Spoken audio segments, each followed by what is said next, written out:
John Thorndyke's Cases, R. Austin Freeman. Preface. The stories in this collection, inasmuch as they constitute a somewhat new departure in this class of literature, require a few words of introduction. The primary function of all fiction is to furnish entertainment to the reader, and this fact has not been lost sight of. But the interest of so-called detective fiction is, I believe, greatly enhanced by a careful adherence to the probable, and a strict avoidance of physical impossibilities, and, in accordance with this belief, I have been scrupulous in confining myself to authentic facts and practicable methods. The stories have, for the most part, a medico-legal motive, and the methods of solution described in them are similar to those employed in actual practice by medical jurists. The stories illustrate, in fact, the application to the detection of crime of the ordinary methods of scientific research. I may add that the experiments described have in all cases been performed by me, and that the microphotographs are, of course, from the actual specimens. I take this opportunity of thanking those of my friends who have in various ways assisted me, and especially the friend to whom I have dedicated this book, by whom I have been relieved of a very considerable labor of making the microphotographs, and greatly assisted in procuring and preparing specimens. I must also thank Messrs. Pearson for kindly allowing me the use of Mr. H. M. Brock's admirable and sympathetic drawings, and the artist himself for the care with which he has maintained strict fidelity to the text. R. A. F. Gravesend. September 21, 1909. Part 1. The Man with the Nailed Shoes. There are, I suppose, few places even on the east coast of England more lonely and remote than the village of Little Sundersley and the country that surrounds it. Far from any railway, and some miles distant from any considerable town, it remains an outpost of civilization, in which primitive manners and customs and old-world tradition linger on into an age that has elsewhere forgotten them. In the summer, it is true, a small contingent of visitors, adventurous in spirit, though mostly of sedate and solitary habits, make their appearance to swell its meagre population, and impart to the wide stretches of smooth sand that fringe its shores a fleeting air of life and sober gaiety. But in late September, the season of the year in which I made its acquaintance, its pasture lands lie desolate. The rugged paths along the cliffs are seldom trodden by human foot, and the sands are a desert waste on which, for days together, no footprint appears save that left by some passing seabird. I had been assured by my medical agent, Mr. Turcival, that I should find the practice of which I was now taking charge an exceedingly soft billet, and suitable for a studious man, and certainly he had not misled me, for the patients were, in fact, so few that I was quite concerned for my principal, and rather dull for want of work. Hence, when my friend John Thorndyke, the well-known medico-legal expert, proposed to come down and stay with me for a weekend and perhaps a few days beyond, I hailed the proposal with delight, and welcomed him with open arms. "You certainly don't seem to be overworked, Jervis," he remarked, as we turned out of the gate after tea, on the day of his arrival, for a stroll on the shore. "Is this a new practice, or an old one in a state of senile decay?" "Why, the fact is," I answered, "there is virtually no practice. Cooper, my principal, has been here about 6 years, and as he has private means he has never made any serious effort to build one up, and the other man, Dr. Burrows, being uncommonly keen, and the people very conservative, Cooper has never really got his foot in. However, it doesn't seem to trouble him." "Well, if he is satisfied, I suppose you are," said Thorndyke, with a smile. "You are getting a seaside holiday, and being paid for it. But I didn't know you were as near to the sea as this." We were entering, as he spoke, an artificial gap-way cut through the low cliff, forming a steep cart track down to the shore. It was locally known as Sundersley Gap, and was used principally, when used at all, by the farmers' carts which came down to gather seaweed after a gale. "What a magnificent stretch of sand," continued Thorndyke, as we reached the bottom, and stood looking out seaward across the deserted beach. "There is something very majestic and solemn in a great expanse of sandy shore when the tide is out, and I know of nothing which is capable of conveying the impression of solitude so completely. The smooth, unbroken surface not only displays itself untenanted for the moment, but it offers convincing testimony that it has lain thus undisturbed through a considerable lapse of time. Here, for instance, we have clear evidence that for several days only 2 pairs of feet besides our own have trodden this gap." "How do you arrive at the several days?" I asked. "In the simplest manner possible," he replied. "The moon is now in the 3rd quarter, and the tides are consequently neap tides. You can see quite plainly the 2 lines of seaweed and jetsam which indicate the high water marks of the spring tides and the neap tides respectively. The strip of comparatively dry sand between them, over which the water has not risen for several days, is, as you see, marked by only 2 sets of footprints, and those footprints will not be completely obliterated by the sea until the next spring tide nearly a week from today. Yes, I see now, and the thing appears obvious enough when one has heard the explanation. But it is really rather odd that no one should have passed through this gap for days, and then that 4 persons should have come here within quite a short interval of one another. What makes you think they have done so? Thorndyke asked. Well, I replied, both of these sets of footprints appear to be quite fresh, and to have been made about the same time. Not at the same time, Jervis, rejoined Thorndyke. There is certainly an interval of several hours between them, though precisely how many hours we cannot judge, since there has been so little wind lately to disturb them. But the fishermen unquestionably passed here not more than 3 hours ago, and I should say probably within an hour, whereas the other man who seems to have come up from a boat to fetch something of considerable weight returned through the gap certainly not less, and probably more, than 4 hours ago. I gazed at my friend in blank astonishment, for these events befell in the days before I had joined him as his assistant, and his special knowledge and powers of inference were not then fully appreciated by me. It is clear, Thorndyke, I said, that footprints have a very different meaning to you from what they have for me. I don't see in the least how you have reached any of these conclusions. I suppose not, was the reply, but, you see, special knowledge of this kind is the stock in trade of the medical jurist, and has to be acquired by special study, though the present example is one of the greatest simplicity. But let us consider it point by point, and first we will take this set of footprints which I have inferred to be a fisherman's. Note their enormous size. They should be the footprints of a giant. But the length of the stride shows that they were made by a rather short man. Then observe the massiveness of the soles, and the fact that there are no nails in them. Note also the peculiar clumsy tread, the deep toe and heel marks, as if the walker had wooden legs, or fixed ankles and knees. From that character we can safely infer high boots of thick, rigid leather, so that we can diagnose high boots, massive and stiff, nailless soles, and many sizes too large for the wearer. But the only boot that answers this description is the fisherman's thigh boot, made of enormous size to enable him to wear in the winter 2 or 3 pairs of thick knitted stockings, one over the other. Now look at the other footprints. There is a double track, you see, one set coming from the sea and one going towards it. As the man, who was bow-legged and turned his toes in, has trodden in his own footprints, it is obvious that he came from the sea, and returned to it. But observe the difference in the 2 sets of prints. The returning ones are much deeper than the others, and the stride much shorter. Evidently he was carrying something when he returned, and that something was very heavy. Moreover, we can see, by the greater depth of the toe impressions, that he was stooping forward as he walked, and so probably carried the weight on his back. Is that quite clear? Perfectly, I replied. But how do you arrive at the interval of time between the visits of the 2 men? That also is quite simple. The tide is now about halfway out, it is thus about 3 hours since high water. Now, the fisherman walked just about the neap tide, high water mark, sometimes above it and sometimes below. But none of his footprints have been obliterated, therefore he passed after high water, that is, less than 3 hours ago, and since his footprints are all equally distinct, he could not have passed when the sand was very wet.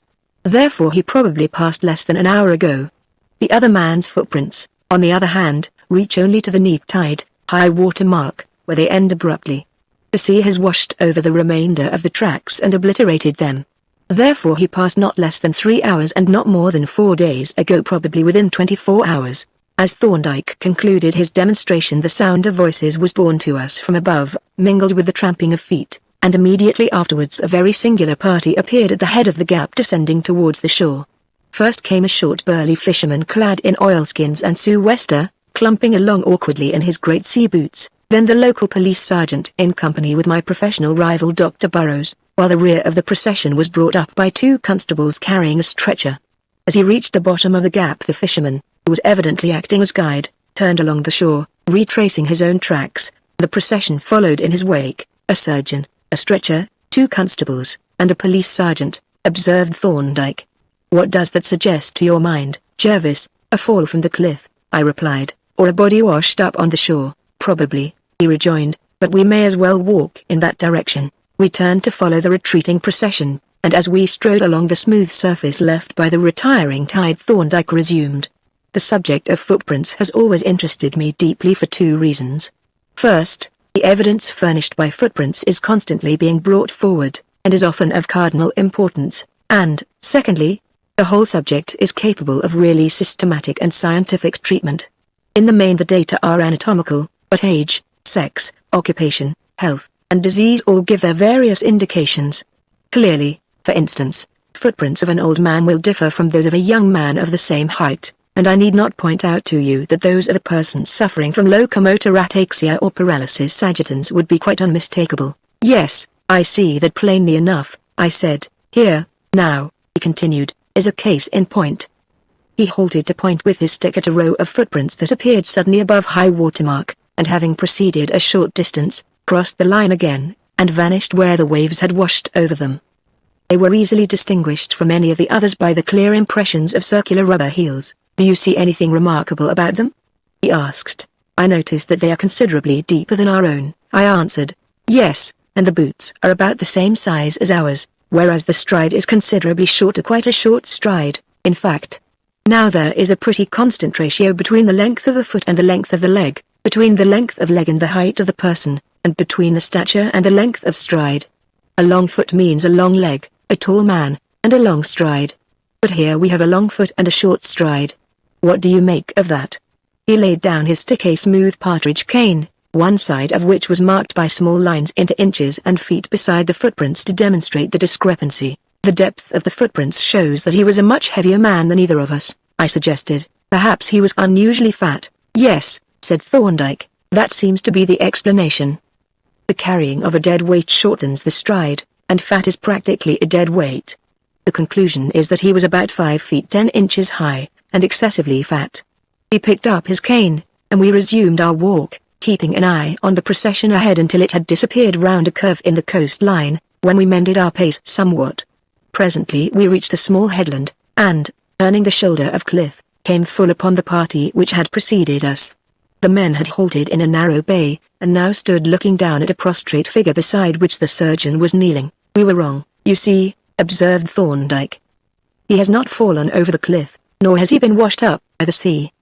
He is lying above high water mark, and those footprints that we have been examining appear to be his. As we approached, the sergeant turned and held up his hand. I'll ask you not to walk round the body just now, gentlemen, he said. There seems to have been foul play here, and I want to be clear about the tracks before anyone crosses them. Acknowledging this caution, we advanced to where the constables were standing, and looked down with some curiosity at the dead man. He was a tall, frail-looking man, thin to the point of emaciation, and appeared to be about 35 years of age. He lay in an easy posture, with half-closed eyes and a placid expression that contrasted strangely enough with the tragic circumstances of his death. It is a clear case of murder, said Dr. Burrows, dusting the sand from his knees as he stood up. There is a deep knife wound above the heart, which must have caused death almost instantaneously. How long should you say he has been dead, doctor? Asked the sergeant. 12 hours at least, was the reply. He is quite cold and stiff. 12 hours, eh? Repeated the officer. That would bring it to about 6 o'clock this morning. I won't commit myself to a definite time, said Dr. Burrows hastily. I only say not less than 12 hours. It might have been considerably more. Ah, said the sergeant. Well, he made a pretty good fight for his life, to all appearances. He nodded at the sand, which for some feet around the body bore the deeply indented marks of feet, as though a furious struggle had taken place. It's a mighty queer affair, pursued the sergeant, addressing Dr. Burrows. There seems to have been only one man in it. There is only one set of footprints besides those of the deceased, and we've got to find out who he is, and I reckon there won't be much trouble about that, seeing the kind of trademarks he has left behind him. No, agreed the surgeon, there ought not to be much trouble in identifying those boots. He would seem to be a labourer, judging by the hobnails. No, sir, not a labourer, dissented the sergeant. The foot is too small, for one thing, then the nails are not regular hobnails. They're a good deal smaller, and a labourer's boots would have the nails all round the edges, and there would be iron tips on the heels, and probably on the toes too. Now these have got no tips, and the nails are arranged in a pattern on the soles and heels. They are probably shooting boots or sporting shoes of some kind. He strode to and fro with his notebook in his hand, writing down hasty memoranda, and stooping to scrutinize the impressions in the sand. The surgeon also busied himself in noting down the facts concerning which he would have to give evidence, while Thorndyke regarded in silence and with an air of intense preoccupation the footprints around the body which remained to testify to the circumstances of the crime. It is pretty clear, Up to a certain point, the sergeant observed, as he concluded his investigations, how the affair happened, and it is pretty clear, too, that the murder was premeditated. You see, Doctor, the deceased gentleman, Mr. Hearn, was apparently walking home from Port Marston. We saw his footprints along the shore. Those rubber heels make them easy to identify, and he didn't go down Sundersley Gap. He probably meant to climb up the cliff by that little track that you see there, which the people about here call the Shepherd's Path. Now the murderer must have known that he was coming, and waited upon the cliff to keep a lookout. When he saw Mr. Hearn enter the bay, he came down the path and attacked him, and, after a tough struggle, succeeded in stabbing him. Then he turned and went back up the path. You can see the double track between the path and the place where the struggle took place, and the footprints going to the path are on top of those coming from it. If you follow the tracks, said Dr. Burrows, you ought to be able to see where the murderer went to. I'm afraid not, replied the sergeant. There are no marks on the path itself. The rock is too hard, and so is the ground above, I fear. But I'll go over it carefully all the same. The investigations being so far concluded, the body was lifted onto the stretcher, and the cortege, consisting of the bearers, the doctor, and the fisherman, moved off towards the gap, while the sergeant, having civilly wished us good evening, scrambled up the Shepherd's Path, and vanished above. A very smart officer that, said Thorndyke. I should like to know what he wrote in his notebook. His account of the circumstances of the murder seemed a very reasonable one, I said. Very. He noted the plain and essential facts, and drew the natural conclusions from them. But there are some very singular features in this case, so singular that I am disposed to make a few notes for my own information. He stooped over the place where the body had lain, and having narrowly examined the sand there and in the place where the dead man's feet had rested, drew out his notebook and made a memorandum. He next made a rapid sketch plan of the bay, marking the position of the body and the various impressions in the sand. Then, following the double track leading from and to the Shepherd's Path, scrutinized the footprints with the deepest attention, making copious notes and sketches in his book. We may as well go up by the Shepherd's Path, said Thorndyke. I think we are equal to the climb, and there may be visible traces of the murderer after all. The rock is only a sandstone, and not a very hard one either. We approached the foot of the little rugged track, which zigzagged up the face of the cliff, and, stooping down among the stiff, dry herbage, examined the surface. Here, at the bottom of the path, where the rock was softened by the weather, there were several distinct impressions on the crumbling surface of the murderer's nailed boots, though they were somewhat confused by the tracks of the sergeant, whose boots were heavily nailed. But as we ascended, the marks became rather less distinct, and at quite a short distance from the foot of the cliff we lost them altogether, though we had no difficulty in following the more recent traces of the sergeant's passage up the path. When we reached the top of the cliff we paused to scan the path that ran along its edge, but here, too, although the sergeant's heavy boots had left quite visible impressions on the ground, there were no signs of any other feet. At a little distance the sagacious officer himself was pursuing his investigations, walking backwards and forwards with his body bent double, and his eyes fixed on the ground. Not a trace of him anywhere, said he, straightening himself up as we approached. I was afraid there wouldn't be after all this dry weather. I shall have to try a different tack.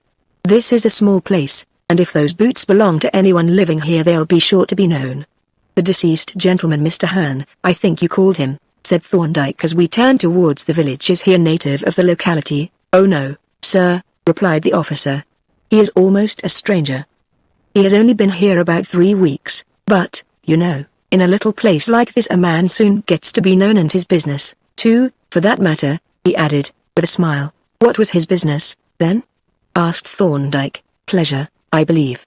He was down here for a holiday, though it's a good way past the season, but, then, he had a friend living here, and that makes a difference.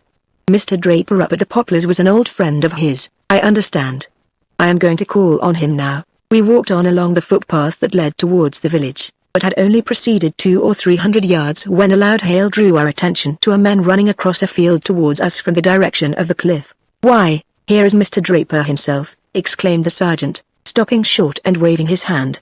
I expect he has heard the news already. Thorndyke and I also halted, and with some curiosity watched the approach of this new party to the tragedy.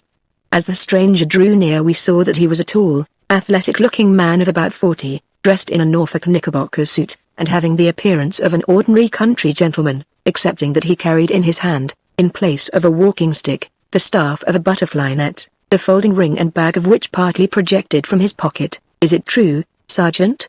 he exclaimed as he came up to us, panting from his exertions. About Mr. Hearn, I mean. There is a rumor that he has been found dead on the beach. It's quite true, sir, I am sorry to say, and, what is worse, he has been murdered. My God. You don't say so. He turned towards us a face that must ordinarily have been jovial enough, but was now white and scared and, after a brief pause, he exclaimed, "Murdered? Good God. Poor old Hearn. How did it happen, Sergeant? And when? And is there any clue to the murderer?" "We can't say for certain when it happened," replied the sergeant, "and as to the question of clues, I was just coming up to call on you." "On me?" exclaimed Draper, with a startled glance at the officer. "What for?" "Well, we should like to know something about Mr. Hearn, who he was, and whether he had any enemies, and so forth, anything, in fact, that would give us a hint where to look for the murderer. And you are the only person in the place who knew him at all intimately." Mr. Draper's pallid face turned a shade paler, and he glanced about him with an obviously embarrassed air. "I'm afraid," he began in a hesitating manner, "I'm afraid I shan't be able to help you much. I didn't know much about his affairs. You see, he was well only a casual acquaintance." "Well," interrupted the sergeant, "you can tell us who and what he was, and where he lived, and so forth. We'll find out the rest if you give us the start." "I see," said Draper. "Yes, I expect you will." His eyes glanced restlessly to and fro, and he added presently, "You must come up tomorrow, and have a talk with me about him, and I'll see what I can remember." "I'd rather come this evening," said the sergeant firmly. "Not this evening," pleaded Draper. "I'm feeling rather this affair, you know, has upset me. I couldn't give proper attention." His sentence petered out into a hesitating mumble, and the officer looked at him in evident surprise at his nervous, embarrassed manner. His own attitude, however, was perfectly firm, though polite. "I don't like pressing you, sir," said he, "but time is precious. We'll have to go single file here. This pond is a public nuisance. They ought to bank it up at this end." "After you, sir."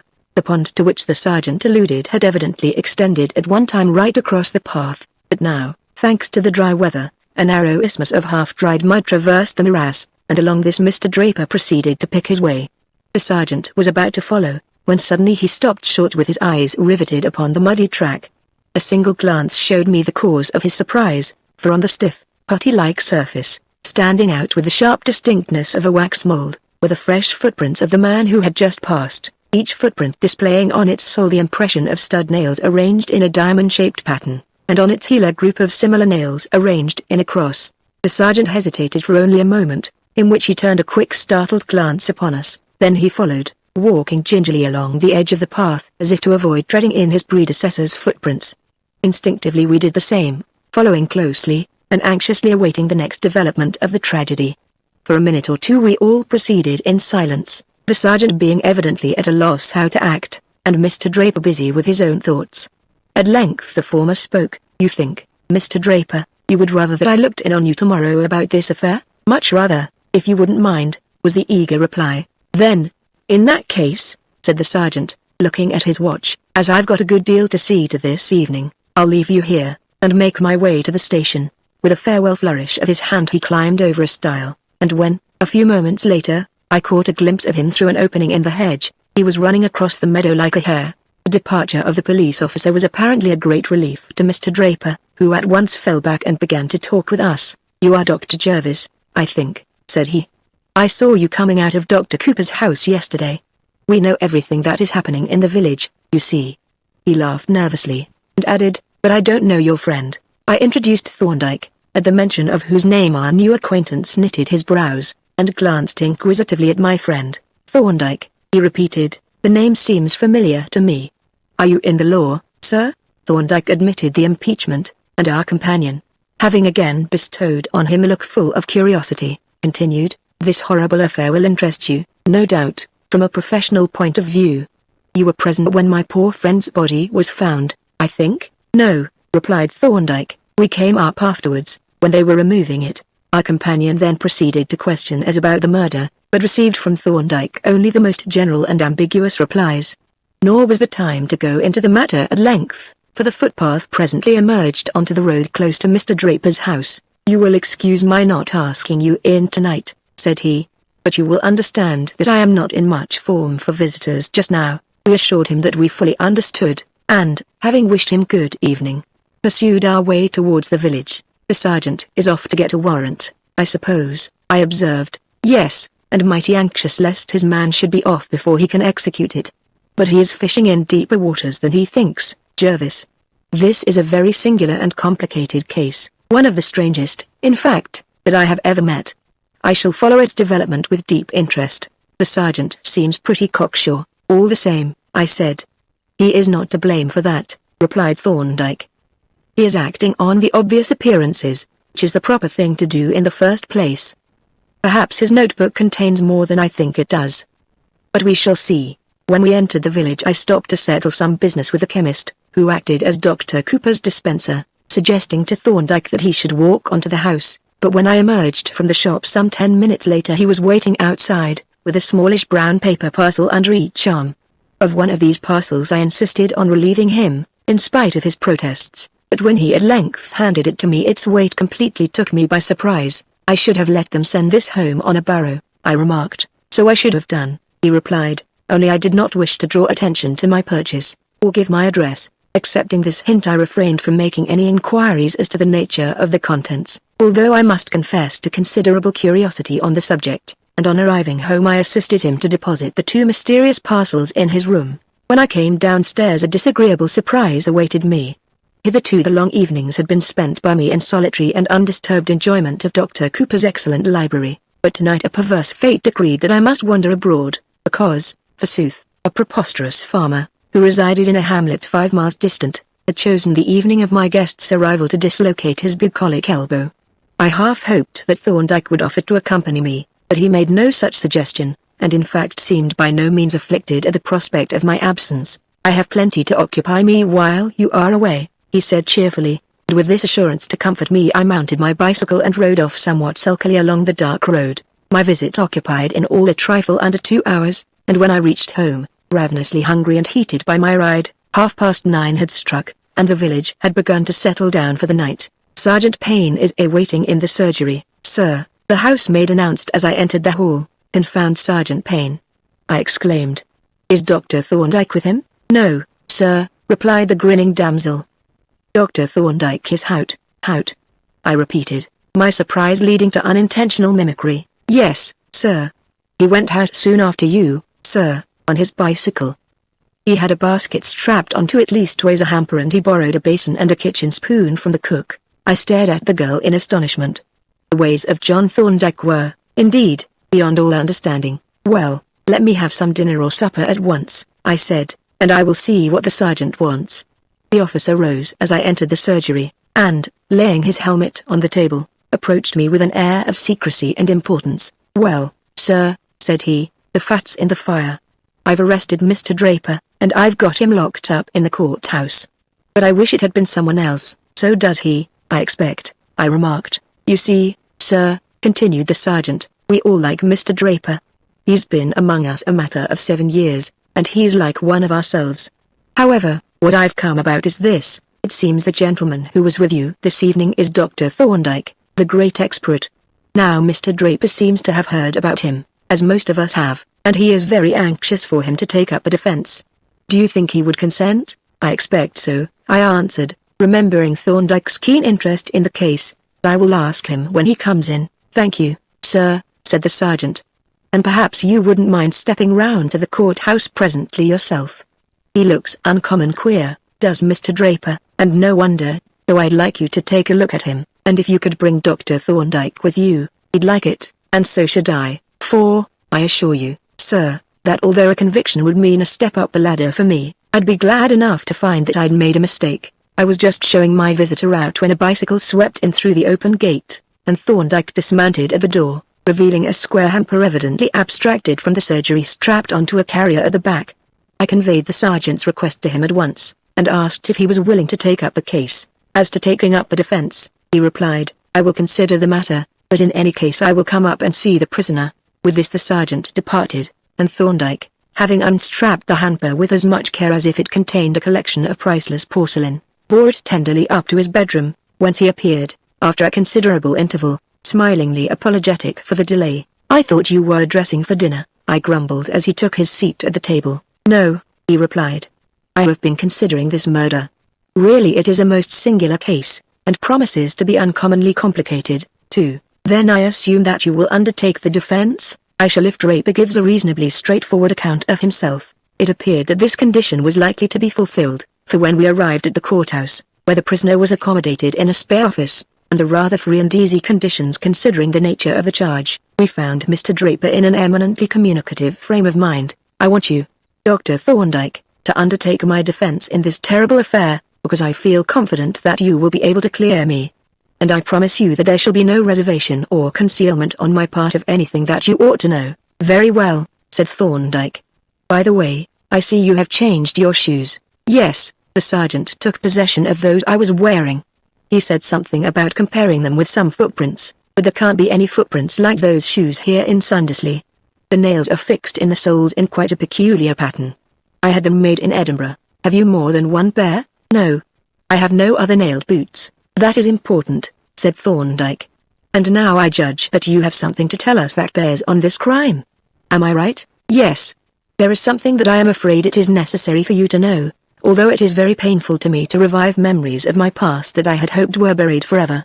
But perhaps, after all, it may not be necessary for these confidences to be revealed to anyone but yourself. I hope not, said Thorndyke, and if it is not necessary you may rely upon me not to allow any of your secrets to leak out.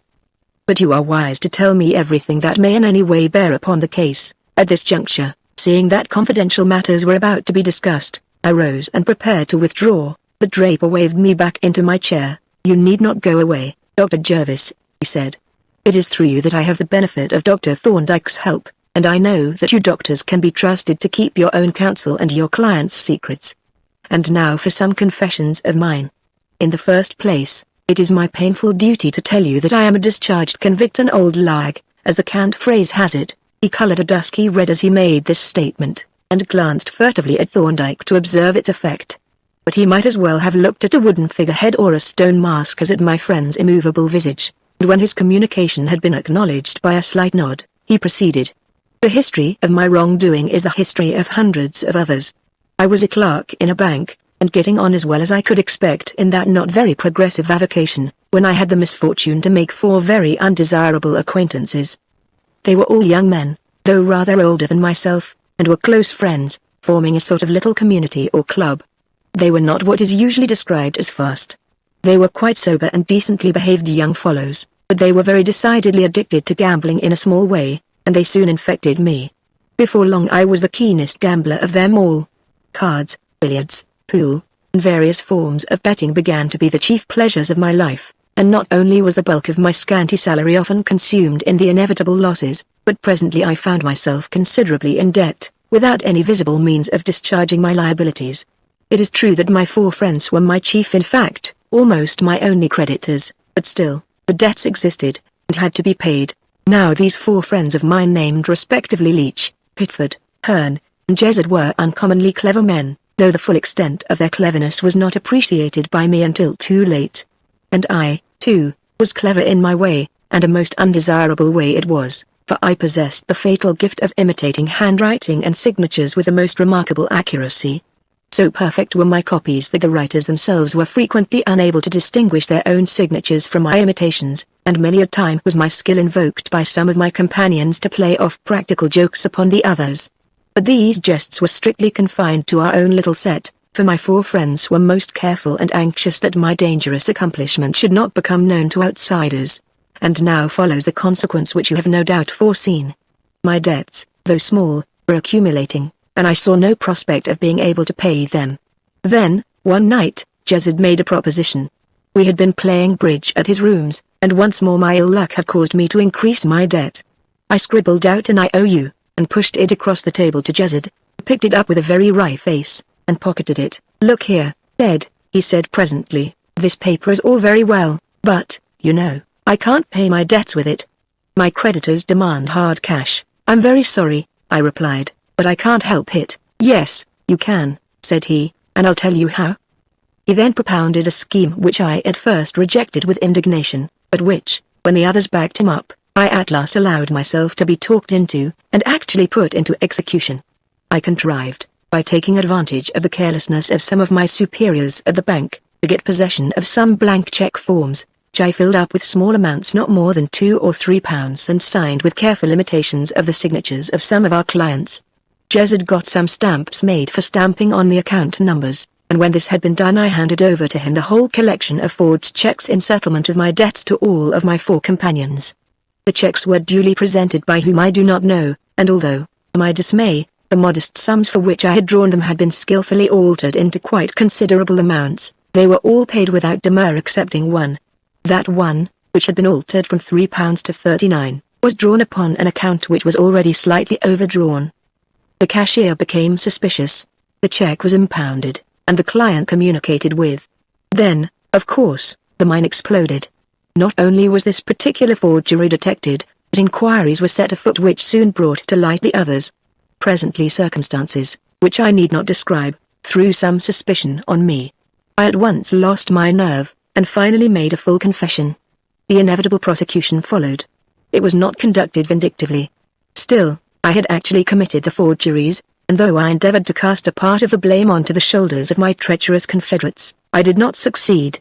Jezid, it is true, was arrested, but was discharged for lack of evidence, and, consequently, the whole burden of the forgery fell upon me. The jury, of course, convicted me, and I was sentenced to 7 years penal servitude. During the time that I was in prison an uncle of mine died in Canada, and by the provisions of his will I inherited the whole of his very considerable property, so that when the time arrived for my release, I came out of prison, not only free, but comparatively rich. I at once dropped my own name, and, assuming that of Alfred Draper, began to look about for some quiet spot in which I might spend the rest of my days in peace, and with little chance of my identity being discovered. Such a place I found in Sundersley, and here I have lived for the last 7 years, liked and respected, I think, by my neighbors, who have little suspected that they were harboring in their midst a convicted felon. All this time I had neither seen nor heard anything of my 4 confederates, and I hoped and believed that they had passed completely out of my life. But they had not.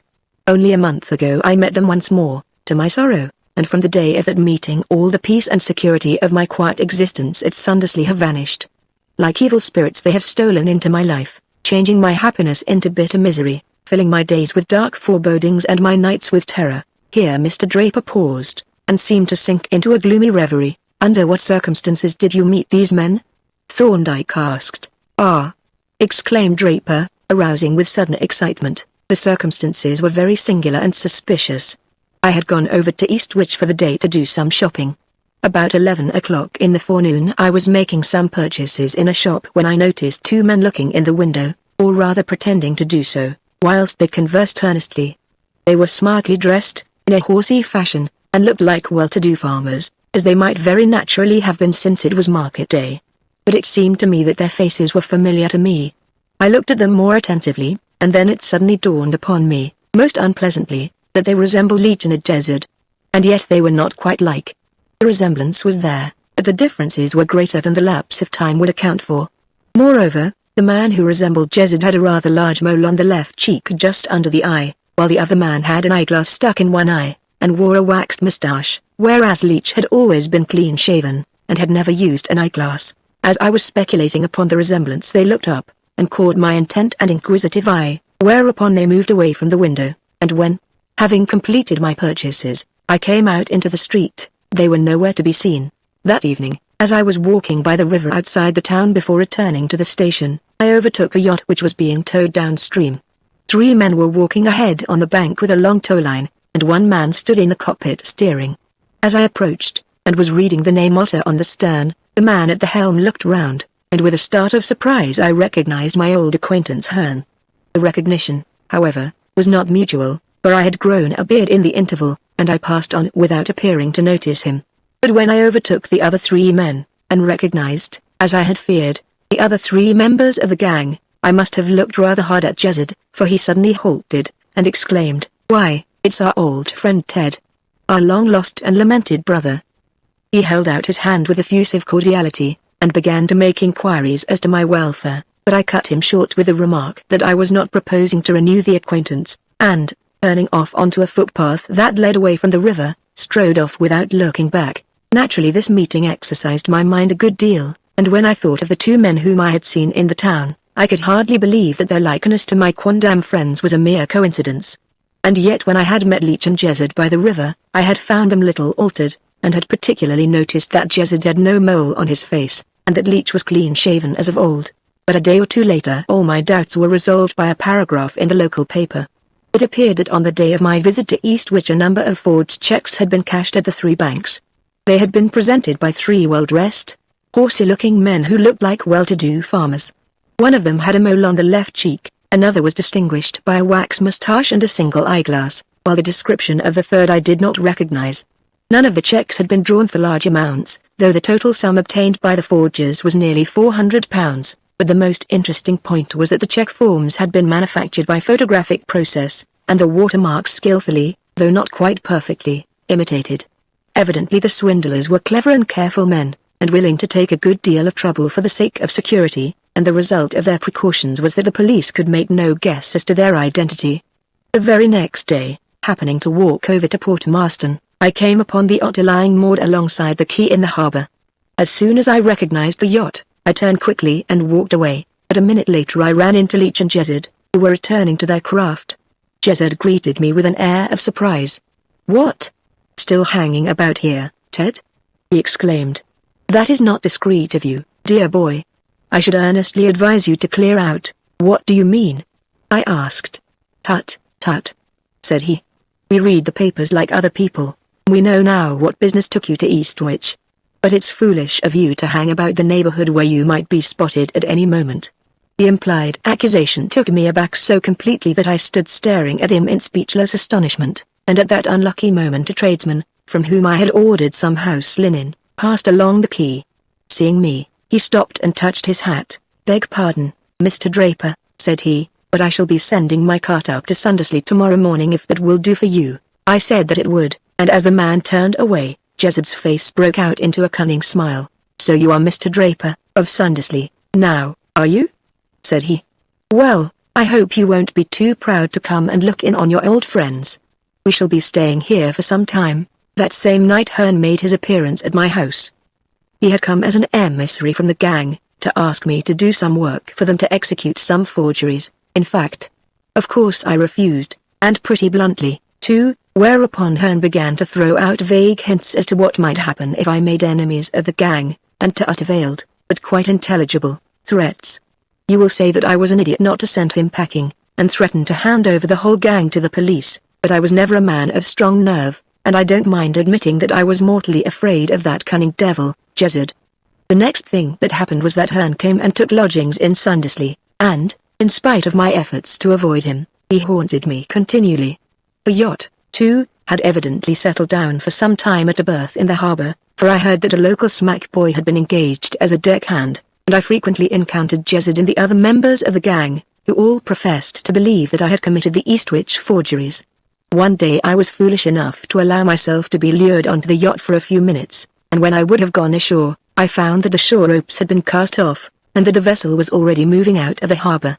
At first I was furious, but the 3 scoundrels were so jovial and good-natured, and so delighted with the joke of taking me for a sail against my will, that I presently cooled down, and having changed into a pair of rubber-soled shoes, so that I should not make dents in the smooth deck with my hobnails, bore a hand at sailing the yacht, and spent quite a pleasant day. From that time I found myself gradually drifting back into a state of intimacy with these agreeable scoundrels, and daily becoming more and more afraid of them. In a moment of imbecility I mentioned what I had seen from the shop window at Eastwich, and, though they passed the matter off with a joke, I could see that they were mightily disturbed by it. Their efforts to induce me to join them were redoubled, and Hearn took to calling almost daily at my house, usually with documents and signatures which he tried to persuade me to copy. A few evenings ago he made a new and startling proposition. We were walking in my garden, and he had been urging me once more to rejoin the gang unsuccessfully, I need not say. Presently he sat down on a seat against a yew hedge at the bottom of the garden, and, after an interval of silence, said suddenly, "Then you absolutely refuse to go in with us?" "Of course I do," I replied. "Why should I mix myself up with a gang of crooks when I have ample means and a decent position?" "Of course," he agreed. "You'd be a fool if you did. But, you see, you know all about this Eastwich job, to say nothing of our other little exploits, and you gave us away once before. Consequently, you can take it from me that, now Jezid has run you to earth, He won't leave you in peace until you have given us some kind of a hold on you. You know too much, you see, and as long as you have a clean sheet you are a standing menace to us. That is the position. You know it, and Jezid knows it, and he is a desperate man, and as cunning as the devil. I know that, I said gloomily. Very well, continued Hearn. Now I'm going to make you an offer. Promise me a small annuity, you can easily afford it, or pay me a substantial sum down, and I will set you free forever from Jezid and the others. How will you do that? I asked. Very simply, he replied. I am sick of them all, and sick of this risky, uncertain mode of life. Now I am ready to clean off my own slate and set you free at the same time, but I must have some means of livelihood in view. You mean that you will turn King's evidence? I asked. Yes, if you will pay me a couple of $100 a year, or, say, 2,000 down on the conviction of the gang. I was so taken aback that for some time I made no reply, and as I sat considering this amazing proposition, the silence was suddenly broken by a suppressed sneeze from the other side of the hedge. Hearn and I started to our feet. Immediately hurried footsteps were heard in the lane outside the hedge. We raced up the garden to the gate and out through a side alley, but when we reached the lane there was not a soul in sight. We made a brief and fruitless search in the immediate neighborhood, and then turned back to the house. Hearn was deathly pale and very agitated, and I must confess that I was a good deal upset by the incident. This is devilish awkward, said Hearn. It is rather, I admitted, but I expect it was only some inquisitive yokel. I don't feel so sure of that, said he. At any rate, we were stark lunatics to sit up against a hedge to talk secrets. He paced the garden with me for some time in gloomy silence, and presently, after a brief request that I would think over his proposal, took himself off. I did not see him again until I met him last night on the yacht. Pitford called on me in the morning, and invited me to come and dine with them. I at first declined, for my housekeeper was going to spend the evening with her sister at Eastwich, and stay there for the night, and I did not much like leaving the house empty. However, I agreed eventually, stipulating that I should be allowed to come home early, and I accordingly went. Hearn and Pitford were waiting in the boat by the steps, for the yacht had been moved out to a buoy, and we went on board and spent a very pleasant and lively evening. Pitford put me ashore at 10 o'clock, and I walked straight home, and went to bed. Hearn would have come with me, but the others insisted on his remaining, saying that they had some matters of business to discuss. Which way did you walk home? Asked Thorndyke. I came through the town, and along the main road. And that is all you know about this affair? Absolutely all, replied Draper. I have now admitted you to secrets of my past life that I had hoped never to have to reveal to any human creature, and I still have some faint hope that it may not be necessary for you to divulge what I have told you. Your secrets shall not be revealed unless it is absolutely indispensable that they should be, said Thorndyke, but you are placing your life in my hands, and you must leave me perfectly free to act as I think best. With this he gathered his notes together, and we took our departure. A very singular history, this, Jervis, he said, when, having wished the sergeant good night, we stepped out onto the dark road. What do you think of it? I hardly know what to think, I answered, but, on the whole, it seems rather against Draper than otherwise. He admits that he is an old criminal, and it appears that he was being persecuted and blackmailed by the man Hearn. It is true that he represents Jezid as being the leading spirit and prime mover in the persecution, but we have only his word for that.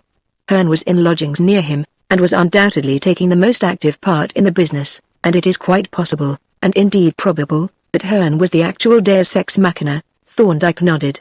Yes, he said, that is certainly the line the prosecution will take if we allow the story to become known. What is this? We are going to have some rain. Yes, and wind too. We are in for an autumn gale, I think, and that, said Thorndyke, may turn out to be an important factor in our case. How can the weather affect your case? I asked in some surprise. But, as the rain suddenly descended in a pelting shower, my companion broke into a run, leaving my question unanswered. On the following morning, which was fair and sunny after the stormy night, Dr. Burrows called for my friend. He was on his way to the extemporized mortuary to make the post-mortem examination of the murdered man's body.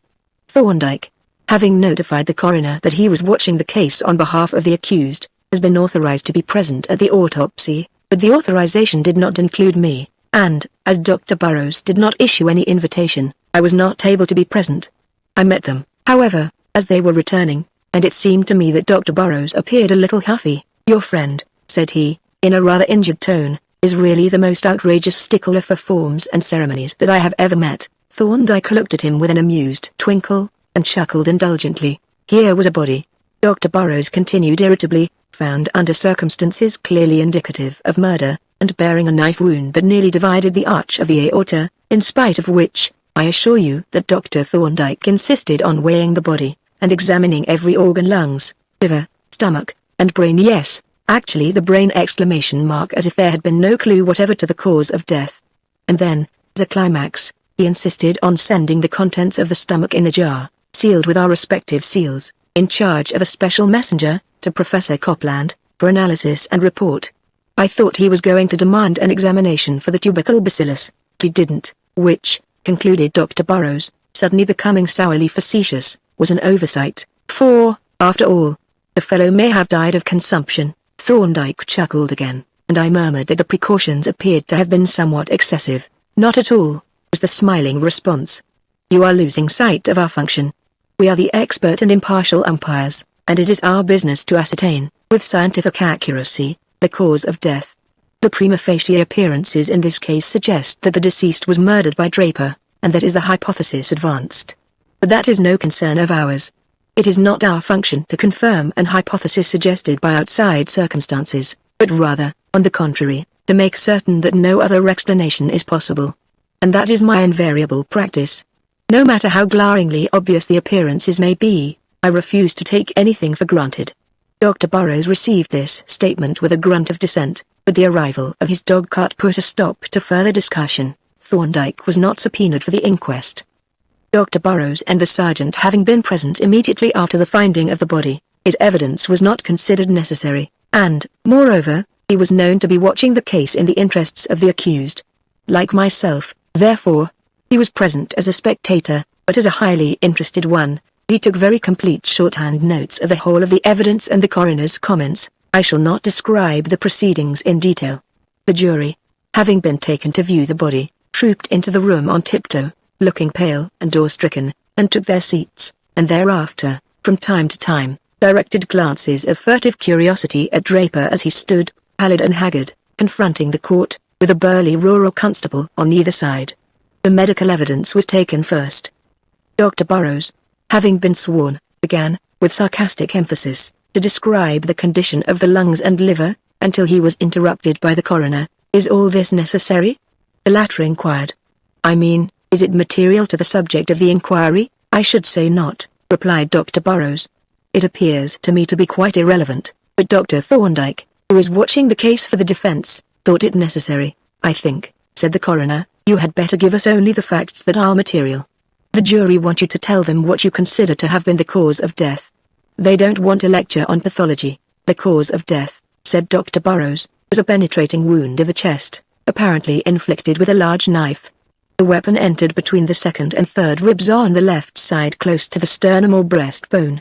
It wounded the left lung, and partially divided both the pulmonary artery and the aorta, the two principal arteries of the body. Was this injury alone sufficient to cause death? The coroner asked. Yes, was the reply, and death from injury to these great vessels would be practically instantaneous. Could the injury have been self-inflicted? So far as the position and nature of the wound are concerned, replied the witness, self-infliction would be quite possible. But since death would follow in a few seconds at the most, a weapon would be found either in the wound, or grasped in the hand, or, at least, quite close to the body. But in this case no weapon was found at all, and the wound must therefore certainly have been homicidal. Did you see the body before it was moved? Yes. It was lying on its back, with the arms extended and the legs nearly straight, and the sand in the neighborhood of the body was trampled as if a furious struggle had taken place. Did you notice anything remarkable about the footprints in the sand? I did, replied Dr. Burrows. They were the footprints of two persons only. One of these was evidently the deceased, whose footmarks could be easily identified by the circular rubber heels. The other footprints were those of a person, apparently a man, who wore shoes, or boots, the soles of which were studded with nails, and these nails were arranged in a very peculiar and unusual manner, for those on the soles formed a lozenge or diamond shape, and those on the heel were set out in the form of a cross. Have you ever seen shoes or boots with the nails arranged in this manner? Yes. I have seen a pair of shoes which I am informed belong to the accused. The nails in them are arranged as I have described. Would you say that the footprints of which you have spoken were made by those shoes? No, I could not say that. I can only say that, to the best of my belief, the The pattern on the shoes is similar to that in the footprints. This was the sum of Dr. Burrow's evidence, and to all that Thorndyke listened with an immovable countenance, though with the closest attention. Equally attentive was the accused man, though not equally impassive. Indeed, so great was his agitation that presently one of the constables asked permission to get him a chair. The next witness was Arthur Jezzard. He testified that he had viewed the body, and identified it as that of Charles Hearn, that he had been acquainted with deceased for some years, but knew practically nothing of his affairs. At the time of his death deceased was lodging in the village. Why did he leave the yacht? The coroner inquired. Was there any kind of disagreement? Not in the least, replied Jezzard. He grew tired of the confinement of the yacht, and came to live ashore for a change. But we were the best of friends, and he intended to come with us when we sailed. When did you see him last? On the night before the body was found, that is, last Monday. He had been dining on the yacht, and we put him ashore about midnight. He said as we were rowing him ashore that he intended to walk home along the sands as the tide was out. He went up the stone steps by the watch house, and turned at the top to wish us good night. That was the last time I saw him alive. Do you know anything of the relations between the accused and the deceased? The coroner asked. Very little, replied Jezzard. Mr. Draper was introduced to us by the deceased about a month ago. I believe they had been acquainted some years, and they appeared to be on excellent terms. There was no indication of any quarrel or disagreement between them. What time did the accused leave the yacht on the night of the murder? About 10 o'clock. He said that he wanted to get home early, as his housekeeper was away and he did not like the house to be left with no one in it. This was the whole of Jezzard's evidence, and was confirmed by that of Leach and Pitford. Then, when the fisherman had deposed to the discovery of the body, the sergeant was called, and stepped forward, grasping a carpet-bag, and looking as uncomfortable as if he had been the accused instead of a witness. He described the circumstances under which he saw the body, giving the exact time and place with official precision. You have heard Dr. Burrow's description of the footprints? The coroner inquired. Yes. There were 2 sets. One set were evidently made by deceased.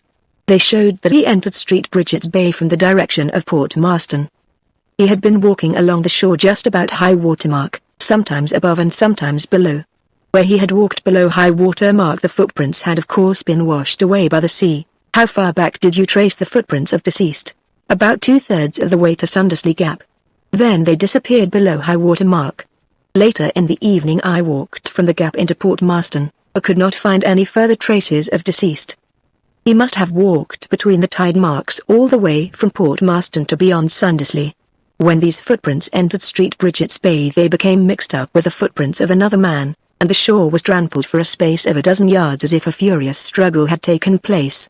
The strange man's tracks came down from the shepherd's path, and went up it again, but, owing to the hardness of the ground from the dry weather, the tracks disappeared a short distance up the path, and I could not find them again. What were these strange footprints like?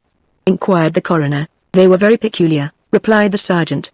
They were made by shoes armed with smallish hobnails, which were arranged in a diamond-shaped pattern on the holes and in a cross on the heels. I measured the footprints carefully, and made a drawing of each foot at the time.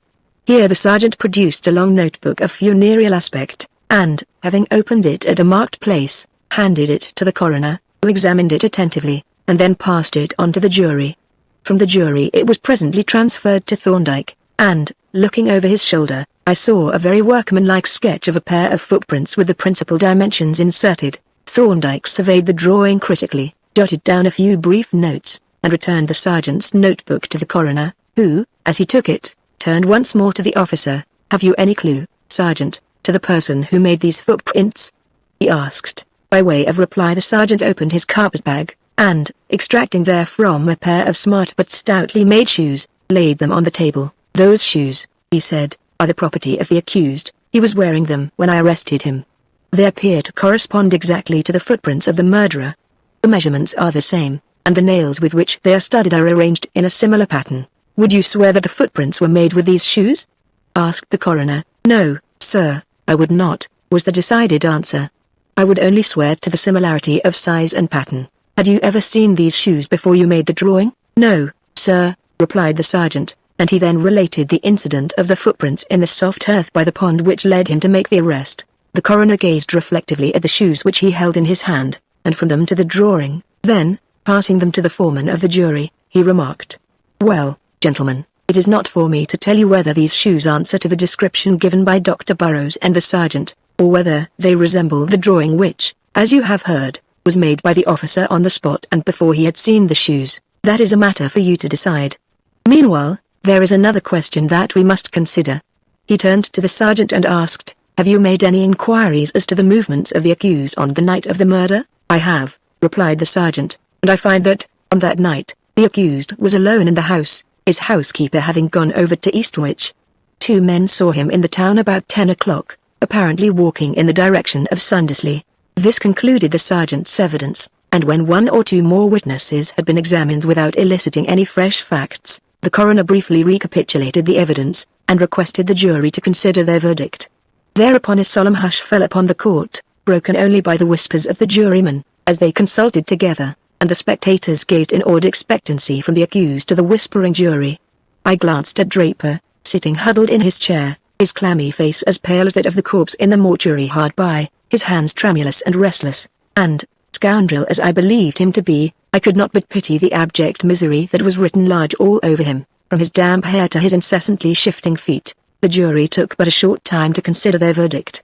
At the end of 5 minutes the foreman announced that they were agreed, and, in answer to the coroner's formal inquiry, stood up and replied, "We find that the deceased met his death by being stabbed in the chest by the accused man, Alfred Draper. That is a verdict of willful murder," said the coroner, and he entered it accordingly in his notes. The court now rose.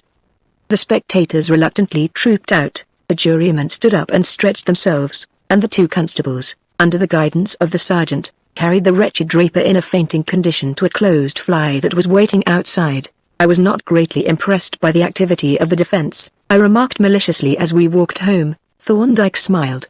"You surely did not expect me to cast my pearls of forensic learning before a coroner's jury," said he.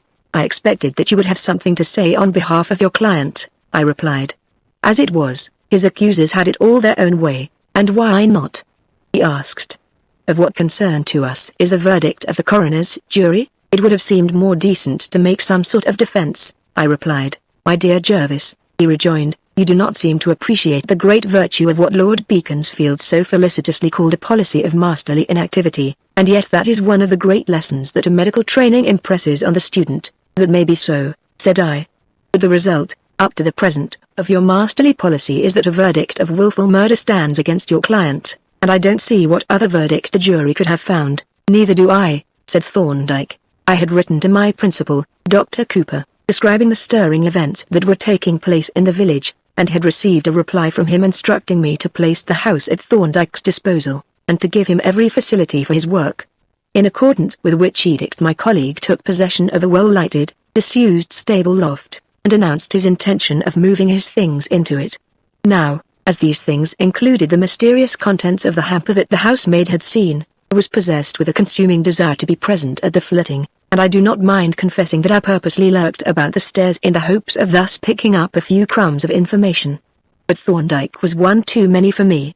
A misbegotten infant in the village having been seized with inopportune convulsions, I was compelled, most reluctantly, to hasten to its relief, and I returned only in time to find Thorndyke in the act of locking the door of the loft. "A nice light, roomy place to work in," he remarked, as he descended the steps, slipping the key into his pocket. "Yes," I replied, and added boldly, "What do you intend to do up there?" "Work up the case for the defense," he replied, "and, as I have now heard all that the prosecution have to say, I shall be able to forge ahead." This was vague enough, but I consoled myself with the reflection that in a very few days I should, in common with the rest of the world, be in possession of the results of his mysterious proceedings. For, in view of the approaching assizes, preparations were being made to push the case through the magistrate's court as quickly as possible in order to obtain a committal in time for the ensuing sessions. Draper had, of course, been already charged before a justice of the peace and evidence of arrest taken, and it was expected that the adjourned hearing would commence before the local magistrates on the 5th day after the inquest. The events of these 5 days kept me in a positive ferment of curiosity. In the first place, an inspector of the Criminal Investigation Department came down and browsed about the place in company with the sergeant. Then Mr. Bashfield, who was to conduct the prosecution, came and took up his abode at the Cat and Chicken. But the most surprising visitor was Thorndyke's laboratory assistant, Bolton, who appeared one evening with a large trunk and a sailor's hammock, and announced that he was going to take up his quarters in the loft. As to Thorndyke himself, his proceedings were beyond speculation. From time to time he made mysterious appearances at the windows of the loft, usually arrayed in what looked suspiciously like a nightshirt. Sometimes I would see him holding a negative up to the light, at others manipulating a photographic printing frame, and once I observed him with a paintbrush and a large gallipot, on which I turned away in despair, and nearly collided with the inspector. "Dr. Thorndyke is staying with you, I hear," said the latter, gazing earnestly at my colleague's back, which was presented for his inspection at the window. "Yes," I answered. "Those are his temporary premises. That is where he does his bedevilments, I suppose?" The officer suggested. "He conducts his experiments there," I corrected haughtily. "That's what I mean," said the inspector, and, as Thorndyke at this moment turned and opened the window, our visitor began to ascend the steps. "I've just called to ask if I could have a few words with you, Doctor," said the inspector, as he reached the door. "Certainly," Thorndyke replied blandly. "If you will go down and wait with Dr. Jervis, I will be with you in 5 minutes." The officer came down the steps grinning, and I thought I heard him murmur "sold." But this may have been an illusion. However, Thorndyke presently emerged, and he and the officer strode away into the shrubbery. What the inspector's business was, or whether he had any business at all, I never learned, but the incident seemed to throw some light on the presence of Polton and the sailor's hammock. And this reference to Polton reminds me of a very singular change that took place about this time in the habits of this usually staid and sedate little man, who, abandoning the somewhat clerical style of dress that he ordinarily affected, broke out into a semi-nautical costume, in which he would sally forth every morning in the direction of Port Marston. And there, on more than one occasion, I saw him leaning against a post by the harbour, or lounging outside a waterside tavern in earnest and amicable conversation with sundry nautical characters. On the afternoon of the day before the opening of the proceedings we had 2 new visitors. One of them, a grey-haired spectacled man, was a stranger to me, and for some reason I failed to recall his name, Copland, though I was sure I had heard it before. The other was Anster E., the barrister who usually worked with Thorndyke in cases that went into court. I saw very little of either of them, however, for they retired almost immediately to the loft, where, with short intervals for meals, they remained for the rest of the day, and, I believe, far into the night. Thorndyke requested me not to mention the names of his visitors to anyone, and at the same time apologized for the secrecy of his proceedings.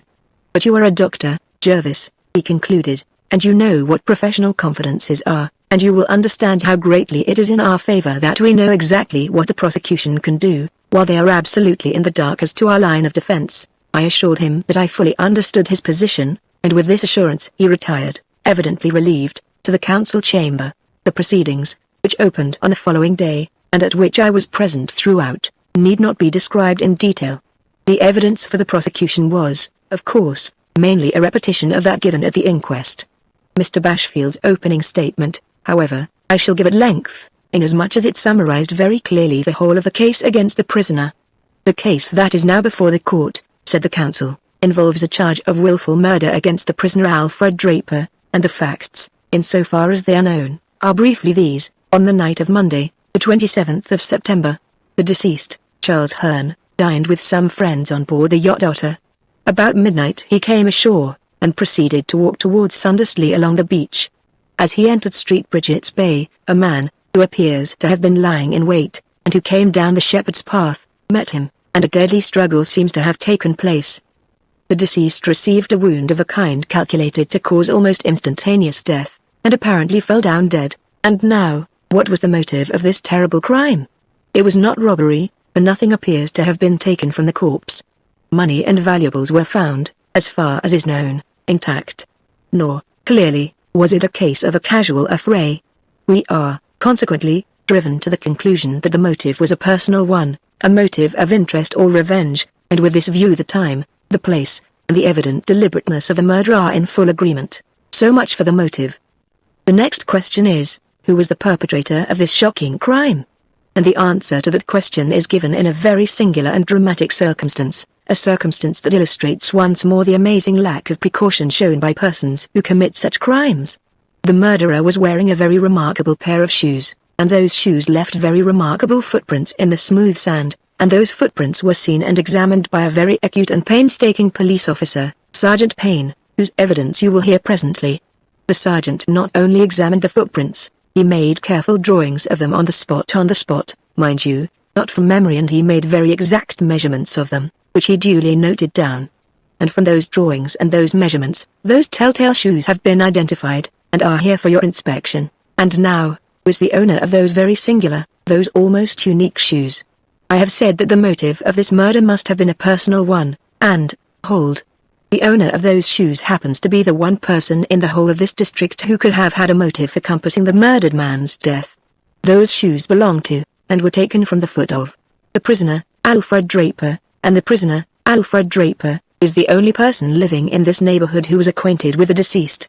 It has been stated in evidence at the inquest that the relations of these two men, the prisoner and the deceased, were entirely friendly, but I shall prove to you that they were not so friendly as has been supposed.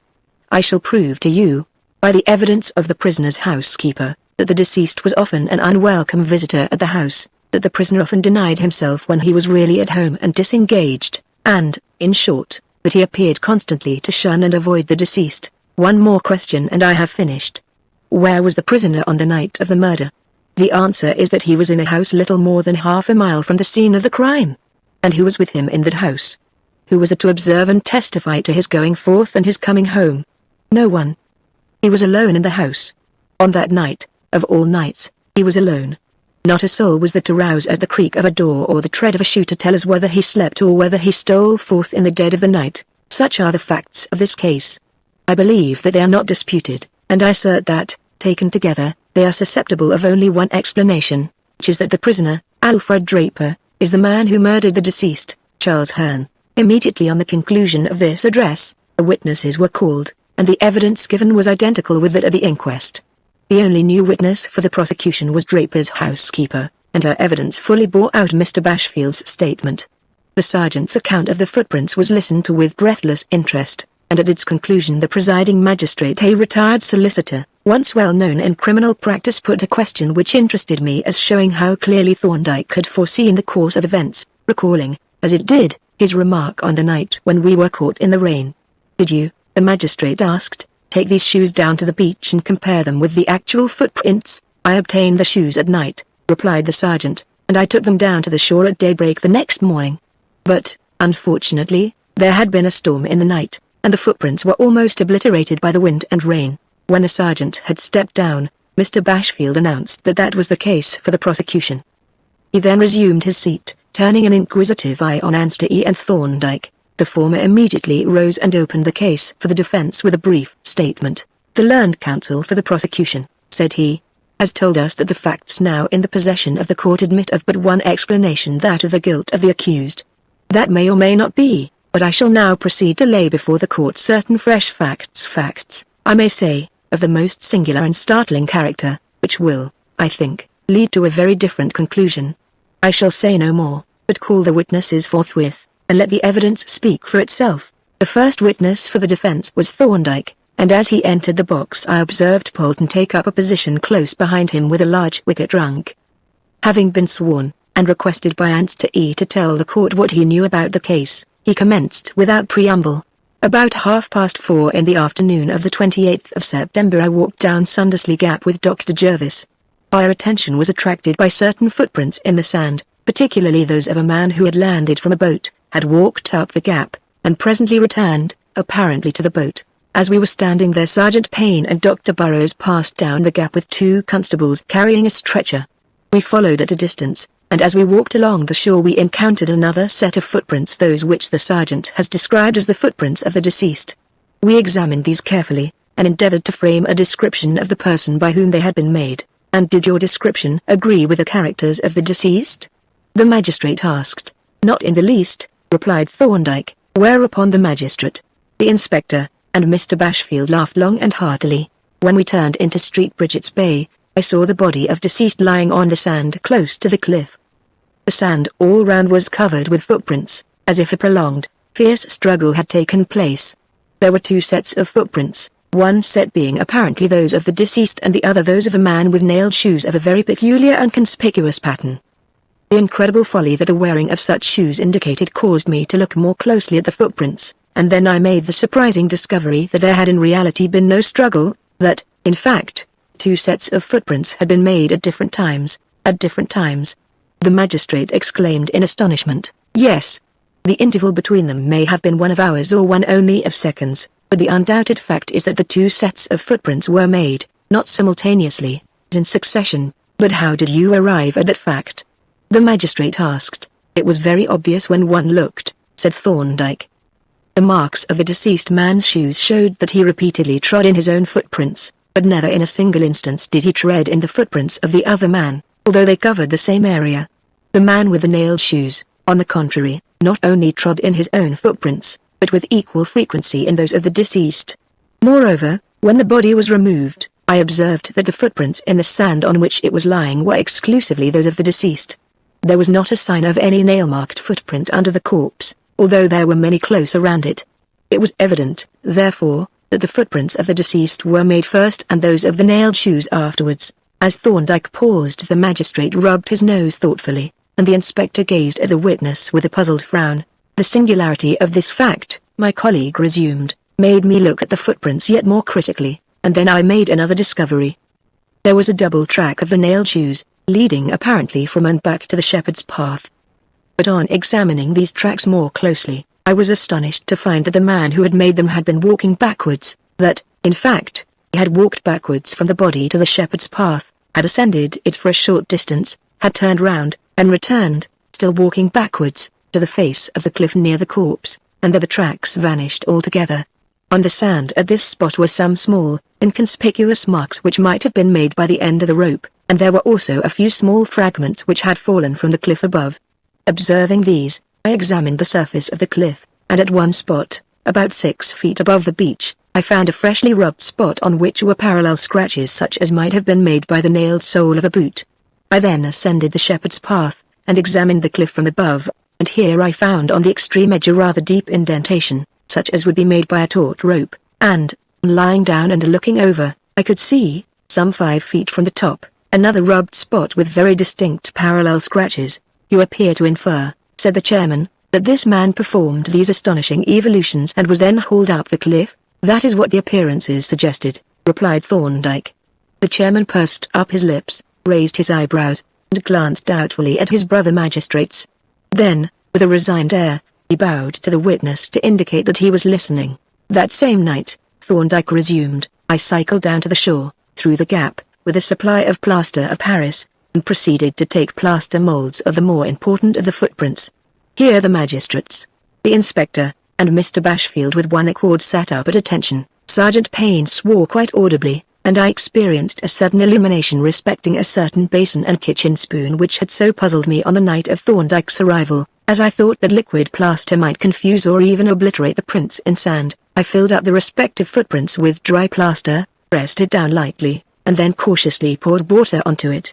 The molds, which are excellent impressions, of course show the appearance of the boots which made the footprints, and from these molds I have prepared casts which reproduce the footprints themselves. The first mold that I made was that of one of the tracks from the boat up to the gap, and of this I shall speak presently. I next made a mold of one of the footprints which have been described as those of the deceased. Have been described? Exclaimed the chairman. The deceased was certainly there, and there were no other footprints, so, if they were not his, he must have flown to where he was found. I will call them the footprints of the deceased, replied Thorndyke imperturbably. I took a mold of one of them, and with it, on the same mold, one of my own footprints. Here is the mold, and here is a cast from it.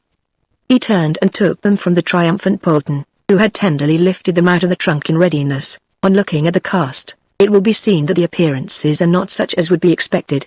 The deceased was 5 feet 9 inches high. It was very thin and light, weighing only 9 stone 6 pounds, as I ascertained by weighing the body, whereas I am 5 feet 11 and weigh nearly 13 stone. But yet the footprint of the deceased is nearly twice as deep as mine, that is to say, the lighter man has sunk into the sand nearly twice as deeply as the heavier man. The magistrates were now deeply attentive. They were no longer simply listening to the despised utterances of a mere scientific expert.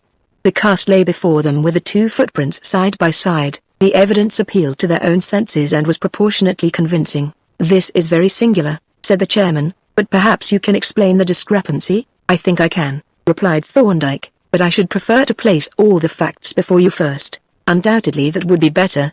The chairman agreed. Pray proceed. There was another remarkable peculiarity about these footprints, Thorndyke continued, and that was their distance apart, the length of the stride. In fact, I measured the steps carefully from heel to heel, and found them only 19.5 inches. But a man of Hearn's height would have an ordinary stride of about 36 inches more if he was walking fast. Walking with a stride of 19.5 inches, he would look as if his legs were tied together. I next proceeded to the bay, and took 2 molds from the footprints of the man with the nailed shoes, a right and a left. Here is a cast from the mold, and it shows very clearly that the man was walking backwards. How does it show that? Asked the magistrate. There are several distinctive points. For instance, the absence of the usual kick-off at the toe, the slight drag behind the heel, showing the direction in which the foot was lifted, and the undisturbed impression of the sole. You have spoken of molds and casts. What is the difference between them? A mold is a direct, and therefore reversed, impression. A cast is the impression of a mold, and therefore a facsimile of the object. If I pour liquid plaster on a coin, when it sets I have a mold, a sunk impression, of the coin. If I pour melted wax into the mold I obtain a cast, a facsimile of the coin. A footprint is a mold of the foot. A mold of the footprint is a cast of the foot, and a cast from the mold reproduces the footprint. Thank you, said the magistrate. Then your molds from these 2 footprints are really facsimiles of the murderer's shoes, and can be compared with these shoes which have been put in evidence? Yes, and when he compared them they demonstrate a very important fact. What is that? It is that the prisoner's shoes were not the shoes that made those footprints. A buzz of astonishment ran through the court, but Thorndyke continued stolidly, the prisoner's shoes were not in my possession, so I went on to Barker's Pond, on the clay margin of which I had seen footprints actually made by the prisoner. I took molds of those footprints, and compared them with these from the sand. There are several important differences, which you will see if you compare them. To facilitate the comparison I have made transparent photographs of both sets of molds to the same scale. Now, if we put the photograph of the mold of the prisoner's right shoe over that of the murderer's right shoe, and hold the 2 superposed photographs up to the light, we cannot make the 2 pictures coincide. They are exactly of the same length, but the shoes are of different shape. Moreover, if we put one of the nails in one photograph over the corresponding nail in the other photograph, we cannot make the rest of the nails coincide. But the most conclusive fact of all, from which there is no possible escape, is that the number of nails in the 2 shoes is not the same. In the sole of the prisoner's right shoe there are 40 nails, in that of the murderer there are 41. The murderer has 1 nail too many. There was a deathly silence in the court as the magistrates and Mr. Bashfield pored over the molds and the prisoner's shoes, and examined the photographs against the light. Then the chairman asked, "Are these all the facts, or have you something more to tell us?" He was evidently anxious to get the key to this riddle. "There is more evidence, your worship," said Answer E. The witness examined the body of deceased. Then, turning to Thorndyke, he asked, "You were present at the post-mortem examination?" "I was." "Did you form any opinion as to the cause of death?" "Yes. I came to the conclusion that death was occasioned by an overdose of morphia." A universal gasp of amazement greeted this statement. Then the presiding magistrate protested breathlessly. "But there was a wound, which we have been told was capable of causing instantaneous death. Was that not the case?" "There was undoubtedly such a wound," replied Thorndyke. "But when that wound was inflicted the deceased had already been dead from a quarter to half an hour." "This is incredible!" exclaimed the magistrate. "But, no doubt, you can give us your reasons for this amazing conclusion." "My opinion," said Thorndyke, "was based on several facts. In the first place, a wound inflicted on a living body gapes rather widely, owing to the retraction of the living skin. The skin of a dead body does not retract, and the wound, consequently, does not gape. This wound gaped very slightly, showing that death was recent, I should say, within half an hour. Then a wound on the living body becomes filled with blood, and blood is shed freely on the clothing. But the wound on the deceased contained only a little blood clot. There was hardly any blood on the clothing, and I had already noticed that there was none on the sand where the body had lain. And you consider this quite conclusive?" The magistrate asked doubtfully. "I do," answered Thorndyke. "But there was other evidence which was beyond all question. The weapon had partially divided both the aorta and the pulmonary artery, the main arteries of the body. Now, during life, these great vessels are full of blood at a high internal pressure, whereas after death they become almost empty. It follows that, if this wound had been inflicted during life, the cavity in which those vessels lie would have become filled with blood. As a matter of fact, it contained practically no blood, only the merest oozing from some small veins, so that it is certain that the wound was inflicted after death.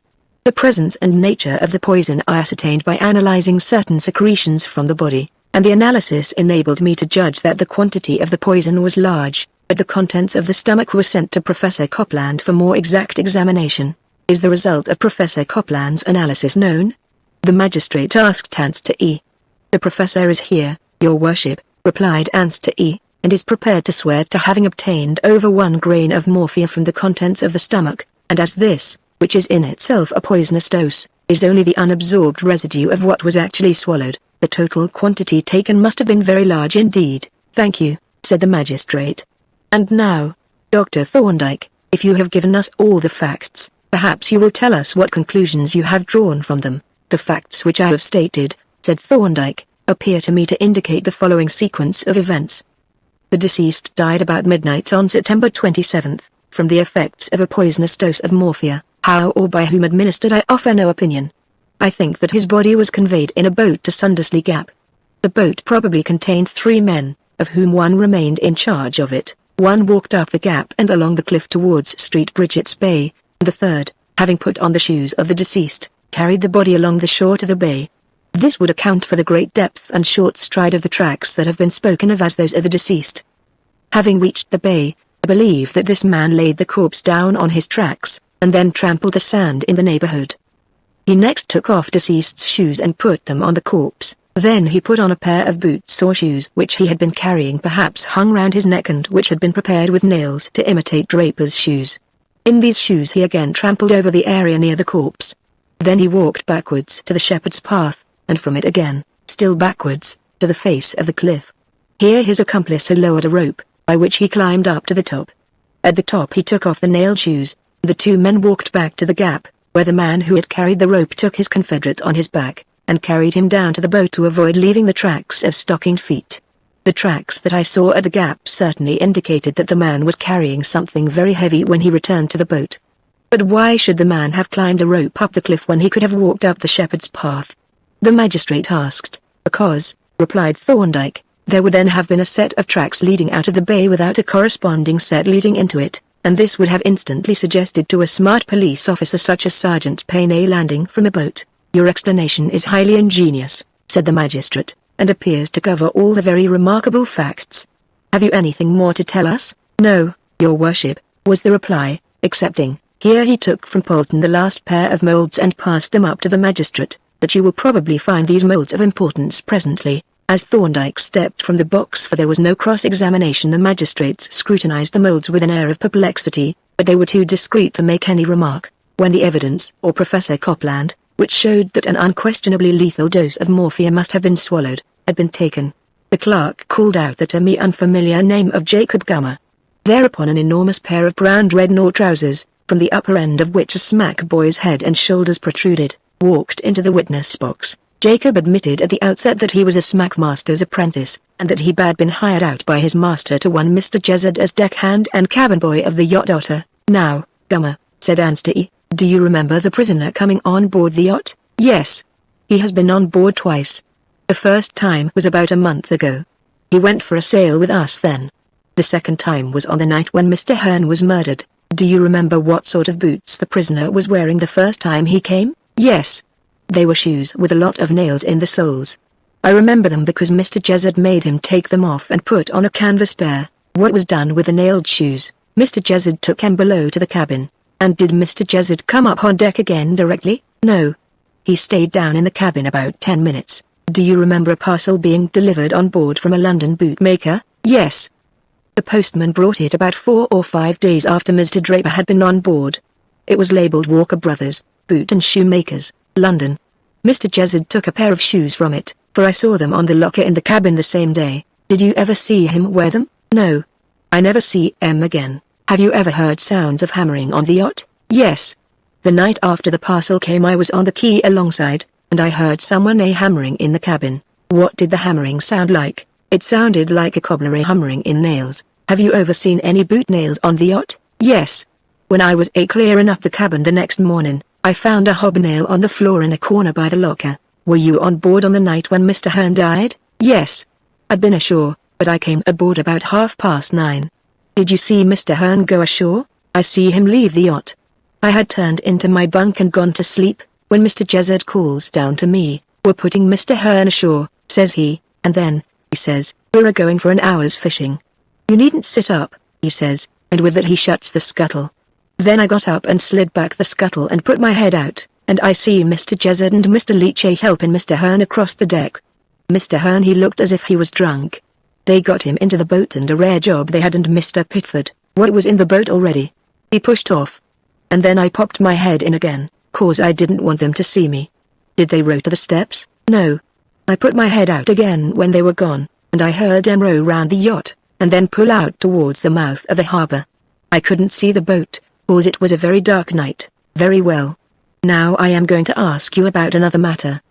Do you know anyone of the name of Polton? Yes, replied Gummer, turning a dusky red. I've just found out his real name. I thought he was called Simmons. Tell us what you know about him, said Anster E., with a mischievous smile. Well, said the boy, the ferocious scowl at the bland and smiling Polton. One day he come down to the yacht when the gentleman had gone ashore. I believe he'd seen M go. And he offers me 10 shillin' to let him see all the boots and shoes we'd got on board. I didn't see no harm, so I turns out the whole lot in the cabin for him to look at. While he was looking at M, he asks me to fetch a pair of mine from the forecastle, so I fetches M. When I come back he was pitching the boots and shoes back into the locker. Then, presently, he nips off, and when he was gone I looked over the shoes, and then I found there was a pair missing. There was an old pair of Mr. Jezzard's, and what made him nick em is more than I can understand. Would you know those shoes if you saw them? Yes, I should, replied the lad. Are these the pair? Anster E. handed the boy a pair of dilapidated canvas shoes, which he seized eagerly. Yes, these is the ones what he stole, he exclaimed. Anster E. took them back from the boy's reluctant hands, and passed them up to the magistrate's desk. I think, said he, that if your worship will compare these shoes with the last pair of moulds, you will have no doubt that these are the shoes which made the footprints from the sea to Sundersley Gap and back again. The magistrates together compared the shoes and the moulds amidst a breathless silence. At length the chairman laid them down on the desk. It is impossible to doubt it, said he. The broken heel and the tear in the rubber sole, with the remains of the checkered pattern, make the identity practically certain. As the chairman made this statement I involuntarily glanced round to the place where Jezzard was sitting. But he was not there, neither he, nor Pitford, nor Leach. Taking advantage of the preoccupation of the court, they had quietly slipped out of the door. But I was not the only person who had noted their absence. The inspector and the sergeant were already in earnest consultation, and a minute later they, too, hurriedly departed. The proceedings now speedily came to an end. After a brief discussion with his brother magistrates, the chairman addressed the court. The remarkable and I may say startling evidence, which has been heard in this court today, if it has not fixed the guilt of this crime on any individual, has, at any rate, made it clear to our satisfaction that the prisoner is not the guilty person, and he is accordingly discharged.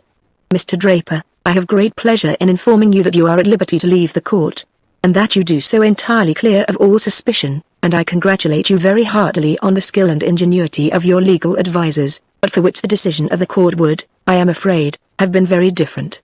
That evening, lawyers, witnesses, and the jubilant and grateful client gathered round a truly festive board to dine, and fight over again the battle of the day. But we were scarcely halfway through our meal when, to the indignation of the servants, Sergeant Payne burst breathlessly into the room. They've gone, sir, he exclaimed, addressing Thorndyke. They've given us the slip for good. Why, how can that be? Asked Thorndyke. They're dead, sir. All 3 of them, dead. We all exclaimed. Yes.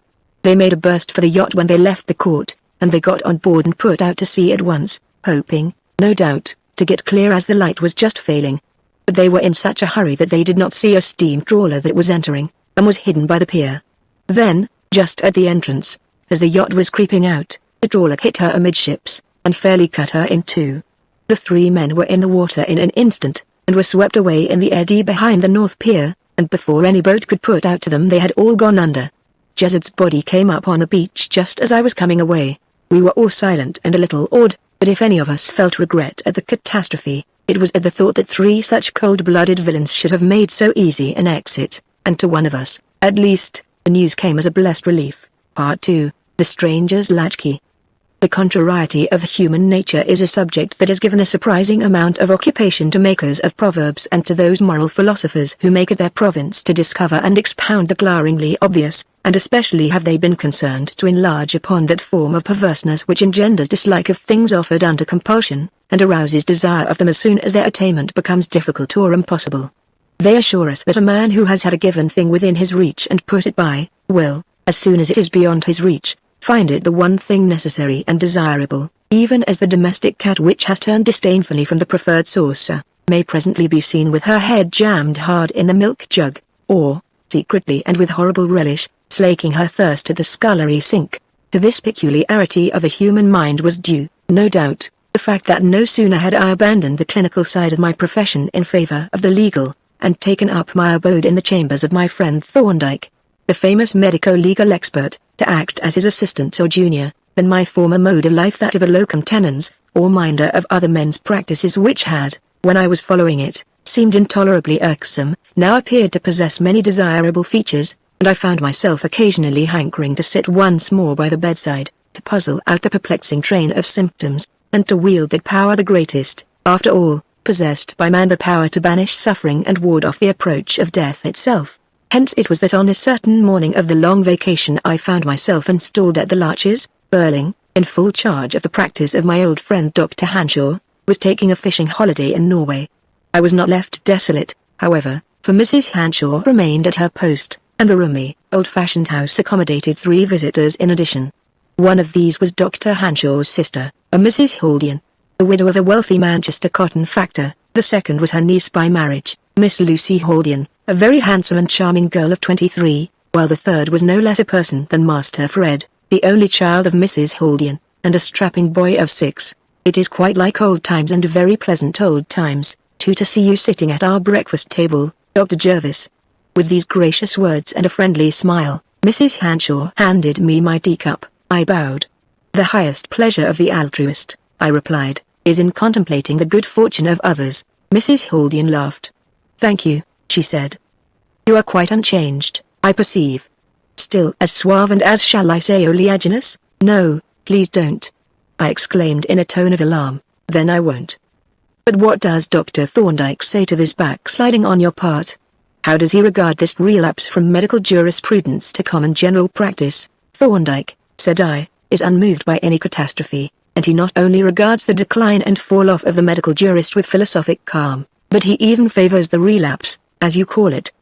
He thinks it may be useful to me to study the application of medico-legal methods to general practice. That sounds rather unpleasant for the patients, I mean, remarked Miss Haldian. Very, agreed her aunt. Most cold-blooded. What sort of man is Dr. Thorndyke? I feel quite curious about him. Is he at all human, for instance? He is entirely human, I replied, the accepted tests of humanity being, as I understand, the habitual adoption of the erect posture in locomotion, and the relative position of the end of the thumb. I don't mean that, interrupted Mrs. Haldian. I mean human in things that matter. I think those things matter, I rejoined. Consider, Mrs. Haldian, what would happen if my learned colleague were to be seen in wig and gown, walking towards the law courts in any posture other than the erect. It would be a public scandal. Don't talk to him, Mabel, said Mrs. Hanshaw. He is incorrigible. What are you doing with yourself this morning, Lucy? Miss Haldian, who had hastily set down her cup to laugh at my imaginary picture of Dr. Thorndyke in the character of a quadruped, considered a moment. I think I shall sketch that group of birches at the edge of Bradham Wood, she said. Then, in that case, said I can carry your traps for you, or I have to see a patient in Bradham. He is making the most of his time, remarked Mrs. Haldian maliciously to my hostess. He knows that when Mr. Winter arrives he will retire into the extreme background. Douglas Winter, whose arrival was expected in the course of the week, was Miss Haldian's fiancé. Their engagement had been somewhat protracted, and was likely to be more so, unless one of them received some unexpected accession of means, for Douglas was a subaltern in the Royal Engineers, living, with great difficulty, on his pay, while Lucy Haldian subsisted on an almost invisible allowance left her by an uncle. I was about to reply to Mrs. Haldian when a patient was announced, and, as I had finished my breakfast, I made my excuses and left the table. Half an hour later, when I started along the road to the village of Bradham, I had 2 companions. Master Freddy had joined the party, and he disputed with me the privilege of carrying the traps, with the result that a compromise was effected, by which he carried the camp's tool, leaving me in possession of the easel, the bag, and a large bound sketching block. Where are you going to work this morning? I asked, when we had trudged on some distance. Just off the road to the left there, at the edge of the wood. not very far from the house of the mysterious stranger. She glanced at me mischievously as she made this reply, and chuckled with delight when I rose at the bait. "What house do you mean?" I inquired. "Ha!" she exclaimed. "The investigator of mysteries is aroused. He saith, ha! Ha! Amidst the trumpets, he smelleth the battle afar off. Explain instantly," I commanded, "or I drop your sketch block into the very next puddle." "You terrify me," said she. "But I will explain, only there isn't any mystery except to the bucolic mind. The house is called Lavender Cottage, and it stands alone in the fields behind the wood. A fortnight ago it was let furnished to a stranger named Whitelock, who has taken it for the purpose of studying the botany of the district, and the only really mysterious thing about him is that no one has seen him. All arrangements with the house agent were made by letter, and, as far as I can make out, none of the local tradespeople supply him, so he must get his things from a distance, even his bread, which really is rather odd.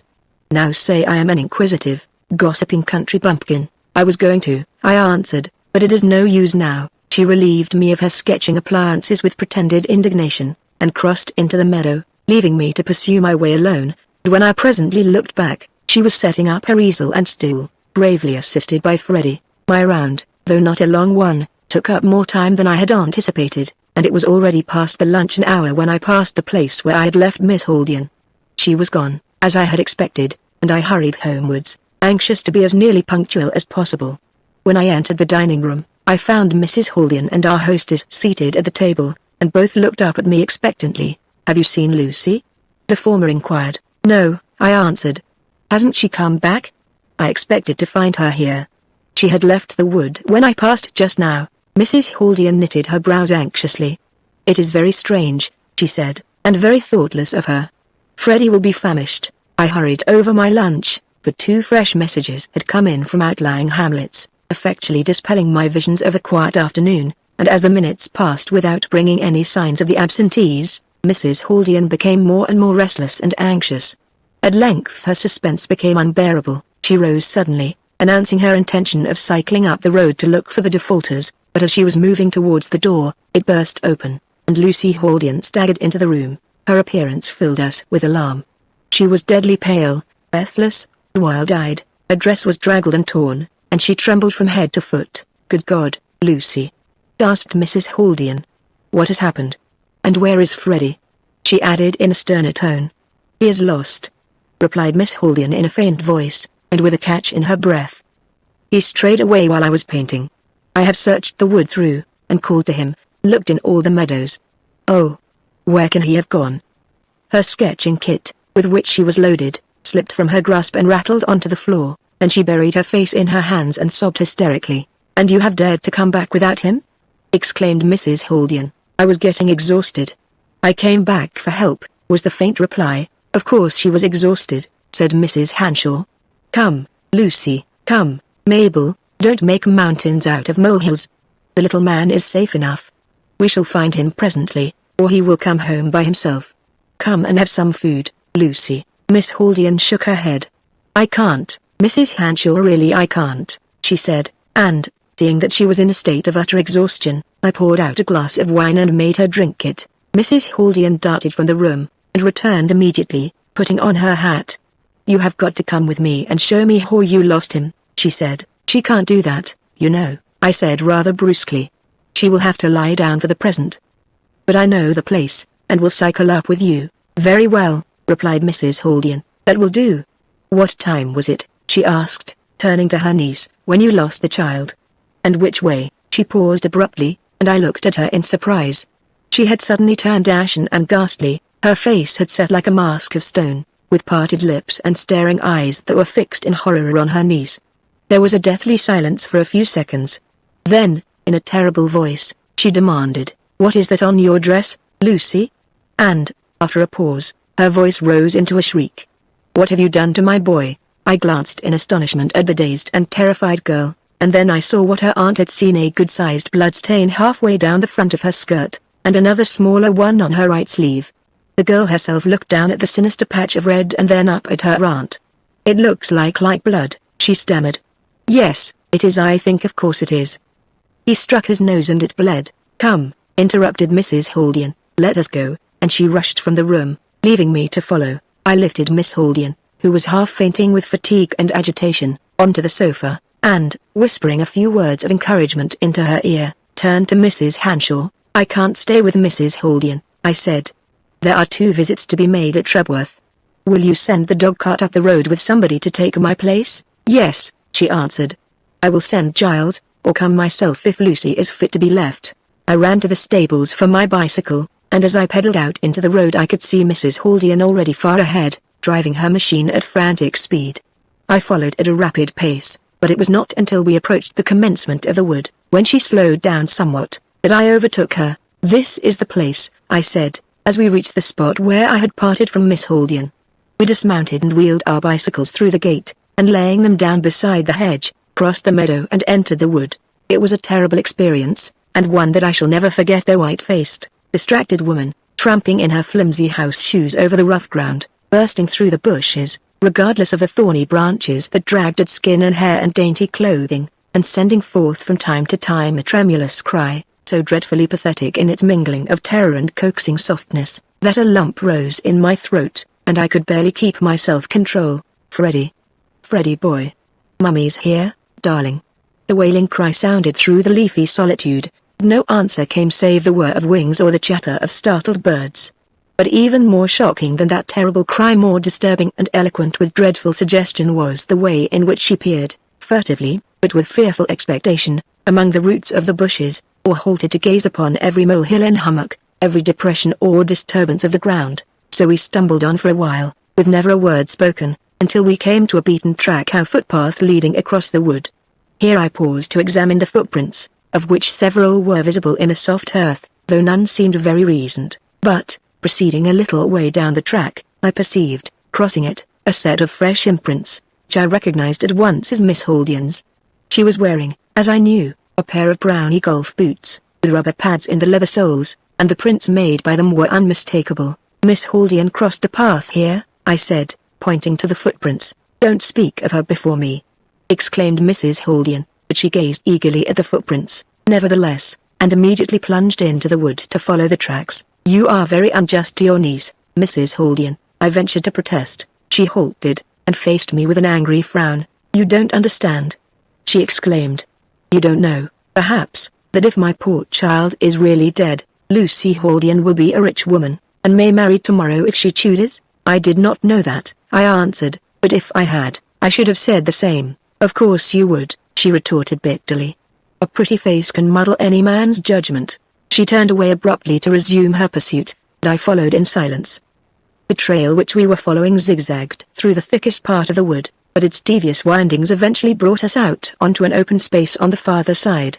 Here we at once perceived traces of another kind. A litter of dirty rags, pieces of paper, scraps of stale bread, bones and feathers, with hoof marks, wheel ruts, and the ashes of a large wood fire, pointed clearly to a gypsy encampment recently broken up. I laid my hand on the heap of ashes, and found it still warm, and on scattering it with my foot a layer of glowing cinders appeared at the bottom. "These people have only been gone an hour or 2, I said. "It would be well to have them followed without delay." A gleam of hope shone on the drawn, white face as the bereaved mother caught eagerly at my suggestion. "Yes," she exclaimed breathlessly, "she may have bribed them to take him away. Let us see which way they went." We followed the wheel tracks down to the road, and found that they turned towards London. At the same time I perceived the dog cart in the distance, with Mrs. Hanshaw standing beside it, and, as the coachman observed me, he whipped up his horse and approached. "I shall have to go," I said, "but Mrs. Hanshaw will help you to continue the search, and you will make inquiries about the gypsies, won't you?" she said. I promised to do so, and as the dog cart now came up, I climbed to the seat, and drove off briskly up the London road. The extent of a country doctor's round is always an unknown quantity. On the present occasion I picked up 3 additional patients, and as one of them was a case of incipient pleurisy, which required to have the chest strapped, and another was a neglected dislocation of the shoulder, a great deal of time was taken up. Moreover, the gypsies, whom I ran to earth on Rebworth Common, delayed me considerably, though I had to leave the rural constable to carry out the actual search, and, as a result, the clock of Burling Church was striking 6 as I drove through the village on my way home. I got down at the front gate, leaving the coachman to take the dog cart round, and walked up the drive, and my astonishment may be imagined when, on turning the corner, I came suddenly upon the inspector of the local police in earnest conversation with no less a person than John Thorndyke. "What on earth has brought you here?" I exclaimed, my surprise getting the better of my manners. "The ultimate motive force," he replied, "was an impulsive lady named Mrs. Haldian. She telegraphed for me in your name." "She oughtn't to have done that," I said. "Perhaps not. But the ethics of an agitated woman are not worth discussing, and she has done something much worse. She has applied to the local JP, a retired major general, and our gallant and unlearned friend has issued a warrant for the arrest of Lucy Haldian on the charge of murder, but there has been no murder." I exclaimed. "That," said Thorndyke, "is a legal subtlety that he does not appreciate. He has learned his law in the orderly room, where the qualifications to practice are an irritable temper and a loud voice. However, the practical point is, Inspector, that the warrant is irregular. You can't arrest people for hypothetical crimes." The officer drew a deep breath of relief. He knew all about the irregularity, and now joyfully took refuge behind Thorndyke's great reputation.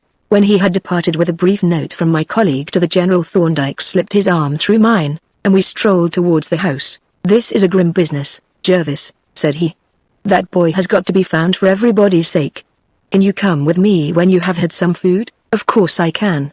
I have been saving myself all the afternoon with a view to continuing the search." "Good," said Thorndyke. "Then come in and feed." A nondescript meal, half tea and half dinner, was already prepared, and Mrs. Hanshaw, grave but self-possessed, presided at the table. "Mabel is still out with Giles, searching for the boy," she said. "You have heard what she has done?" I nodded. "It was dreadful of her," continued Mrs. Hanshaw, "but she is half mad, poor thing. You might run up and say a few kind words to poor Lucy while I make the tea." I went up at once and knocked at Miss Haldian's door, and, being bidden to enter, found her lying on the sofa, red-eyed and pale, the very ghost of the merry, laughing girl who had gone out with me in the morning. I drew up a chair, and sat down by her side, and as I took the hand she held out to me, she said, "It is good of you to come and see a miserable wretch like me. And Jane has been so sweet to me, Dr. Jervis, but Aunt Mabel thinks I have killed Freddie. You know she doesn't. It was really my fault that he was lost. I shall never forgive myself." She burst into a passion of sobbing, and I proceeded to chide her gently. "You are a silly little woman," I said, "to take this nonsense to heart as you are doing. Your aunt is not responsible just now, as you must know, but when we bring the boy home she shall make you a handsome apology." "I will see to that." She pressed my hand gratefully, and as the bell now rang for tea, I bade her have courage and went downstairs. "You need not trouble about the practice," said Mrs. Hanshaw, as I concluded my lightning repast, and Thorndyke went off to get our bicycles. "Dr. Simmons has heard of our trouble, and has called to say that he will take anything that turns up, so we shall expect you when we see you." "How do you like Thorndyke?" I asked. "He is quite charming," she replied enthusiastically, "so tactful and kind, and so handsome, too. You didn't tell us that. But here he is. Goodbye, and good luck." She pressed my hand, and I went out into the drive, where Thorndyke and the coachman were standing with 3 bicycles. "I see you have brought your outfit," I said as we turned into the road. Thorndyke's machine bore a large canvas-covered case strapped onto a strong bracket. "Yes, there are many things that we may want on a quest of this kind." "How did you find Miss Haldian?" "Very miserable, poor girl. By the way, have you heard anything about her pecuniary interest in the child's death?" "Yes," said Thorndyke. "It appears that the late Mr. Haldian used up all his brains on his business, and had none left for the making of his will, as often happens. He left almost the whole of his property, about £80,000, to his son, the widow, to have a life interest in it. He also left to his late brother's daughter, Lucy, £50 a year, and to his surviving brother Percy, who seems to have been a good-for-nothing, £100 a year for life. But and here is the utter folly of the thing: if the son should die, the property was to be equally divided between the brother and the niece, with the exception of £500 a year for life to the widow. It was an insane arrangement." "Quite," I agreed, "and a very dangerous one for Lucy Haldian, as things are at present. Very, especially if anything should have happened to the child." "What are you going to do now?" I inquired, seeing that Thorndyke rode on as if with a definite purpose. "There is a footpath through the wood," he replied. "I want to examine that. And there is a house behind the wood which I should like to see." "The house of the mysterious stranger," I suggested. "Precisely. Mysterious and solitary strangers invite inquiry." We drew up at the entrance to the footpath, leaving Willett the coachman in charge of the 3 machines, and proceeded up the narrow track. As we went, Thorndyke looked back at the prints of our feet, and nodded approvingly. "This soft loam," he remarked, "yields beautifully clear impressions, and yesterday's rain has made it perfect." We had not gone far when we perceived a set of footprints which I recognized, as did Thorndyke also, for he remarked, "Miss Haldian running, and alone." Presently we met them again, crossing in the opposite direction, together with the prints of small shoes with very high heels. "Mrs. Haldian on the track of her niece," was Thorndyke's comment, and a minute later we encountered them both again, accompanied by my own footprints. "The boy does not seem to have crossed the path at all," I remarked as we walked on, keeping off the track itself to avoid confusing the footprints. "We shall know when we have examined the whole length," replied Thorndyke, plodding on with his eyes on the ground. "Ah, here is something new," he added, stopping short and stooping down eagerly. "A man with a thick stick, a smallish man, rather lame. Notice the difference between the 2 feet, and the peculiar way in which he uses his stick." "Yes, Jervis, there is a great deal to interest us in these footprints."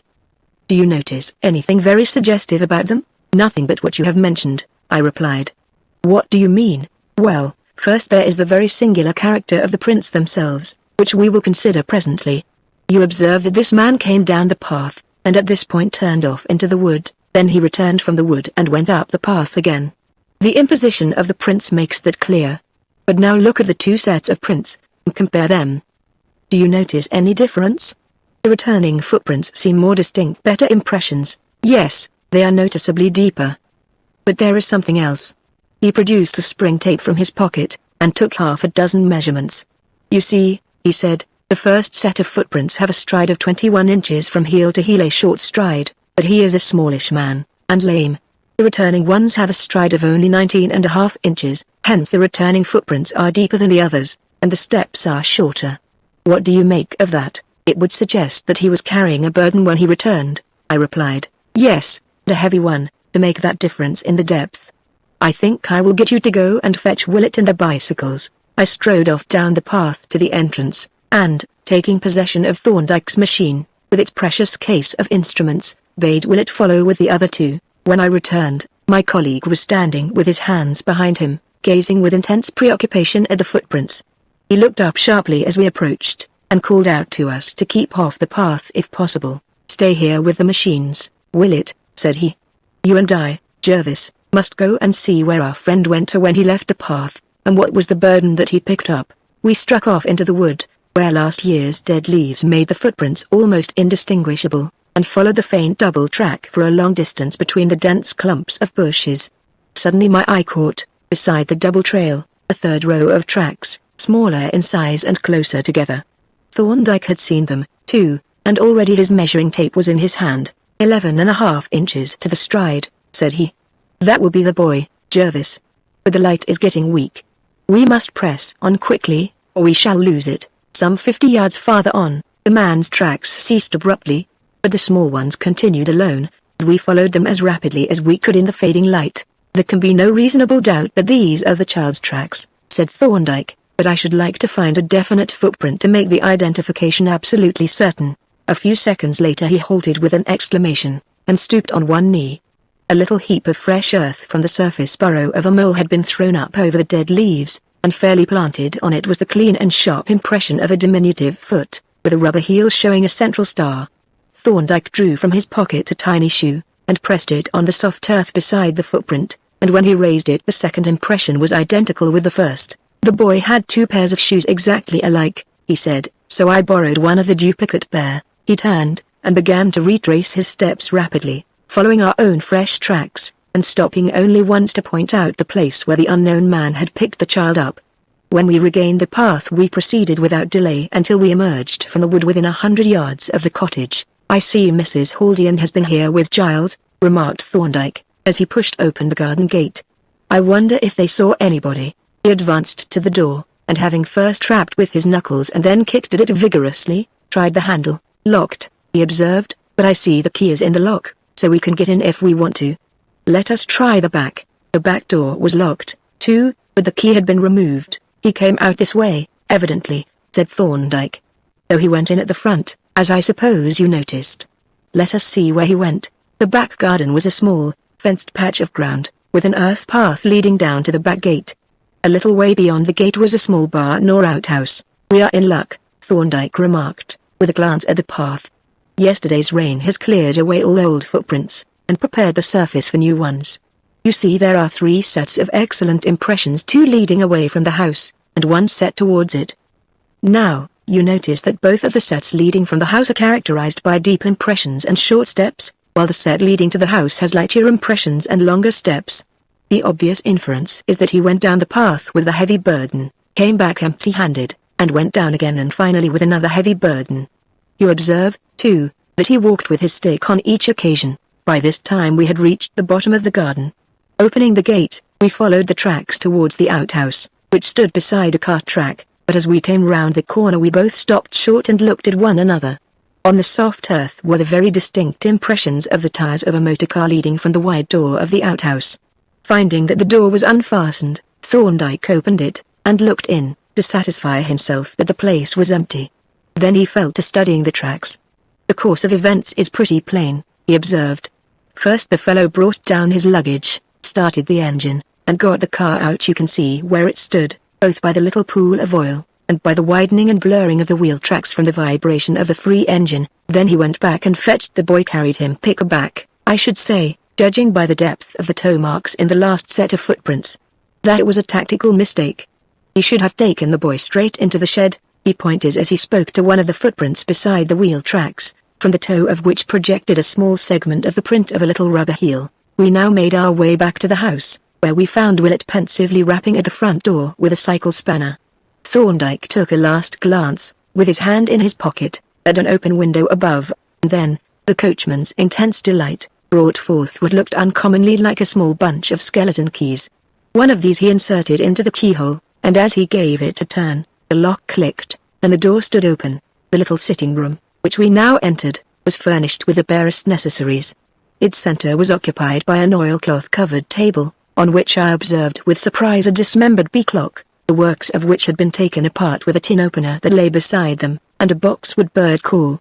At these objects Thorndyke glanced and nodded, as though they fitted into some theory that he had formed, examined carefully the oilcloth around the litter of wheels and pinions, and then proceeded on a tour of inspection round the room, peering inquisitively into the kitchen and store cupboard. "Nothing very distinctive or personal here," he remarked.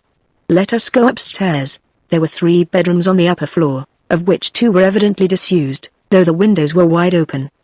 The 3rd bedroom showed manifest traces of occupation, though it was as bare as the others, for the water still stood in the wash-hand basin, and the bed was unmade. To the latter Thorndyke advanced, and, having turned back the bedclothes, examined the interior attentively, especially at the foot and the pillow. The latter was soiled, not to say grimy. Through the rest of the bed linen was quite clean. "Hair dye," remarked Thorndyke, noting my glance at it. Then he turned and looked out of the open window. "Can you see the place where Miss Haldian was sitting to sketch?" he asked. "Yes," I replied. "There is the place well in view, and you can see right up the road. I had no idea this house stood so high. From the 3 upper windows you can see all over the country excepting through the wood." "Yes," Thorndyke rejoined, "and he has probably been in the habit of keeping watch up here with a telescope or a pair of field glasses. Well, there is not much of interest in this room. He kept his effects in a cabin trunk which stood there under the window. He shaved this morning. He has a white beard, to judge by the stubble on the shaving paper, and that is all. Wait, though. There is a key hanging on that nail. He must have overlooked that, for it evidently does not belong to this house. It is an ordinary town latchkey." He took the key down, and having laid a sheet of notepaper, from his pocket, on the dressing table, produced a pin, with which he began carefully to probe the interior of the key barrel. Presently there came forth, with much coaxing, a large ball of grey fluff, which Thorndyke folded up in the paper with infinite care. "I suppose we mustn't take away the key," he said, "but I think we will take a wax mold of it." He hurried downstairs, and, unstrapping the case from his bicycle, brought it in and placed it on the table. As it was now getting dark, he detached the powerful acetylene lamp from his machine, and, having lighted it, proceeded to open the mysterious case. First he took from it a small insufflator, or powder blower, with which he blew a cloud of light yellow powder over the table around the remains of the clock. The powder settled on the table in an even coating, but when he blew at it smartly with his breath, it cleared off, leaving, however, a number of smeary impressions which stood out in strong yellow against the black oilcloth. To one of these impressions he pointed significantly. It was the print of a child's hand. He next produced a small, portable microscope and some glass slides and cover slips, and having opened the paper and tipped the ball of fluff from the key barrel onto a slide, set to work with a pair of mounted needles to tease it out into its component parts. Then he turned the light of a lamp onto the microscope mirror and proceeded to examine the specimen. A curious and instructive assortment this, Jervis, he remarked, with his eye at the microscope. Woolen fibers, no cotton or linen. He is careful of his health to have woolen pockets and 2 hairs, very curious ones, too. Just look at them, and observe the root bulbs.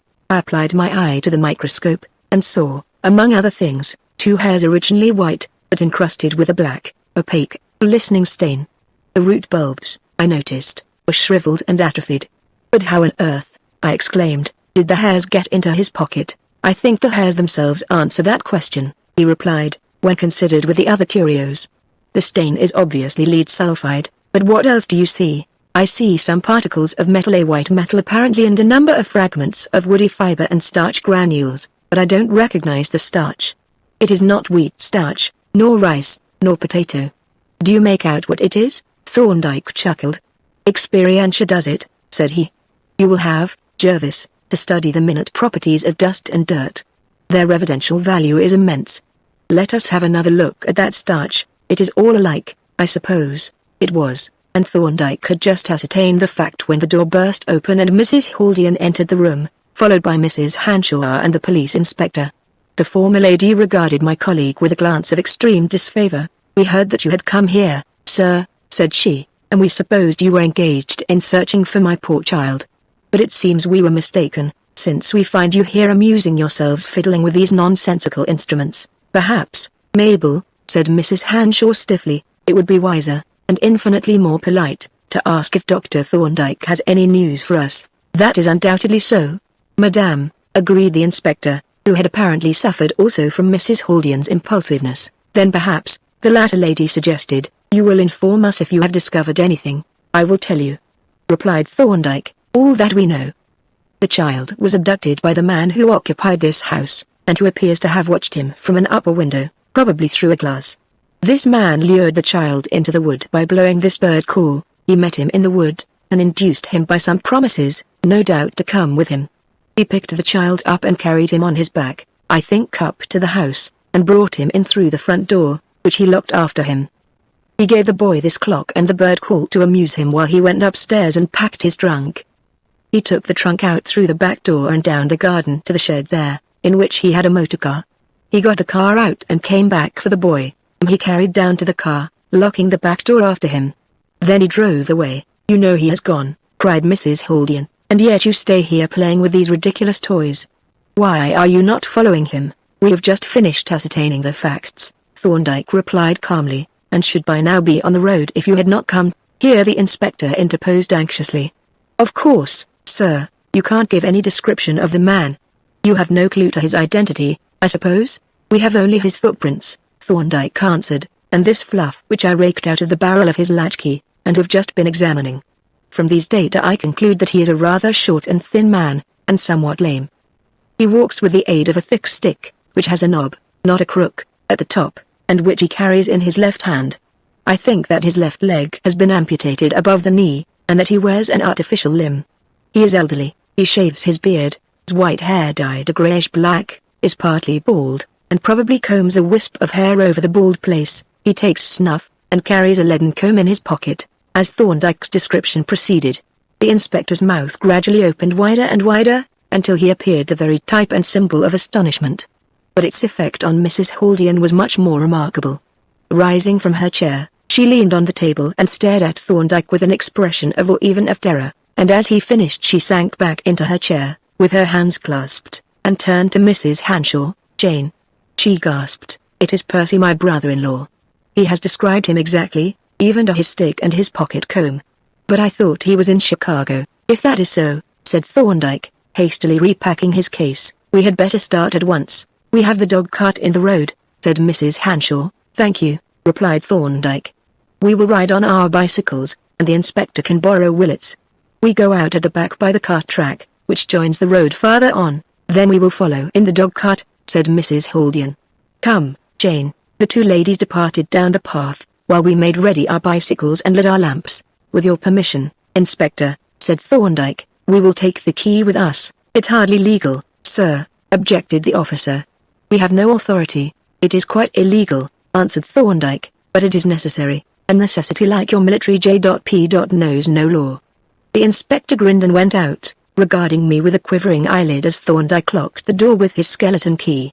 As we turned into the road, I saw the light of the dog cart behind us, and we pushed forward at a swift pace, picking up the trail easily on the soft, moist road. "What beats me," said the inspector confidentially, as we rode along, "is how he knew the man was bald. Was it the footprints or the latchkey? And that comb, too, that was a regular knockout?" These points were, by now, pretty clear to me. I had seen the hairs with their atrophied bulbs such as one finds at the margin of a bald patch, and the comb was used, evidently, for the double purpose of keeping the bald patch covered and blackening the sulfur-charged hair. But the knobbed stick and the artificial limb puzzled me so completely that I presently overtook Thorndyke to demand an explanation. "The stick," said he, "is perfectly simple. The ferrule of a knobbed stick wears evenly all round, that of a crooked stick wears on one side, the side opposite the crook. The impressions showed that the ferrule of this one was evenly convex, therefore it had no crook. The other matter is more complicated. To begin with, an artificial foot makes a very characteristic impression, owing to its purely passive elasticity, as I will show you tomorrow.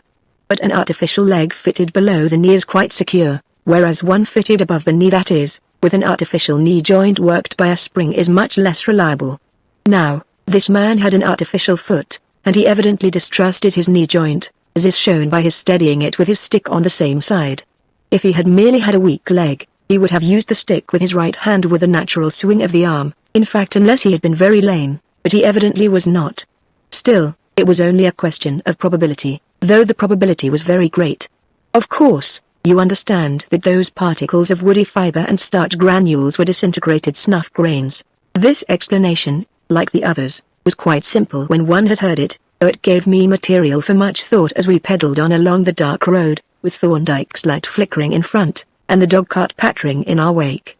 But there was ample time for reflection, for our pace rather precluded conversation, and we rode on, mile after mile, until my legs ached with fatigue.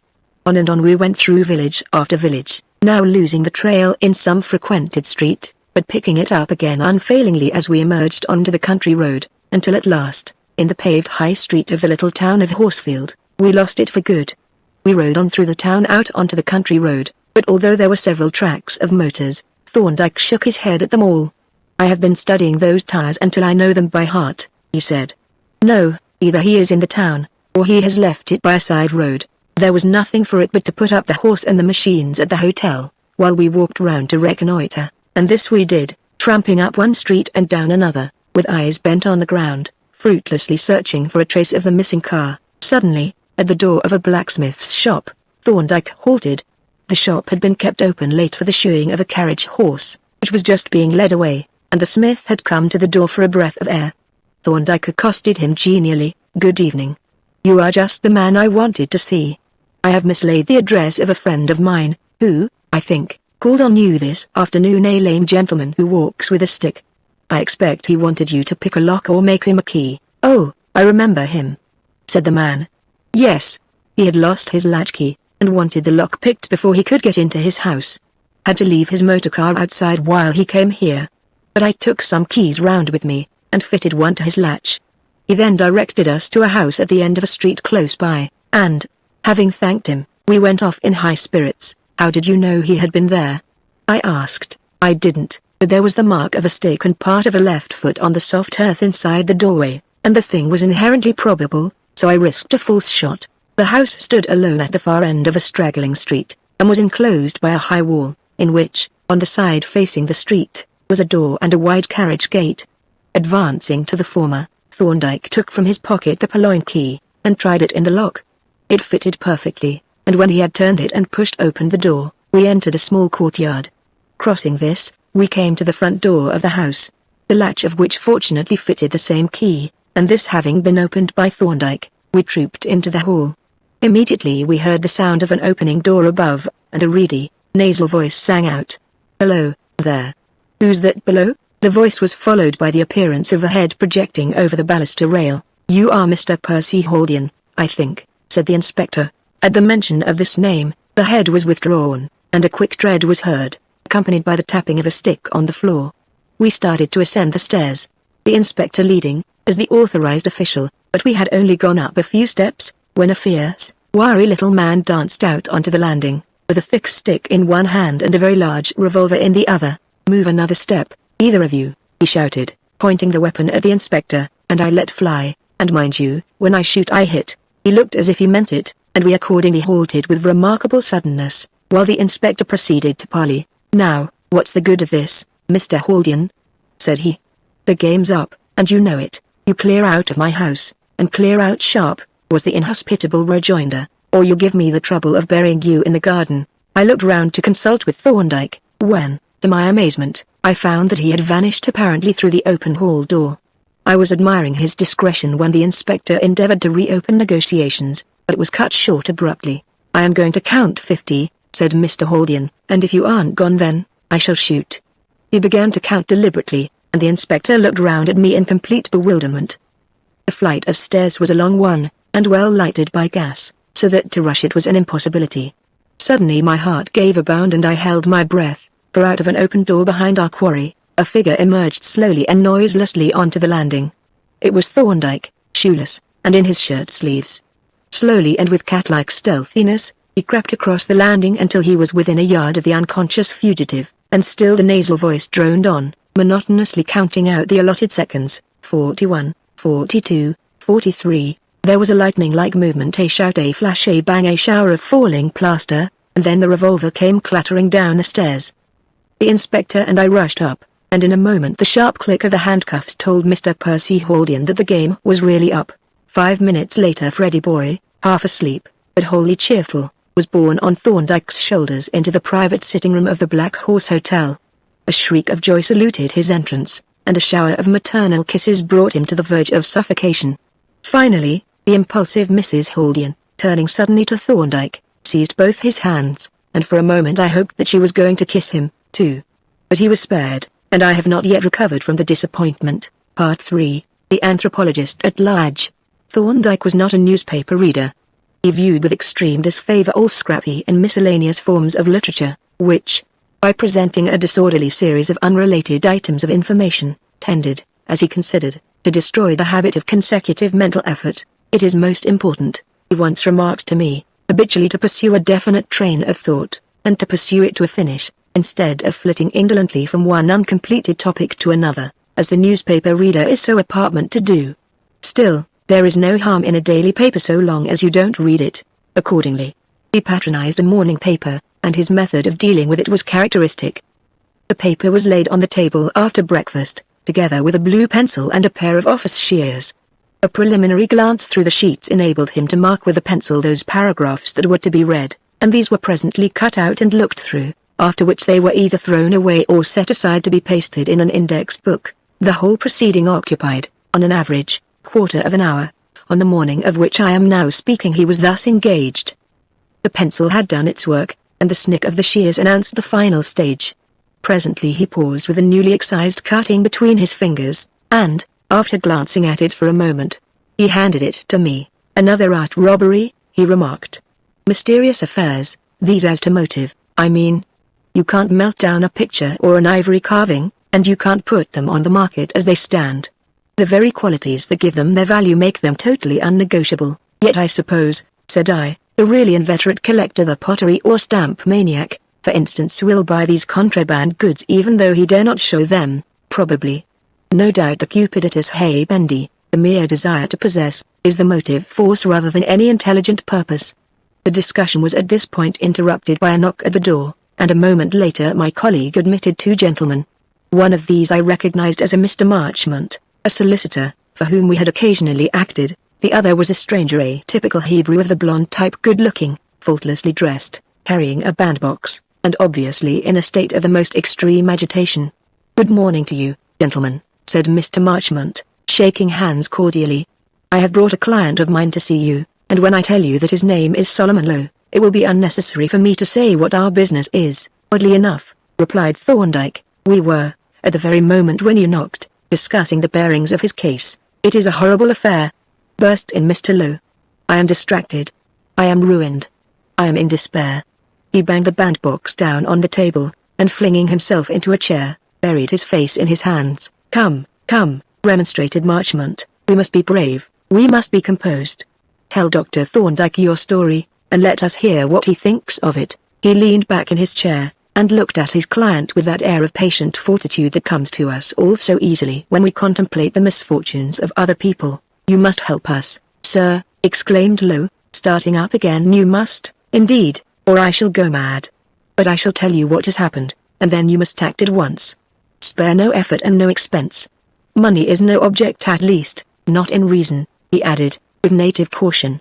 He sat down once more, and in perfect English, though with a slight German accent, proceeded volubly. My brother Isaac is probably known to you by name. Thorndyke nodded.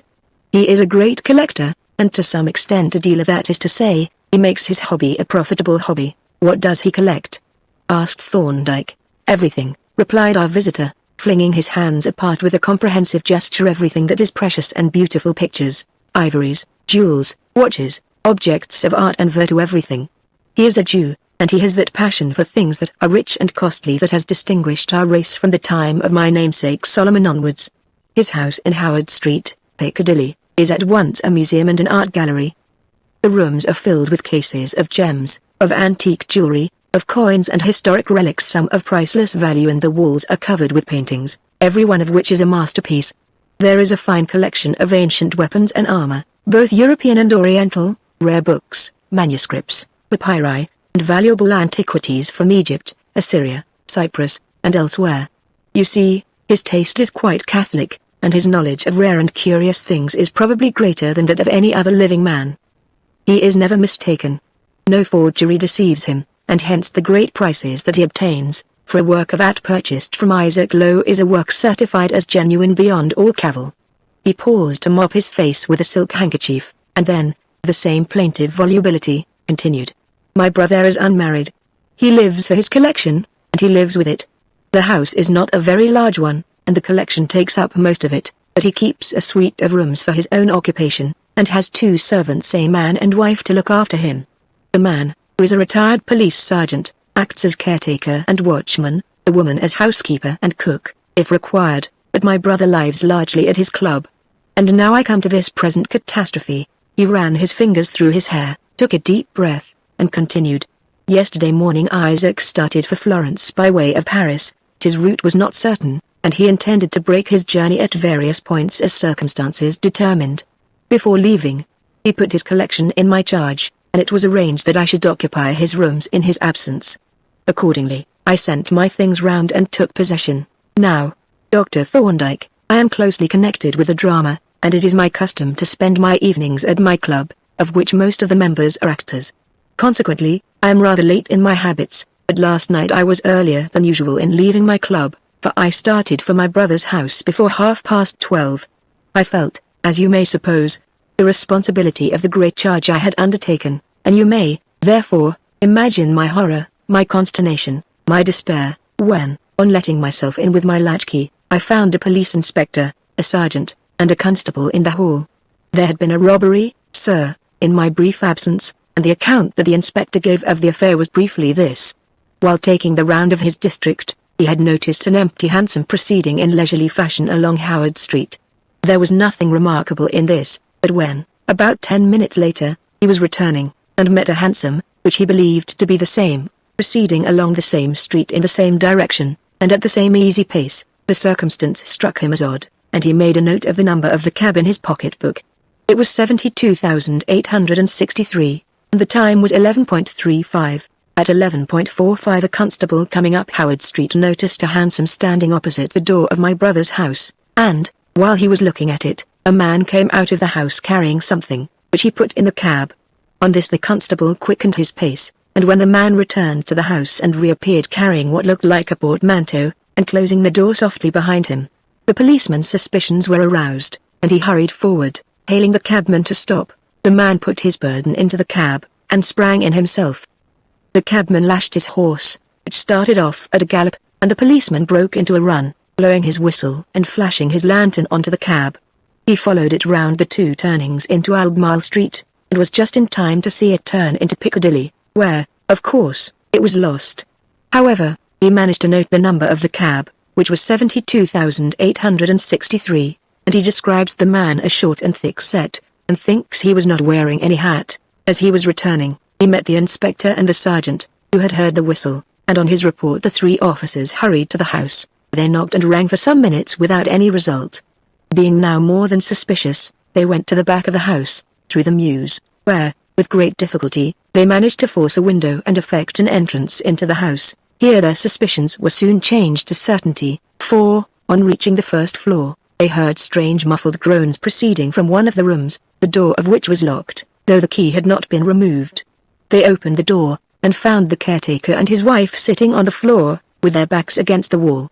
Both were bound hand and foot, and the head of each was enveloped in a green baize bag, and when the bags were taken off, each was found to be lightly but effectively gagged. Each told the same story.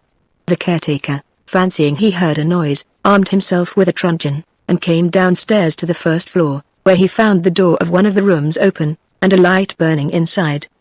He stepped on tiptoe to the open door, and was peering in, when he was seized from behind, half suffocated by a pad held over his mouth, pinioned, gagged, and blindfolded with a bag. His assailant, whom he never saw, was amazingly strong and skillful, and handled him with perfect ease, although he the caretaker is a powerful man, and a good boxer and wrestler. The same thing happened to the wife, who had come down to look for her husband. She walked into the same trap, and was gagged, pinioned, and blindfolded without ever having seen the robber. So the only description that we have of this villain is that furnished by the constable, and the caretaker had no chance of using his truncheon?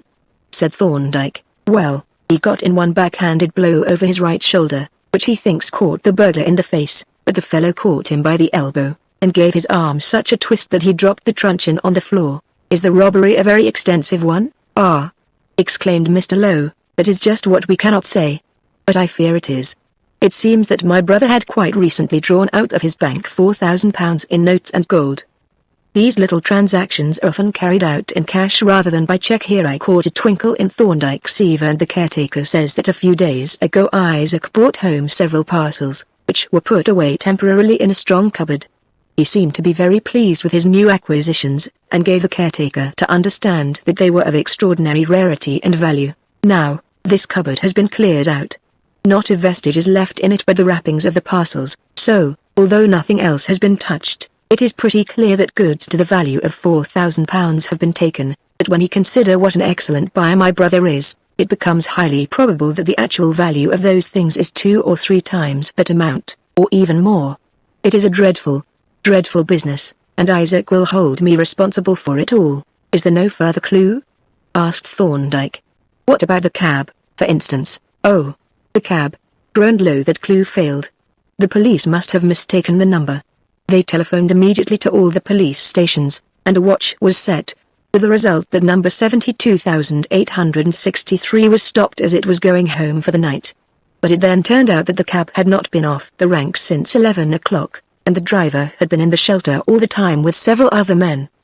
But there is a clue. I have it here. Mr. Lowe's face brightened for once as he reached out for the bandbox. The houses in Howard Street, he explained, as he untied the fastening, have small balconies to the first-floor windows at the back. Now, the thief entered by one of these windows, having climbed up a rainwater pipe to the balcony.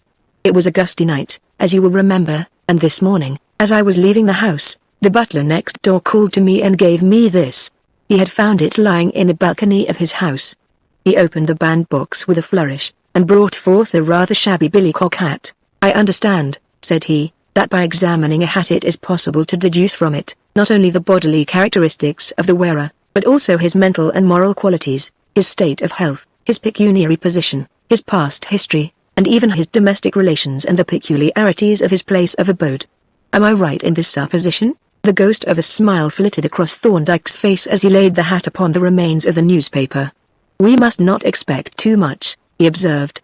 Hats, as you know, the way of changing owners. Your own hat, for instance, a very spruce, hard felt, is a new one, I think. Got it last week, said Mr. Lowe. Exactly.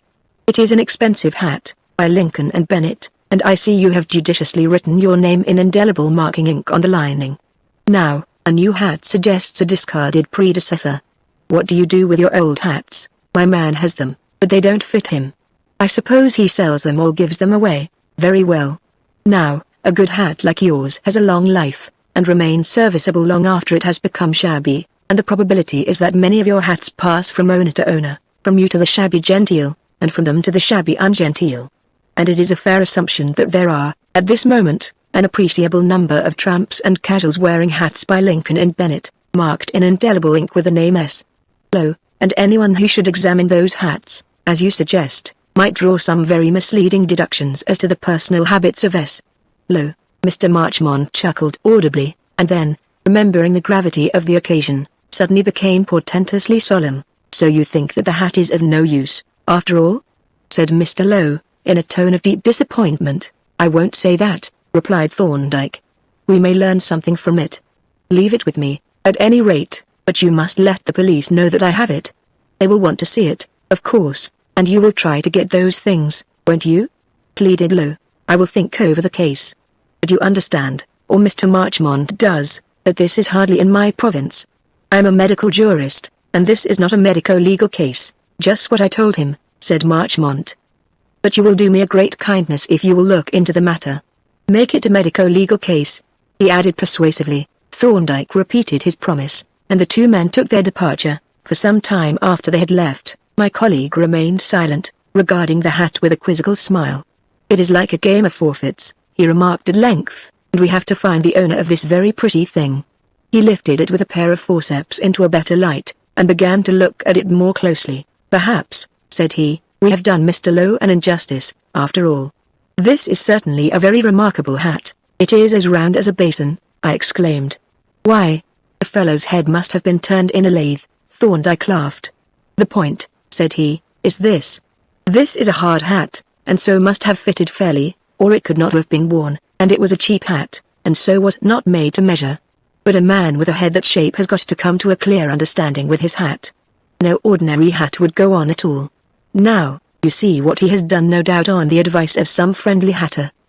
He has bought a hat of a suitable size, and he has made it hot, probably steamed it. Then he has jammed it, while still hot and soft, onto his head, and allowed it to cool and set before removing it. That is evident from the distortion of the brim.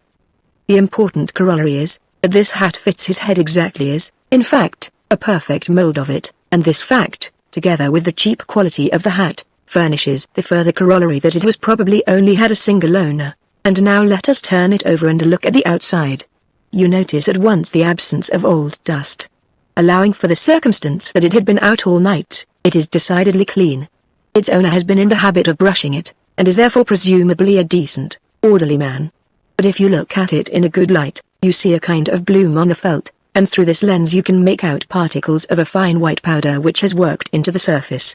He handed me his lens, through which I could distinctly see the particles to which he referred. Then, he continued, under the curl of the brim and in the folds of the hatband, where the brush has not been able to reach it, the powder has collected quite thickly, and we can see that it is a very fine powder, and very white, like flour. What do you make of that? I should say that it is connected with some industry. He may be engaged in some factory or works, or, at any rate, may live near a factory, and have to pass it frequently. Yes, and I think we can distinguish between the two possibilities. For, if he only passes the factory, the dust will be on the outside of the hat only. The inside will be protected by his head. But if he is engaged in the works, the dust will be inside, too, as the hat will hang on a peg in the dust-laden atmosphere, and his head will also be powdered, and so convey the dust to the inside. He turned the hat over once more, and as I brought the powerful lens to bear upon the dark lining, I could clearly distinguish a number of white particles in the interstices of the fabric. The powder is on the inside, too, I said. He took the lens from me, and, having verified my statement, proceeded with the examination. You notice, he said, that the leather head lining is stained with grease, and this staining is more pronounced at the sides and back. His hair, therefore, is naturally greasy, or he greases it artificially, for if the staining were caused by perspiration, it would be most marked opposite the forehead. He peered anxiously into the interior of the hat, and eventually turned down the head lining, and immediately there broke out upon his face a gleam of satisfaction. "Ah!" he exclaimed. "This is a stroke of luck. I was afraid our neat and orderly friend had defeated us with his brush. Pass me the small dissecting forceps, Jervis." I handed him the instrument, and he proceeded to pick out daintily from the space behind the head lining some half a dozen short pieces of hair, which he laid, with infinite tenderness, on a sheet of white paper. "There are several more on the other side," I said, pointing them out to him. "Yes, but we must leave some for the police," he answered, with a smile. "They must have the same chance as ourselves, you know." "But surely," I said, as I bent down over the paper, "these are pieces of horsehair." "I think not," he replied, "but the microscope will show. At any rate, this is the kind of hair I should expect to find with a head of that shape." "Well, it is extraordinarily coarse," said I, "and 2 of the hairs are nearly white." "Yes, black hairs beginning to turn grey. And now, as our preliminary survey has given such encouraging results, we will proceed to more exact methods, and we must waste no time, for we shall have the police here presently to rob us of our treasure." He folded up carefully the paper containing the hairs, and taking the hat in both hands, as though it were some sacred vessel, ascended with me to the laboratory on the next floor. "Now, Polton," he said to his laboratory assistant, "we have here a specimen for examination, and time is precious. First of all, we want your patent dust extractor." The little man bustled to a cupboard and brought forth a singular appliance, of his own manufacture, somewhat like a miniature vacuum cleaner. It had been made from a bicycle foot pump, by reversing the piston valve, and was fitted with a glass nozzle and a small detachable glass receiver for collecting the dust, at the end of a flexible metal tube. "We will sample the dust from the outside first," said Thorndyke, laying the hat upon the workbench. "Are you ready, Polton?" The assistant slipped his foot into the stirrup of the pump and worked the handle vigorously, while Thorndyke drew the glass nozzle slowly along the hat brim under the curled edge. And as the nozzle passed along, the white coating vanished as if by magic, leaving the felt absolutely clean and black, and simultaneously the glass receiver became clouded over with a white deposit. "We will leave the other side for the police," said Thorndyke, and as Polton ceased pumping he detached the receiver, and laid it on a sheet of paper, on which he wrote in pencil, "Outside," and covered it with a small bell glass.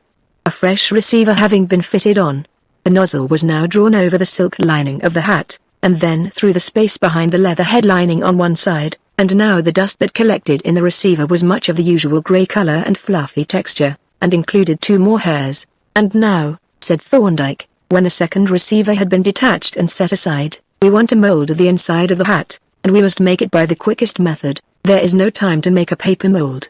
It is a most astonishing head," he added, reaching down from a nail a pair of large calipers, which he applied to the inside of the hat, 6 inches and 9/10 long by 6 6/10 broad, which gives us. He made a rapid calculation on a scrap of paper the extraordinarily high cephalic index of 95 Polton now took possession of the hat, and, having stuck a band of wet tissue paper round the inside, mixed a small bowl of plaster of Paris, and very dexterously ran a stream of the thick liquid onto the tissue paper, where it quickly solidified. A second and third application resulted in a broad ring of solid plaster an inch thick, forming a perfect mold of the inside of the hat, and in a few minutes the slight contraction of the plaster in setting rendered the mold sufficiently loose to allow of its being slipped out onto a board to dry. We were none too soon, for even as Polton was removing the mold, the electric bell, which I had switched onto the laboratory, announced a visitor, and when I went down I found a police sergeant waiting with a note from Superintendent Miller, requesting the immediate transfer of the hat. "The next thing to be done," said Thorndyke, when the sergeant had departed with the bandbox, "is to measure the thickness of the hairs, and make a transverse section of one, and examine the dust. The section we will leave to Polton as time is an object. Polton, you had better embed the hair in thick gum and freeze it hard on the microtome, and be very careful to cut the section at right angles to the length of the hair. Meanwhile, we will get to work with the microscope." The hairs proved on measurement to have a surprisingly large diameter of 1/135 of an inch, fully double that of ordinary hairs, although they were unquestionably human. As to the white dust, it presented a problem that even Thorndyke was unable to solve. The application of reagents showed it to be carbonate of lime, but its source for a time remained a mystery. "The larger particles," said Thorndyke, with his eye applied to the microscope, "appear to be transparent, crystalline, and distinctly laminated in structure. It is not chalk, it is not whiting, it is not any kind of cement. What can it be? Could it be any kind of shell?" I suggested. "For instance, of course," he exclaimed, starting up, "you have hit it, Jervis, as you always do. It must be mother of pearl. Polton, give me a pearl shirt button out of your oddments box." The button was duly produced by the thrifty Polton, dropped into an agate mortar, and speedily reduced to powder, a tiny pinch of which Thorndyke placed under the microscope. "This powder," said he, "is, naturally, much coarser than our specimen, but the identity of character is unmistakable. Jervis, you are a treasure. Just look at it." I glanced down the microscope, and then pulled out my watch. "Yes," I said, "there is no doubt about it, I think, but I must be off." Anstey urged me to be in court by 11:30 at the latest. With infinite reluctance I collected my notes and papers and departed, leaving Thorndyke diligently copying addresses out of the post office directory. My business at the court detained me the whole of the day, and it was near upon dinner time when I reached our chambers. Thorndyke had not yet come in, but he arrived half an hour later, tired and hungry, and not very communicative. "What have I done?" he repeated, in answer to my inquiries. "I have walked miles of dirty pavement, and I have visited every pearl shell cutter's in London, with one exception, and I have not found what I was looking for. The one mother-of-pearl factory that remains, however, is the most likely, and I propose to look in it tomorrow morning. Meanwhile, we have completed our data, with Polton's assistance. Here is a tracing of our friend's skull taken from the mold. You see it is an extreme type of brachycephalic skull, and markedly unsymmetrical. Here is a transverse section of his hair, which is quite circular unlike yours or mine, which would be oval. We have the mother-of-pearl dust from the outside of the hat, and from the inside similar dust mixed with various fibers and a few granules of rice starch. Those are our data. Supposing the hat should not be that of the burglar after all?" I suggested. "That would be annoying. But I think it is his, and I think I can guess at the nature of the art treasures that were stolen." "And you don't intend to enlighten me, my dear fellow," he replied. "You have all the data. Enlighten yourself by the exercise of your own brilliant faculties. Don't give way to mental indolence." I endeavored, from the facts in my possession, to construct the personality of the mysterious burglar, and failed utterly, nor was I more successful in my endeavor to guess at the nature of the stolen property, and it was not until the following morning, when we had set out on our quest and were approaching Limehouse, that Thorndyke would revert to the subject. "We are now," he said, "going to the factory of Badcombe and Martin, shell importers and cutters, in the West India Dock Road. If I don't find my man there, I shall hand the facts over to the police, and waste no more time over the case." "What is your man like?" I asked. "I am looking for an elderly Japanese, wearing a new hat or, more probably, a cap, and having a bruise on his right cheek or temple. I am also looking for a cabyard, but here we are at the works, and as it is now close on the dinner hour, we will wait and see the hands come out before making any inquiries." We walked slowly past the tall, blank-faced building, and were just turning to repass it when a steam whistle sounded. A wicket opened in the main gate, and a stream of workmen each powdered with white, like a miller, emerged into the street. We halted to watch the men as they came out, one by one, through the wicket, and turned to the right or left towards their homes or some adjacent coffee shop, but none of them answered to the description that my friend had given. The outcoming stream grew thinner, and at length ceased. The wicket was shut with a bang, and once more Thorndyke's quest appeared to have failed. "Is that all of them, I wonder?" he said, with a shade of disappointment in his tone, but even as he spoke the wicket opened again, and a leg protruded. The leg was followed by a back and a curious globular head, covered with iron-grey hair, and surmounted by a cloth cap, the whole appertaining to a short, very thick-set man, who remained thus, evidently talking to someone inside. Suddenly he turned his head to look across the street, and immediately I recognized, by the pallid yellow complexion and narrow eye slits, the physiognomy of a typical Japanese. The man remained talking for nearly another minute, then, drawing out his other leg, he turned towards us, and now I perceived that the right side of his face, over the prominent cheekbone, was discolored as though by a severe bruise. "Ah," said Thorndyke, turning round sharply as the man approached, "either this is our man or it is an incredible coincidence." He walked away at a moderate pace, allowing the Japanese to overtake us slowly, and when the man had at length passed us, he increased his speed somewhat, so as to maintain the distance. Our friend stepped along briskly, and presently turned up a side street, whither we followed at a respectful distance, Thorndyke holding open his pocket-book, and appearing to engage me in an earnest discussion, but keeping a sharp eye on his quarry. "There he goes," said my colleague, as the man suddenly disappeared the house with the green window sashes. "That will be number 13, it was, and, having verified the fact, we passed on, and took the next turning that would lead us back to the main road. Some 20 minutes later, as we were strolling past the door of a coffee shop, a man came out, and began to fill his pipe with an air of leisurely satisfaction. His hat and clothes were powdered with white like those of the workmen whom we had seen come out of the factory. Thorndyke accosted him. "Is that a flour mill up the road there?" "No, sir, pearl shell. I work there myself." "Pearl shell, eh?" said Thorndyke. "I suppose that will be an industry that will tend to attract the aliens. Do you find it so?" "No, sir, not at all. The work's too hard. We've only got one foreigner in the place, and he ain't an alien, he's a Jap." "A Jap?" exclaimed Thorndyke. "Really? Now, I wonder if that would chance to be our old friend Kota. You remember Kota?" he added, turning to me. "No, sir, this man's name is Futashima. There was another Jap in the works, a chap named it too, a pal of Futashima's, but he's left." I don't know either of them. By the way, usen't there to be a cab yard just about here? There's a yard up Rankin Street where they keep vans and 1 or 2 cabs. That chap hitter works there now. Taken to horseflesh. Drives a van sometimes. Queer start for a Jap, very. Thorndyke thanked the man for his information, and we sauntered on towards Rankin Street. The yard was at this time nearly deserted, being occupied only by an ancient and crazy four-wheeler and a very shabby handsome, curious old houses. "These that back onto the yard," said Thorndyke, strolling into the enclosure. "That timber gable, now," pointing to a house, from a window of which a man was watching us suspiciously, "is quite an interesting survival." "What's your business, mister?"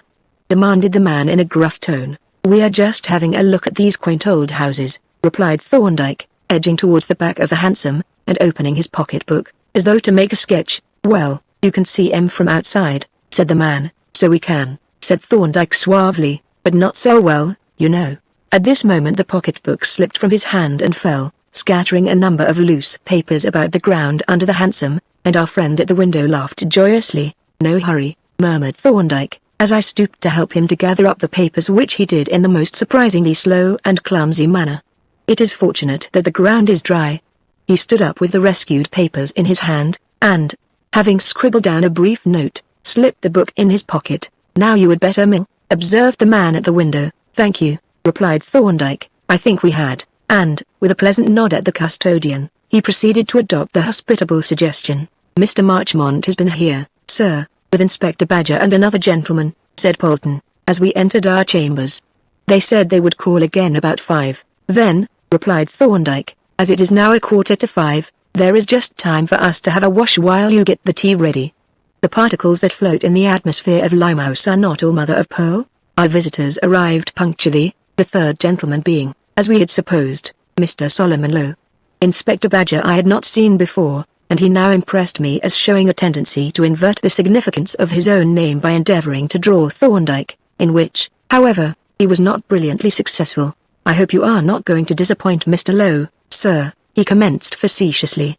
"You have had a good look at that hat, we saw your marks on it, and he expects that you will be able to point us out the man, name and address all complete." He grinned patronizingly at our unfortunate client, who was looking even more haggard and worn than he had been on the previous morning. Have you made any discovery?" Mr. Lowe asked with pathetic eagerness. "We examined the hat very carefully, and I think we have established a few facts of some interest." "Did your examination of the hat furnish any information as to the nature of the stolen property, sir?"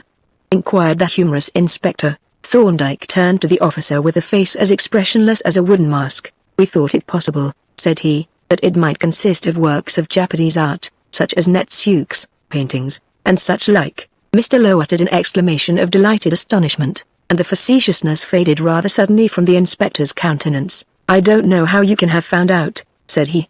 "We have only known it half an hour ourselves, and the wire came direct from Florence to Scotland Yard." "Perhaps you can describe the thief to us," said Mr. Lowe, in the same eager tone. "I dare say the inspector can do that," replied Thorndyke. "Yes, I think so," replied the officer. "He is a short, strong man, with a dark complexion and hair turning grey. He has a very round head, and he is probably a workman engaged at some whiting or cement works. That is all we know. If you can tell us any more, sir, we shall be very glad to hear it." "I can only offer a few suggestions," said Thorndyke, "but perhaps you may find them useful. For instance, at 13, Burkitt Street, Limehouse, there is living a Japanese gentleman named Futashima, who works at Badcombe and Martin's mother of pearl factory. I think that if you were to call on him, and let him try on the hat that you have, it would probably fit him." The inspector scribbled ravenously in his notebook, and Mr. Marchmont, an old admirer of Thorndyke's, leaned back in his chair, chuckling softly and rubbing his hands. Then, continued my colleague, there is in Rankin Street, Limehouse, a cab yard, where another Japanese gentleman named Itu is employed. You might find out where Itu was the night before last, and if you should chance to see a hansom cab the number 22,481, have a good look at it. In the frame of the number plate you will find 6 small holes.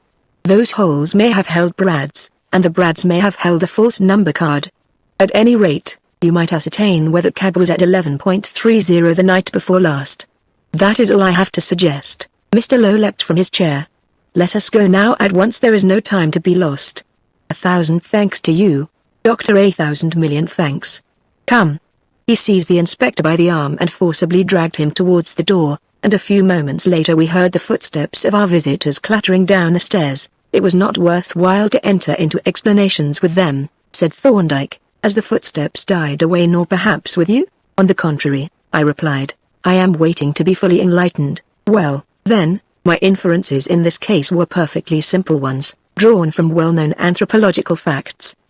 The human race, as you know, is roughly divided into 3 groups: the black, white, and the yellow races.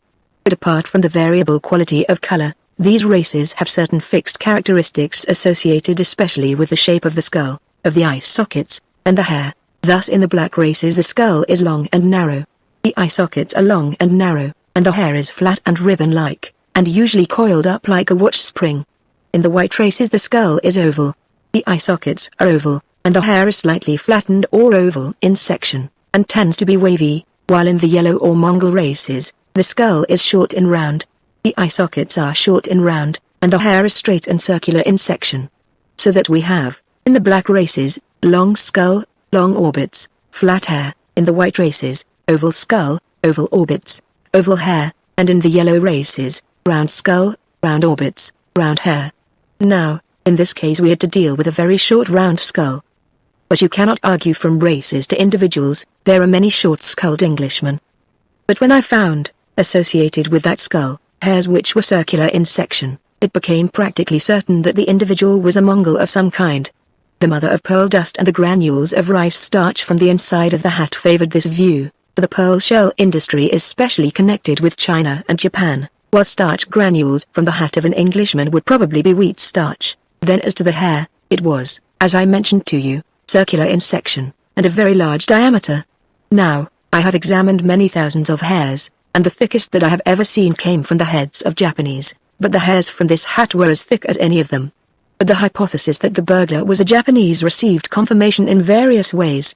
Thus, he was short, though strong and active, and the Japanese are the shortest of the Mongol races, and very strong and active. Then his remarkable skill in handling the powerful caretaker, a retired police sergeant, suggested the Japanese art of Ujitsu, while the nature of the robbery was consistent with the value set by the Japanese on works of art.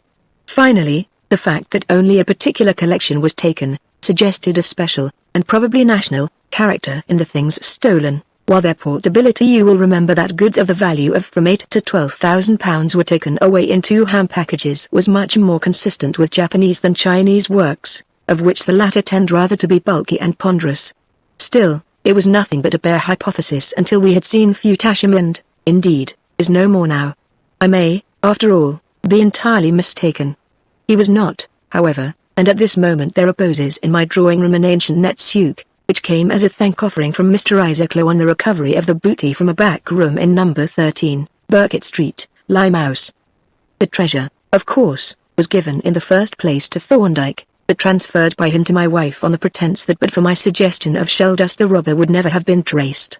Which is, on the face of it, preposterous. Part 4, The Blue Sequin. Thorndyke stood looking up and down the platform with anxiety that increased as the time drew near for the departure of the train. This is very unfortunate, he said, reluctantly stepping into an empty smoking compartment as the guard executed a flourish with his green flag. I am afraid we have missed our friend. He closed the door, and, as the train began to move, thrust his head out of the window. Now I wonder if that will be he continued. If so, he has caught the train by the skin of his teeth, and is now in one of the rear compartments. The subject of Thorndyke's speculations was Mr. Edward Stopford, of the firm of Stopford and Myers, of Portugal Street, solicitors, and his connection with us at present arose out of a telegram that had reached our chambers on the preceding evening. It was reply paid, and ran thus. Can you come here tomorrow to direct a defense? Important case. All costs undertaken by us. Stopford and Myers. Thorndyke's reply had been in the affirmative, and early on this present morning a further telegram evidently posted overnight had been delivered. Shall leave for Woldhurst by 8:25 from Charing Cross. Will call for you if possible. Edward Stopford. He had not called, however, and, since he was unknown personally to us both, we could not judge whether or not he had been among the passengers on the platform. It is most unfortunate, Thorndyke repeated, for it deprives us of that preliminary consideration of the case which is so invaluable. He filled his pipe thoughtfully, and, having made a fruitless inspection of the platform at London Bridge, took up the paper that he had bought at the bookstall, and began to turn over the leaves, running his eye quickly down the columns, unmindful of the journalistic baits in paragraph or article. It is a great disadvantage, he observed, while still glancing through the paper, to come plump into an inquiry without preparation to be confronted with the details before one has a chance of considering the case in general terms. For instance, he paused, leaving the sentence unfinished, and as I looked up inquiringly I saw that he had turned over another page, and was now reading attentively. This looks like our case, Jervis, he said presently, handing me the paper and indicating a paragraph at the top of the page. It was quite brief, and was headed Terrible Murder in Kent, the account being as follows. A shocking crime was discovered yesterday morning at the little town of Woldhurst, which lies on the branch line from Halbury Junction. The discovery was made by a porter who was inspecting the carriages of the train which had just come in. On opening the door of a first-class compartment, he was horrified to find the body of a fashionably dressed woman stretched upon the floor. Medical aid was immediately summoned, and on the arrival of the divisional surgeon, Dr. Morton, it was ascertained that the woman had not been dead more than a few minutes. The state of the corpse leaves no doubt that a murder of a most brutal kind has been perpetrated, the cause of death being a penetrating wound of the head, inflicted with some pointed implement, which must have been used with terrible violence, since it has perforated the skull and entered the brain. That robbery was not the motive of the crime is made clear by the fact that an expensively fitted dressing bag was found on the rack, and that the dead woman's jewelry, including several valuable diamond rings, was untouched. It is rumored that an arrest has been made by the local police, a gruesome affair, I remarked, as I handed back the paper, but the report does not give us much information. It does not, Thorndyke agreed, and yet it gives us something to consider. Here is a perforating wound of the skull, inflicted with some pointed implement, that is, assuming that it is not a bullet wound. Now, what kind of implement would be capable of inflicting such an injury? How would such an implement be used in the confined space of a railway carriage, and what sort of person would be in possession of such an implement? These are preliminary questions that are worth considering, and I commend them to you, together with the further problems of the possible motive excluding robbery and any circumstances other than murder which might account for the injury. The choice of suitable implements is not very great, I observed. It is very limited, and most of them, such as a plasterer's pick or a geological hammer, are associated with certain definite occupations. You have a notebook, I had, and, accepting the hint, I produced it and pursued my further reflections in silence, while my companion, with his notebook also on his knee, gazed steadily out of the window. And thus he remained, wrapped in thought, jotting down an entry now and again in his book, until the train slowed down at Halbury Junction, where we had to change onto a branch line. As we stepped out, I noticed a well-dressed man hurrying up the platform from the rear and eagerly scanning the faces of the few passengers who had alighted. Soon he espied us, and, approaching quickly, asked, as he looked from one of us to the other, "Dr. Thorndyke?" "Yes," replied my colleague, adding, "And you, I presume, are Mr. Edward Stopford?" The solicitor bowed. "This is a dreadful affair," he said, in an agitated manner. "I see you have the paper. A most shocking affair. I am immensely relieved to find you here. Nearly missed the train, and feared I should miss you." "There appears to have been an arrest," Thorndyke began. "Yes, my brother. Terrible business. Let us walk up the platform. Our train won't start for a quarter of an hour yet." We deposited our joint Gladstone and Thorndyke's travelling case in an empty first-class compartment, and then, with the solicitor between us, strolled up to the unfrequented end of the platform. "My brother's position," said Mr. Stopford, "fills me with dismay, but let me give you the facts in order, and you shall judge for yourself. This poor creature who has been murdered so brutally was a Miss Edith Grant. She was formerly an artist's model, and as such was a good deal employed by my brother, who is a painter, Harold Stopford, you know. ARA now. I know his work very well, and charming work it is. I think so, too. Well, in those days he was quite a youngster, about 20, and he became very intimate with Miss Grant, in quite an innocent way, though not very discreet, but she was a nice respectable girl, as most English models are, and no one thought any harm. However, a good many letters passed between them, and some little presents, amongst which was a beaded chain carrying a locket, and in this he was fool enough to put his portrait and the inscription, Edith, from Harold. Later on Miss Grant, who had a rather good voice, went on the stage, in the comic opera line, and, in consequence, her habits and associates changed somewhat, and, as Harold had meanwhile become engaged, he was naturally anxious to get his letters back, and especially to exchange the locket for some less compromising gift. The letters she eventually sent him, but refused absolutely to part with the locket. Now, for the last month Harold has been staying at Halbury, making sketching excursions into the surrounding country, and yesterday morning he took the train to Shinglehurst, the third station from here, and the one before Woldhurst. On the platform here he met Miss Grant, who had come down from London, and was going on to Worthing. They entered the branch train together, having a first-class compartment to themselves. It seems she was wearing his locket at the time, and he made another appeal to her to make an exchange, which she refused, as before. The discussion appears to have become rather heated and angry on both sides, for the guard and a porter at Munsden both noticed that they seemed to be quarrelling, but the upshot of the affair was that the lady snapped the chain, and tossed it together with the locket to my brother, and they parted quite amiably at Shinglehurst, where Harold got out. He was then carrying his full sketching kit, including a large Holland umbrella, the lower joint of which is an ash staff fitted with a powerful steel spike for driving into the ground. It was about 10:30 when he got out at Shinglehurst. By 11 he had reached his pitch and got to work, and he painted steadily for 3 hours.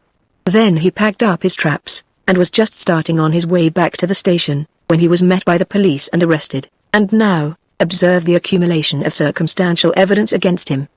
He was the last person seen in company with the murdered woman, for no one seems to have seen her after they left Munsden. He appeared to be quarrelling with her when she was last seen alive. He had a reason for possibly wishing for her death.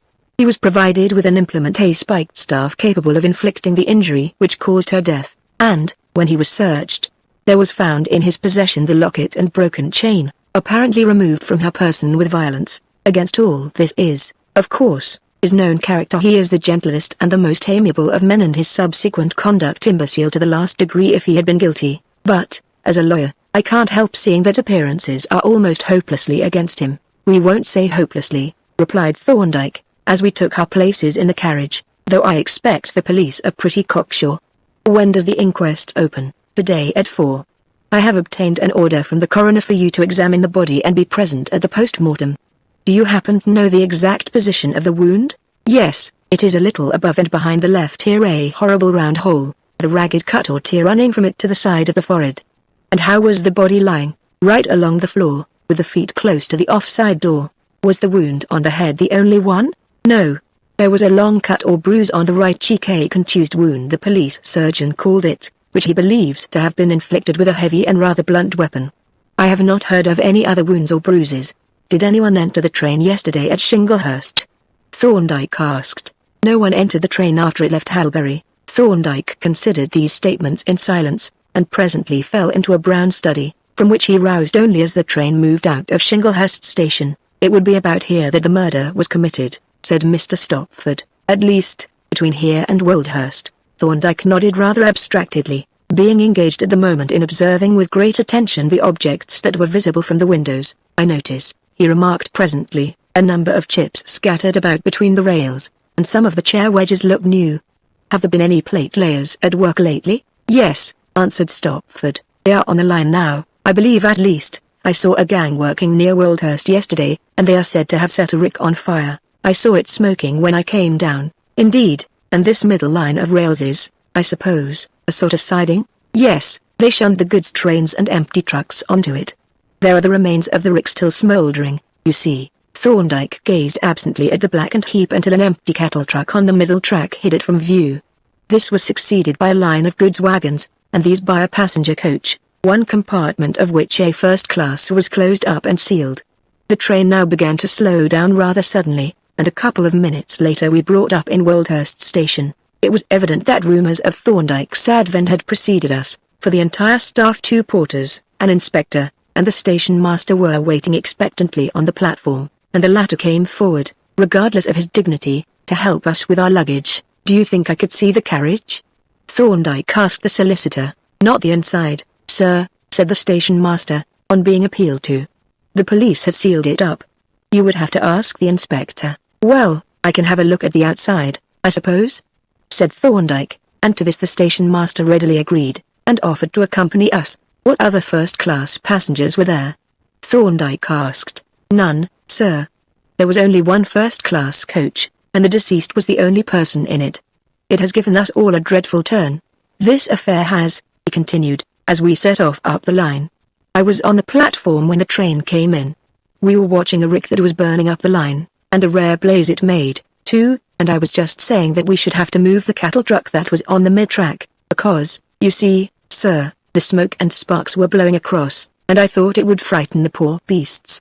And Mr. Felton, he don't like his beasts handled roughly. He says it spoils the meat." "No doubt he is right," said Thorndyke. "But now, tell me, do you think it is possible for any person to board or leave the train on the offside unobserved? Could a man, for instance, enter a compartment on the offside at one station and drop off as the train was slowing down at the next, without being seen?" "I doubt it," replied the station master. "Still, I wouldn't say it is impossible, thank you. Oh, and there's another question. You have a gang of men at work on the line, I see. Now, do those men belong to the district?" "No, sir, they are strangers, every one, and pretty rough diamonds some of them are. But I shouldn't say there was any real harm in them. If you were suspecting any of them of being mixed up in this, I am not," interrupted Thorndyke rather shortly. "I suspect nobody, but I wish to get all the facts of the case at the outset." "Naturally, sir," replied the abashed official, and we pursued our way in silence. "Do you remember, by the way," said Thorndyke, as we approached the empty coach, "whether the offside door of the compartment was closed and locked when the body was discovered?" "It was closed, sir, but not locked." "Why, sir, did you think?" Nothing. The sealed compartment is the one, of course." Without waiting for a reply, he commenced his survey of the coach, while I gently restrained our two companions from shadowing him, as they were disposed to do. The offside footboard occupied his attention specially, and when he had scrutinized minutely the part opposite the fatal compartment, he walked slowly from end to end with his eyes but a few inches from its surface, as though he was searching for something. Near what had been the rear end he stopped, and drew from his pocket a piece of paper. Then, with a moistened fingertip he picked up from the footboard some evidently minute object, which he carefully transferred to the paper, folding the latter and placing it in his pocketbook. He next mounted the footboard, and, having peered in through the window of the sealed compartment, produced from his pocket a small insufflator or powder blower, with which he blew a stream of impalpable smoke-like powder onto the edges of the middle window, bestowing the closest attention on the irregular dusty patches in which it settled, and even measuring one on the jamb of the window with a pocket rule.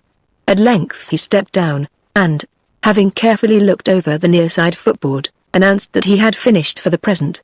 As we were returning down the line, we passed a working man, who seemed to be viewing the chairs and sleepers with more than casual interest. "That, I suppose, is one of the plate layers?" Thorndyke suggested to the station master. "Yes, the foreman of the gang," was the reply. "I'll just step back and have a word with him, if you will walk on slowly." And my colleague turned back briskly and overtook the man, with whom he remained in conversation for some minutes. "I think I see the police inspector on the platform," remarked Thorndyke, as we approached the station. "Yes, there he is," said our guide. "Come down to see what you are after, sir, I expect." Which was doubtless the case, although the officer professed to be there by the merest chance. "You would like to see the weapon, sir, I suppose?" he remarked, when he had introduced himself. "The umbrella spike," Thorndyke corrected. "Yes, if I may. We are going to the mortuary now, then you'll pass the station on the way, so, if you care to look in, I will walk up with you." This proposition being agreed to, we all proceeded to the police station, including the station master, who was on the very tiptoe of curiosity. "You are, sir," said the inspector, unlocking his office, and ushering us in. "Don't say we haven't given every facility to the defense. There are all the effects of the accused, including the very weapon the deed was done with." Come, protested Thorndyke, "we mustn't be premature." He took the stout ash staff from the officer, and, having examined the formidable spike through a lens, drew from his pocket a steel caliper gauge, with which he carefully measured the diameter of the spike, and the staff to which it was fixed. "And now," he said, when he had made a note of the measurements in his book, "we will look at the color box and the sketch. Ah. A very orderly man, your brother. Mr. Stopford.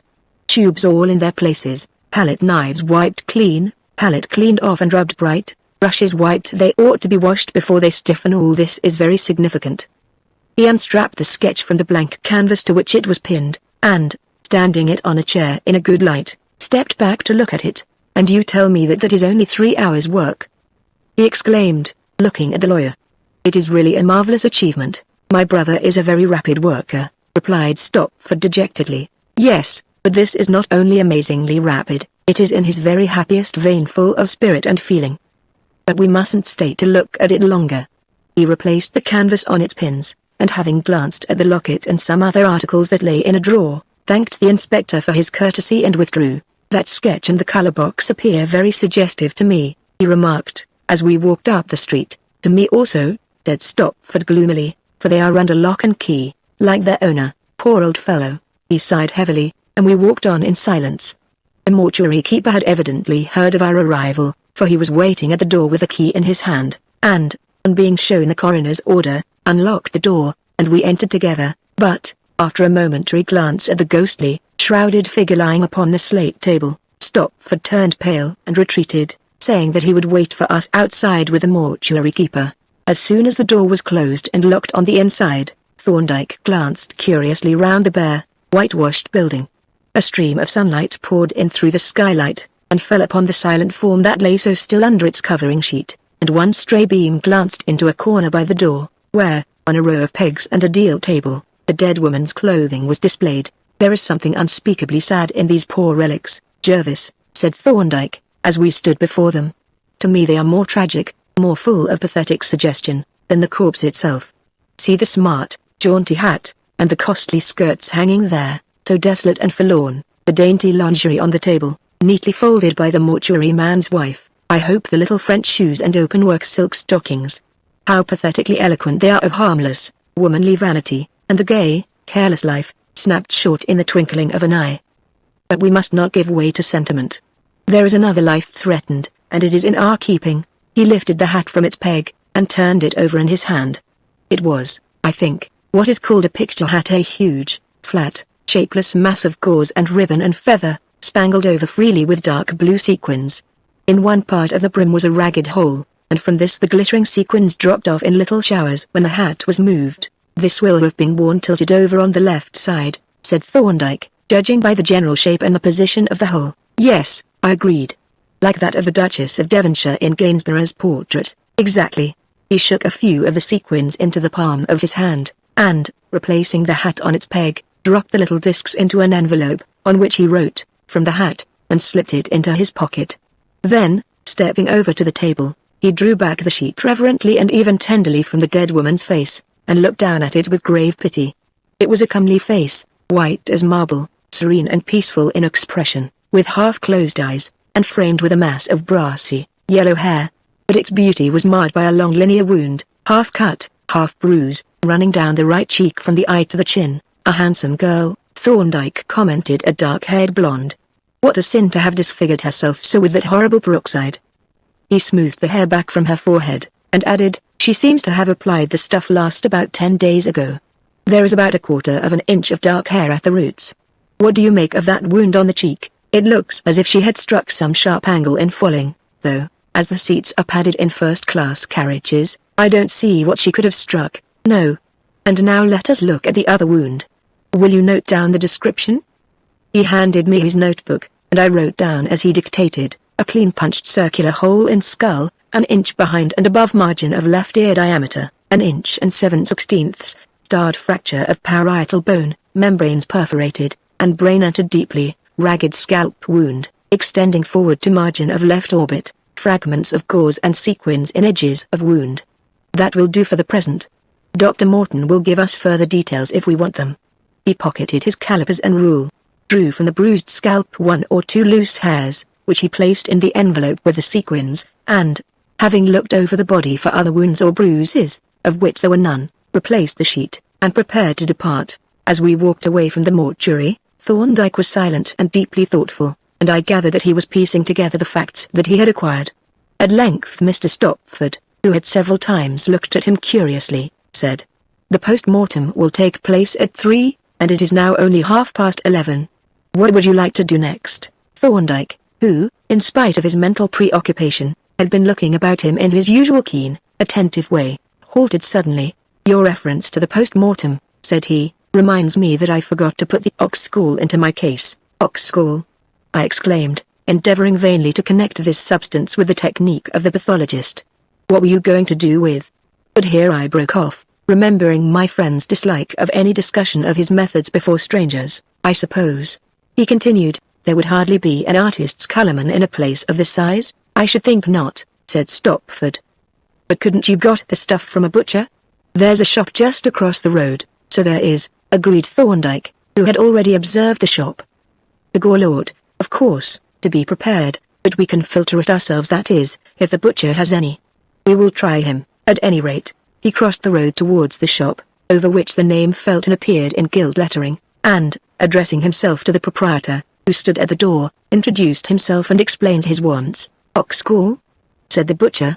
"No, sir, I haven't any just now, but I am having a beast killed this afternoon, and I can let you have some then.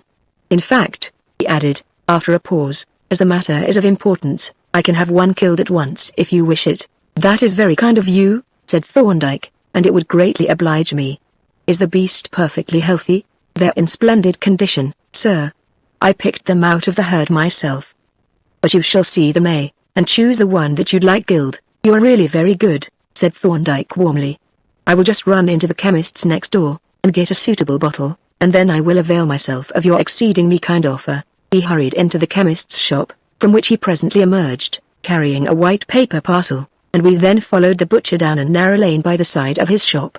It led to an enclosure containing a small pen, in which were confined 3 handsome steers, whose glossy, black coats contrasted in a very striking manner with their long, greyish-white, nearly straight horns. "These are certainly very fine beasts, Mr. Felton," said Thorndyke, as we drew up beside the pen, "and in excellent condition, too."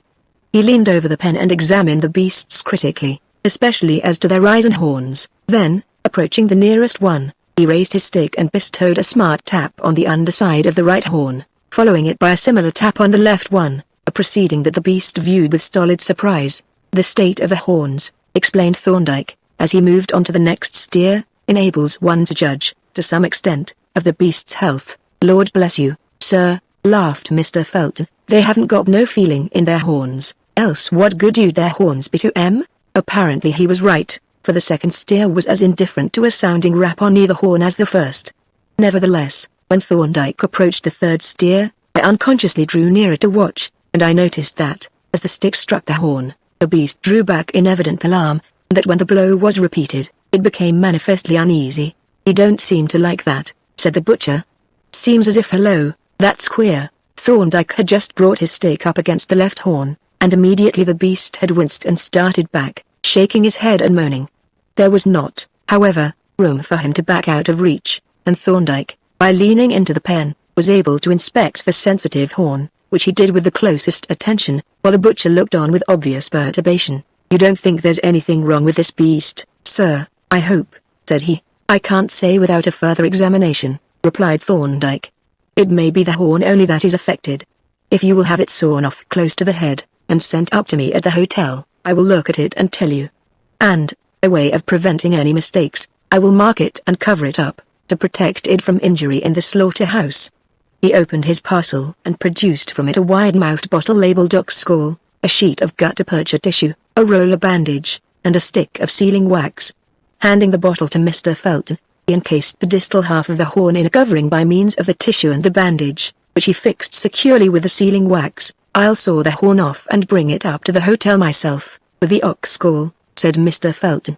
"You shall have them in half an hour." He was as good as his word, for in half an hour Thorndyke was seated at a small table by the window of our private sitting room in the Black Bull Hotel. The table was covered with newspaper, and on it lay the long grey horn and Thorndyke's travelling case, now open and displaying a small microscope and its accessories. The butcher was seated solidly in an armchair waiting, with a half-suspicious eye on Thorndyke for the report, and I was endeavouring by cheerful talk to keep Mr. Stopford from sinking into utter despondency, though I, too, kept a furtive watch on my colleague's rather mysterious proceedings. I saw him unwind the bandage and apply the horn to his ear, bending it slightly to and fro. I watched him, as he scanned the surface closely through a lens, and observed him as he scraped some substance from the pointed end onto a glass slide, and, having applied a drop of some reagent, began to tease out the scraping with a pair of mounted needles. Presently he placed the slide under the microscope, and, having observed it attentively for a minute or two, turned round sharply. "Come and look at this, Jervis," said he. I wanted no second bidding, being on tenterhooks of curiosity, but came over and applied my eye to the instrument. "Well, what is it?" he asked. "A multipolar nerve corpuscle, very shriveled, but unmistakable. And this?" He moved the slide to a fresh spot, 2 pyramidal nerve corpuscles and some portions of fibers. "And what do you say the tissue is?" "Cortical brain substance, I should say, without a doubt." "I entirely agree with you. And that being so," he added, turning to Mr. Stopford, "we may say that the case for the defense is practically complete." "What, in heaven's name, do you mean?" exclaimed Stopford, starting up. "I mean that we can now prove when and where and how Miss Grant met her death. Come and sit down here, and I will explain." "No, you needn't go away, Mr. Felton. We shall have to subpoena you. Perhaps," he continued, "we had better go over the facts and see what they suggest. And first we note the position of the body, lying with the feet close to the offside door, showing that, when she fell, the deceased was sitting, or more probably standing, close to that door. Next there is this." He drew from his pocket a folded paper, which he opened, displaying a tiny blue disc. "It is one of the sequins with which her hat was trimmed, and I have in this envelope several more which I took from the hat itself. This single sequin I picked up on the rear end of the offside footboard, and its presence there makes it nearly certain that at some time Miss Grant had put her head out of the window on that side. The next item of evidence I obtained by dusting the margins of the offside window with a light powder, which made visible a greasy impression 3¼ inches long on the sharp corner of the right-hand jamb, right hand from the inside, I mean. And now as to the evidence furnished by the body. The wound in the skull is behind and above the left ear, is roughly circular, and measures 1 inch and 7/16 at most, and a ragged scalp wound runs from it towards the left eye. On the right cheek is a linear contused wound 3¼ inches long. There are no other injuries. Our next facts are furnished by this." He took up the horn and tapped it with his finger, while the solicitor and Mr. Felton stared at him in speechless wonder. "You notice it is a left horn, and you remember that it was highly sensitive. If you put your ear to it while I strain it, you will hear the grating of a fracture in the bony core. Now look at the pointed end, and you will see several deep scratches running lengthwise, and where those scratches end the diameter of the horn is, as you see by this caliper gauge, 1 inch and 7/16. Covering the scratches is a dry blood stain, and at the extreme tip is a small mass of a dried substance which Dr. Jervis and I have examined with a microscope and are satisfied is brain tissue." "Good God!" exclaimed Stopford eagerly. "Do you mean to say—" "Let us finish with the facts, Mr. Stopford," Thorndyke interrupted. "Now, if you look closely at that blood stain, you will see a short piece of hair stuck to the horn, and through this lens you can make out the root bulb. It is a golden hair, you notice, but near the root it is black, and our caliper gauge shows us that the black portion is 14/64 of an inch long. Now, in this envelope are some hairs that I removed from the dead woman's head. They also are golden hairs, black at the roots, and when I measure the black portion I find it to be 14/64 of an inch long. Then, finally, there is this." He turned the horn over, and pointed to a small patch of dried blood. Embedded in it was a blue sequin. Mr. Stopford and the butcher both gazed at the horn in silent amazement. Then the former drew a deep breath and looked up at Thorndyke. "No doubt," said he, "you can explain this mystery, but for my part one am utterly bewildered, though you are filling me with hope." "And yet the matter is quite simple," returned Thorndyke, "even with these few facts before us, which are only a selection from the body of evidence in our possession. But I will state my theory, and you shall judge." He rapidly sketched a rough plan on a sheet of paper, and continued, "These were the conditions when the train was approaching Woldhurst. Here was the passenger coach, here was the burning rick, and here was a cattle truck. This steer was in that truck. Now my hypothesis is that at that time Miss Grant was standing with her head out of the offside window, watching the burning rick. Her wide hat, worn on the left side, hid from her view the cattle truck which she was approaching, and then this is what happened." He sketched another plan to a larger scale. One of the steers, this one had thrust its long horn out through the bars.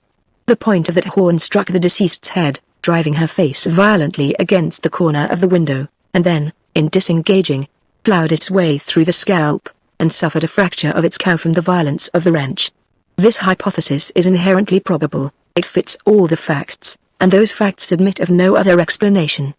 The solicitor sat for a moment as though dazed, then he rose impulsively and seized Thorndyke's hands. "I don't know what to say to you," he exclaimed huskily, "except that you have saved my brother's life, and for that may God reward you." The butcher rose from his chair with a slow grin. "It seems to me," said he, "as if the dock school was what you might call a blind, eh, sir?" And Thorndyke smiled an inscrutable smile. When we returned to town on the following day, we were a party of 4, which included Mr. Harold Stopford. The verdict of death by misadventure, promptly returned by the coroner's jury, had been shortly followed by his release from custody, and he now sat with his brother and me, listening with rapt attention to Thorndyke's analysis of the case. "So, you see," the latter concluded, "I had 6 possible theories of the cause of death worked out before I reached Halbury, and it only remained to select the one that fitted the facts. And when I had seen the kettle truck, had picked up that sequin, had heard the description of the steers, and had seen the hat and the wounds, there was nothing left to do but the filling in of details." "And you never doubted my innocence?" asked Harold Stopford. Thorndyke smiled at his quondam client. "Not after I had seen your colour box and your sketch," said he, "to say nothing of the spike." Part 5, The Mobite Cipher. A large and motley crowd lined the pavements of Oxford Street as Thorndyke and I made our way leisurely eastward. Floral decorations and drooping bunting announced one of those functions inaugurated from time to time by a benevolent government for the entertainment of fashionable loungers and the relief of distressed pickpockets. For a Russian Grand Duke, who had torn himself away, amidst valedictory explosions, from a loving if too demonstrative people, was to pass anon on his way to the Guildhall, and a British prince, heroically indiscreet, was expected to occupy a seat in the ducal carriage. Near Ratbone Place, Thorndyke halted and drew my attention to a smart-looking man who stood lounging in a doorway, cigarette in hand. "Our old friend Inspector Badger," said Thorndyke. "He seems mightily interested in that gentleman in the light overcoat." "How do ye do, Badger?" For at this moment the detective caught his eye and bowed. "Who is your friend?" "That's what I want to know, sir," replied the inspector. "I've been shadowing him for the last half hour, but I can't make him out, though I believe I've seen him somewhere. He don't look like a foreigner, but he has got something bulky in his pocket, so I must keep him in sight until the Duke is safely past. I wish," he added gloomily, "these beastly Russians would stop at home. They give us no end of trouble." "Are you expecting any occurrences, then?" asked Thorndyke. "Bless you, sir," exclaimed Badger, "the whole route is lined with plainclothes men. You see, it is known that several desperate characters followed the Duke to England, and there are a good many exiles living here who would like to have a rap at him. Hello. What's he up to now?" The man in the light overcoat had suddenly caught the inspector's too inquiring eye, and forthwith dived into the crowd at the edge of the pavement. In his haste he trod heavily on the foot of a big, rough-looking man, by whom he was in a moment hustled out into the road with such violence that he fell sprawling face downwards. It was an unlucky moment. A mounted constable was just then backing in upon the crowd, and before he could gather the meaning of the shout that arose from the bystanders, his horse had set down one hind hoof firmly on the prostrate man's back. The inspector signalled to a constable, who forthwith made a way for us through the crowd, but even as we approached the injured man, he rose stiffly and looked round with a pale, vacant face. "Are you hurt?" Thorndyke asked gently, with an earnest look into the frightened, wondering eyes. "No, sir," was the reply, "only I feel queer sinking just here." He laid a trembling hand on his chest, and Thorndyke, still eyeing him anxiously, said in a low voice to the inspector, "Cab or ambulance, as quickly as you can." A cab was led round from Newman Street, and the injured man put into it. Thorndyke, Badger, and I entered, and we drove off up Ratbone Place. As we proceeded, our patient's face grew more and more ashen, drawn, and anxious. His breathing was shallow and uneven, and his teeth chattered slightly. The cab swung round into Good Street, and then suddenly, in the twinkling of an eye there came a change. The eyelids and jaw relaxed, the eyes became filmy, and the whole form subsided into the corner in a shrunken heap, with the strange gelatinous limpness of a body that is dead as a whole, while its tissues are still alive. "God save us! The man's dead!" exclaimed the inspector in a shocked voice, for even policemen have their feelings. He sat staring at the corpse, as it nodded gently with the jolting of the cab, until we drew up inside the courtyard of the Middlesex Hospital, when he got out briskly, with suddenly renewed cheerfulness, to help the porter to place the body on the wheeled couch. "We shall know who he is now, at any rate," said he, as we followed the couch to the casualty room. Thorndyke nodded unsympathetically. The medical instinct in him was for the moment stronger than the legal. The house surgeon leaned over the couch, and made a rapid examination as he listened to our account of the accident. Then he straightened himself up and looked at Thorndyke. "Internal hemorrhage, I expect," said he. "At any rate, he's dead, poor beggar! As dead as Nebuchadnezzar. Ah! Here comes a bobby, it's his affair now." A sergeant came into the room, breathing quickly, and looked in surprise from the corpse to the inspector. But the latter, without loss of time, proceeded to turn out the dead man's pockets, commencing with the bulky object that had first attracted his attention, which proved to be a brown paper parcel tied up with red tape. "Pork by, egad!" he exclaimed with a crestfallen air as he cut the tape and opened the package. "You had better go through his other pockets, Sergeant." The small heap of odds and ends that resulted from this process ended, the single exception, to throw little light on the man's identity. The exception being a letter, sealed, but not stamped, addressed in an exceedingly illiterate hand to Mr. Adolf Skonberg, 213, Greek Street, Soho. "He was going to leave it by hand, I expect," observed the inspector, with a wistful glance at the sealed envelope. "I think I'll take it round myself, and you had better come with me, Sergeant." He slipped the letter into his pocket, and, leaving the sergeant to take possession of the other effects, made his way out of the building. "I suppose, Doctor," said he, as we crossed into Berners Street, "you are not coming our way." "Don't want to see Mr. Skonberg, H.M.?" Thorndyke reflected for a moment. "Well, it isn't very far, and we may as well see the end of the incident." "Yes, let us go together." Number 213, Greek Street, was one of those houses that irresistibly suggest to the observer the idea of a church organ, either jamb of the doorway being adorned with a row of brass bell handles corresponding to the stop knobs. These the sergeant examined with the air of an expert musician, and having, as it were, gauged the capacity of the instrument, selected the middle knob on the right-hand side and pulled it briskly, whereupon a first-floor window was thrown up and a head protruded. But it afforded us a momentary glimpse only, for, having caught the sergeant's upturned eye, it retired with surprising precipitancy, and before we had time to speculate on the apparition, the street door was opened and a man emerged. He was about to close the door after him when the inspector interposed. "Does Mr. Adolf Skonberg live here?" The newcomer, a very typical Jew of the red-haired type, surveyed us thoughtfully through his gold-rimmed spectacles as he repeated the name. Skonberg. "Ah, yes. I know. He lives on the 3rd floor. I saw him go up a short time ago. 3rd floor back," and indicating the open door with a wave of the hand, he raised his hat and passed into the street. "I suppose we had better go up," said the inspector, with a dubious glance at the row of bell pulls. He accordingly started up the stairs, and we all followed in his wake. There were 2 doors at the back on the 3rd floor, but as the one was open, displaying an unoccupied bedroom, the inspector rapped smartly on the other. It flew open almost immediately, and a fierce-looking little man confronted us with a hostile stare. "Well?" said he. "Mr. Adolf Skonberg?" inquired the inspector. "Well? What about him?" snapped our new acquaintance. "I wished to have a few words with him," said Badger. "Then what the deuce do you come banging at my door for?" demanded the other. "Why, doesn't he live here?" "No.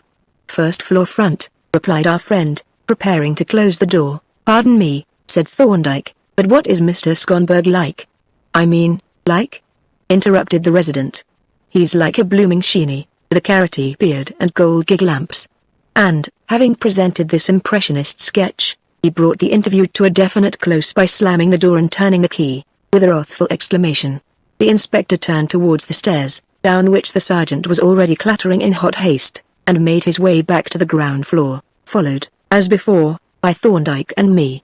On the doorstep we found the sergeant breathlessly interrogating a smartly dressed youth, whom I had seen alight from a hansom as we entered the house, and who now stood with a notebook tucked under his arm, sharpening a pencil with deliberate care. "Mr. James saw him come out, sir," said the sergeant. "He turned up towards the square." "Did he seem to hurry?" asked the inspector. "Rather," replied the reporter. "As soon as you were inside, he went off like a lamplighter." "You won't catch him now." "We don't want to catch him," the detective rejoined gruffly. Then, Backing out of earshot of the eager pressman, he said in a lower tone, "That was Mr. Schonberg, beyond a doubt, and it is clear that he has some reason for making himself scarce, so I shall consider myself justified in opening that note." He suited the action to the word, and, having cut the envelope open with official neatness, drew out the enclosure. "My hat!" he exclaimed, as his eye fell upon the contents. "What in creation is this? It isn't shorthand, but what the deuce is it?" He handed the document to Thorndyke, who, having held it up to the light and felt the paper critically, proceeded to examine it with keen interest. It consisted of a single half-sheet of thin notepaper, both sides of which were covered with strange, crabbed characters, written with a brownish-black ink in continuous lines, without any spaces to indicate the divisions into words, and, but for the modern material which bore the writing, it might have been a portion of some ancient manuscript or forgotten codex. "What do you make of it, Doctor?" inquired the inspector anxiously, after a pause, during which Thorndyke had scrutinized the strange writing with knitted brows. "Not a great deal," replied Thorndyke. "The character is the Moabite or Phoenician primitive Semitic, in fact, and reads from right to left. The language I take to be Hebrew. At any rate, I can find no Greek words, and I see here a group of letters which may form one of the few Hebrew words that I know, the word Badim, lies. But you had better get it deciphered by an expert." "If it is Hebrew," said Badger, "we can manage it all right. There are plenty of Jews at our disposal." "You had much better take the paper to the British Museum," said Thorndyke, "and submit it to the keeper of the Phoenician antiquities for decipherment." Inspector Badger smiled a foxy smile as he deposited the paper in his pocketbook. "We'll see what we can make of it ourselves first," he said, "but many thanks for your advice, all the same, Doctor." "No, Mr. James, I can't give you any information just at present. You had better apply at the hospital. I suspect," said Thorndyke, as we took our way homewards, "that Mr. James has collected enough material for his purpose already. He must have followed us from the hospital, and I have no doubt that he has his report, with full details, mentally arranged at this moment. And I am not sure that he didn't get a peep at the mysterious paper, in spite of the inspector's precautions." "By the way," I said, "what do you make of the document?" "A cipher, most probably," he replied. "It is written in the primitive Semitic alphabet, which, as you know, is practically identical with primitive Greek. It is written from right to left, like the Phoenician, Hebrew, and Moabite, as well as the earliest Greek inscriptions. The paper is common cream-laid notepaper, and the ink is ordinary indelible Chinese ink, such as is used by draftsmen. Those are the facts, and without further study of the document itself, they don't carry us very far. Why do you think it is a cipher rather than a document in straightforward Hebrew? Because it is obviously a secret message of some kind. Now, every educated Jew knows more or less Hebrew, and, although he is able to read and write only the modern square Hebrew character, it is so easy to transpose one alphabet into another that the mere language would afford no security. Therefore, I expect that, when the experts translate this document, the translation or transliteration will be a mere farrago of unintelligible nonsense. But we shall see, and meanwhile the facts that we have offer several interesting suggestions which are well worth consideration. As, for instance, now, my dear Jervis, said Thorndyke, shaking an admonitory forefinger at me, don't, I pray you, give way to mental indolence. You have these few facts that I have mentioned. Consider them separately and collectively, and in their relation to the circumstances. Don't attempt to suck my brain when you have an excellent brain of your own to suck. On the following morning the papers fully justified my colleague's opinion of Mr. James. All the events which had occurred, as well as a number that had not, were given in the fullest and the most vivid detail, a lengthy reference being made to the paper found on the person of the dead anarchist, and written in a private shorthand or cryptogram. The report concluded with the gratifying though untrue statement that in this intricate and important case, the police have wisely secured the assistance of Dr. John Thorndyke, to whose acute intellect and vast experience the portentous cryptogram will doubtless soon deliver up its secret. Very flattering, laughed Thorndyke, to whom I read the extract on his return from the hospital, but a little awkward if it should induce our friends to deposit a few trifling mementos in the form of nitro compounds on our main staircase or in the cellars. By the way, I met Superintendent Miller on London Bridge. The cryptogram, as Mr. James calls it, has set Scotland Yard in a mighty ferment, naturally. What have they done in the matter? They adopted my suggestion, after all, finding that they could make nothing of it themselves, and took it to the British Museum. The museum people referred them to Professor Poppelbaum, the great paleographer, to whom they accordingly submitted it. Did he express any opinion about it? Yes, provisionally. After a brief examination, he found it to consist of a number of Hebrew words sandwiched between apparently meaningless groups of letters. He furnished the superintendent offhand with a translation of the words, and Miller forthwith struck off a number of hectograph copies of it, which he has distributed among the senior officials of his department, so that at present here Thorndyke gave vent to a soft chuckle. Scotland Yard is engaged in a sort of missing word or, rather, missing sense competition.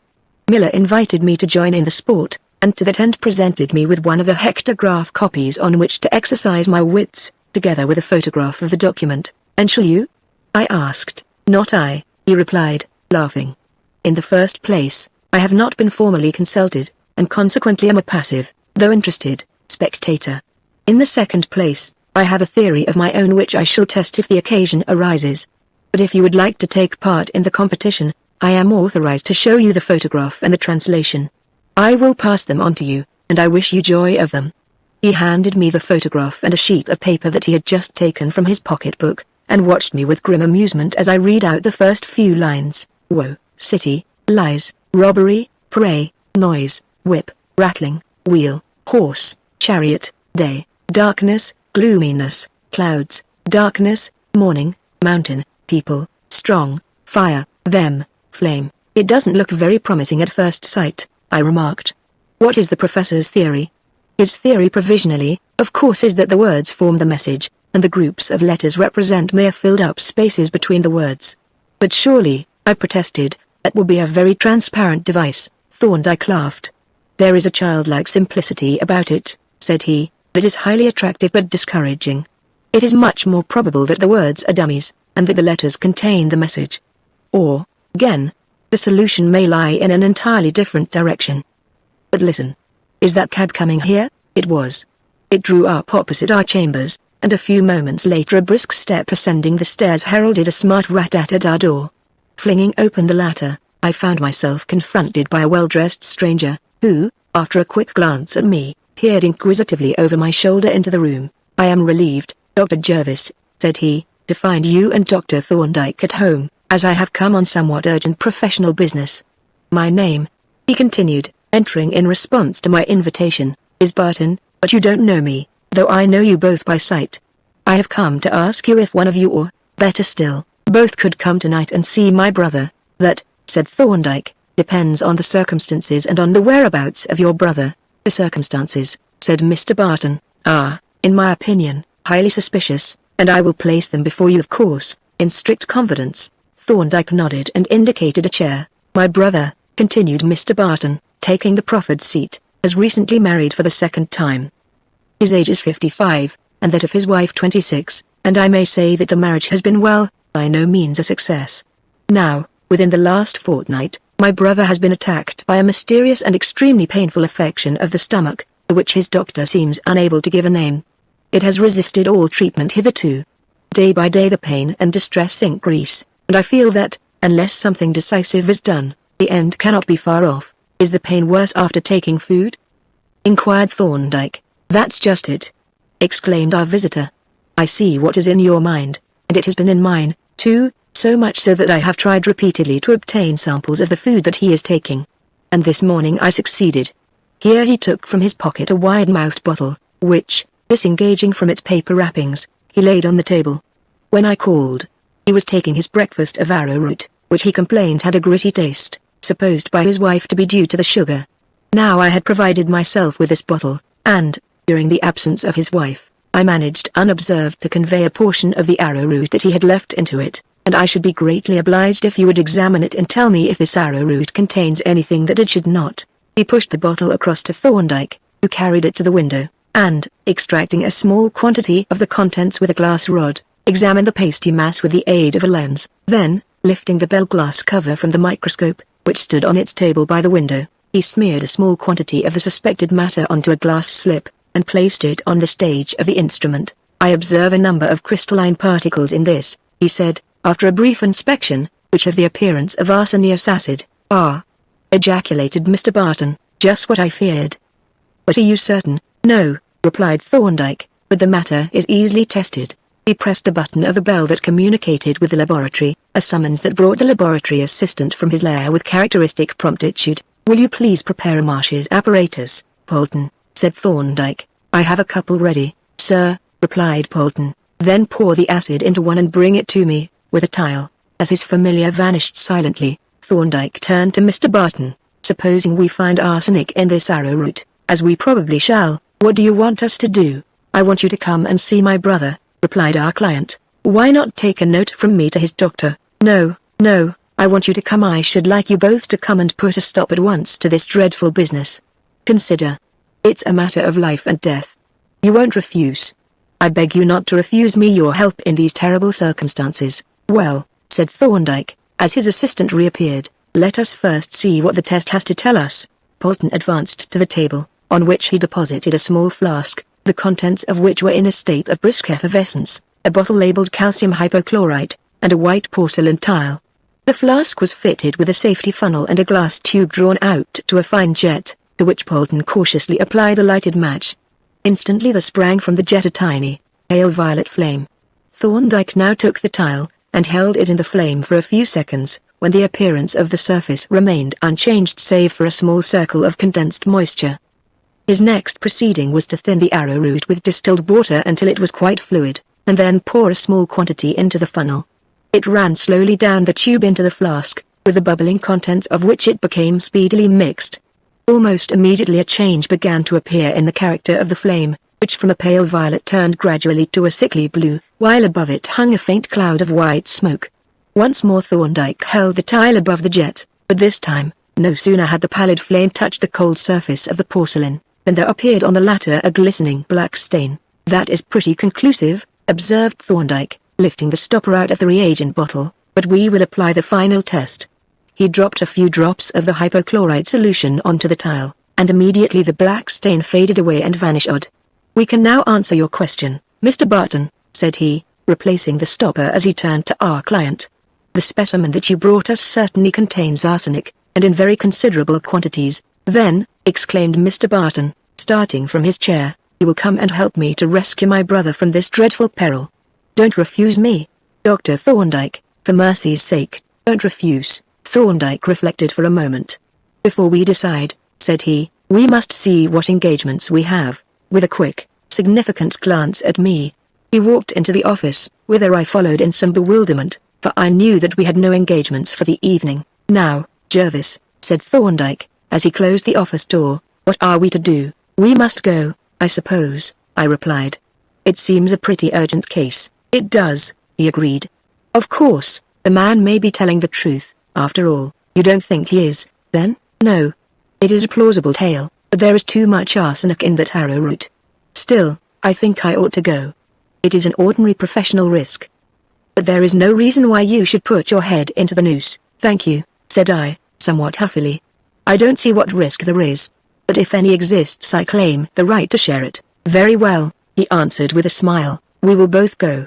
I think we can take care of ourselves." He re-entered the sitting room, and announced his decision to Mr. Barton, whose relief and gratitude were quite pathetic. "But," said Thorndyke, "you have not yet told us where your brother lives." "Rexford," was the reply. "Rexford, in Essex. It is an out-of-the-way place, but if we catch the 7:15 train from Liverpool Street, we shall be there in an hour and a half." "And as to the return? You know the trains, I suppose?" "Oh yes," replied our client, "I will see that you don't miss your train back." "Then I will be with you in a minute," said Thorndyke, and, taking the still bubbling flask, he retired to the laboratory, whence he returned in a few minutes carrying his hat and overcoat. The cab which had brought our client was still waiting, and we were soon rattling through the streets towards the station, where we arrived in time to furnish ourselves with dinner baskets and select our compartment at leisure. During the early part of the journey our companion was in excellent spirits. He dispatched the cold fowl from the basket and quaffed the rather indifferent claret with as much relish as if he had not had a single relation in the world, and after dinner he became genial to the verge of hilarity. But, as time went on, there crept into his manner a certain anxious restlessness. He became silent and preoccupied, and several times furtively consulted his watch. "The train is confoundedly late," he exclaimed irritably. 7 minutes behind time already." "A few minutes more or less are not of much consequence," said Thorndyke. "No, of course not. But still thank heaven, Here we are. He thrust his head out of the offside window, and gazed eagerly down the line. Then, leaping to his feet, he bustled out onto the platform while the train was still moving. Even as we alighted, a warning bell rang furiously on the up platform, and as Mr. Barton hurried us through the empty booking office to the outside of the station, the rumble of the approaching train could be heard above the noise made by our own train moving off. "My carriage doesn't seem to have arrived yet," exclaimed Mr. Barton, looking anxiously up the station approach. "If you will wait here a moment, I will go and make inquiries." He darted back into the booking office and threw it onto the platform, just as the up train roared into the station.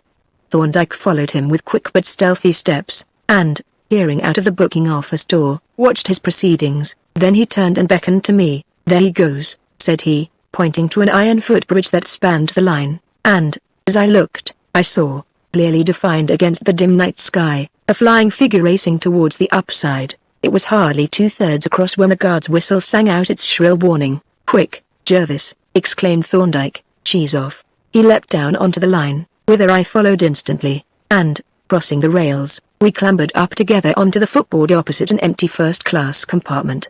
Thorndyke's magazine knife, containing, among other implements, a railway key, was already in his hand. The door was speedily unlocked, and, as we entered, Thorndyke ran through and looked out onto the platform. "Just in time," he exclaimed. "He is in one of the forward compartments." He relocked the door, and, seating himself, proceeded to fill his pipe. "And now," said I, as the train moved out of the station, "perhaps you will explain this little comedy." "With pleasure," he replied, "if it needs any explanation. But you can hardly have forgotten Mr. James's flattering remarks in his report of the Greek Street incident, clearly giving the impression that the mysterious document was in my possession. When I read that, I knew I must look out for some attempt to recover it, though I hardly expected such promptness. Still, when Mr. Barton called without credentials or appointment, I viewed him with some suspicion. That suspicion deepened when he wanted us both to come. It deepened further when I found an impossible quantity of arsenic in his sample, and it gave place to certainty when, having allowed him to select the trains by which we were to travel, I went up to the laboratory and examined the timetable, for I then found that the last train for London left Rexford 10 minutes after we were due to arrive. Obviously this was a plan to get us both safely out of the way while he and some of his friends ransacked our chambers for the missing document. "I see, and that accounts for his extraordinary anxiety at the lateness of the train. But why did you come, if you knew it was a plant?" "My dear fellow," said Thorndyke, "I never miss an interesting experience if I can help it. There are possibilities in this, too, don't you see? But supposing his friends have broken into our chambers already? That contingency has been provided for, but I think they will wait for Mr. Barton and us." Our train, being the last one up, stopped at every station, and crawled slothfully in the intervals, so that it was past 11 o'clock when we reached Liverpool Street. Here we got out cautiously, and, mingling with the crowd, followed the unconscious Barton up the platform, through the barrier, and out into the street. He seemed in no special hurry, for, after pausing to light a cigar, he set off at an easy pace up New Broad Street. Thorndyke hailed a hansom, and, motioning me to enter, directed the cabman to drive to Clifford's Inn Passage. "Sit well back," said he, as we rattled away up New Broad Street. "We shall be passing our gay deceiver presently. In fact, there he is, a living, walking illustration of the folly of underrating the intelligence of one's adversary." At Clifford's Inn Passage we dismissed the cab, and, retiring into the shadow of the dark, narrow alley, kept an eye on the gate of Inner Temple Lane. In about 20 minutes we observed our friend approaching on the south side of Fleet Street. He halted at the gate, plied the knocker, and after a brief parley with the night porter vanished through the wicket. We waited yet 5 minutes more, and then, having given him time to get clear of the entrance, we crossed the road. The porter looked at us with some surprise. "There's a gentleman just gone down to your chambers, sir," said he. "He told me you were expecting him." "Quite right," said Thorndyke, with a dry smile. "I was. Good night." We slunk down the lane, past the church, and through the gloomy cloisters, giving a wide berth to all lamps and lighted entries, until, emerging into paper buildings, we crossed at the darkest part to King's Bench Walk, where Thorndyke made straight for the chambers of our friend Anster E., which were 2 doors above our own. "Why are we coming here?" I asked, as we ascended the stairs, but the question needed no answer when we reached the landing. For through the open door of our friend's chambers I could see in the darkened room Anster E. himself with 2 uniformed constables and a couple of plainclothes men. "There has been no signal yet, sir," said one of the latter, whom I recognized as a detective sergeant of our division. No, said Thorndyke, but the MC has arrived. He came in 5 minutes before us. Then, exclaimed Anstey, the ball will open shortly, ladies and gents. The boards are waxed, the fiddlers are tuning up, and, not quite so loud, if you please, sir, said the sergeant. I think there is somebody coming up Crown Office Row. The ball had, in fact, opened. As we peered cautiously out of the open window, keeping well back in the darkened room, a stealthy figure crept out of the shadow, crossed the road, and stole noiselessly into the entry of Thorndyke's chambers. It was quickly followed by a second figure, and then by a third, in which I recognized our elusive client. Now listen for the signal, said Thorndyke. They won't waste time.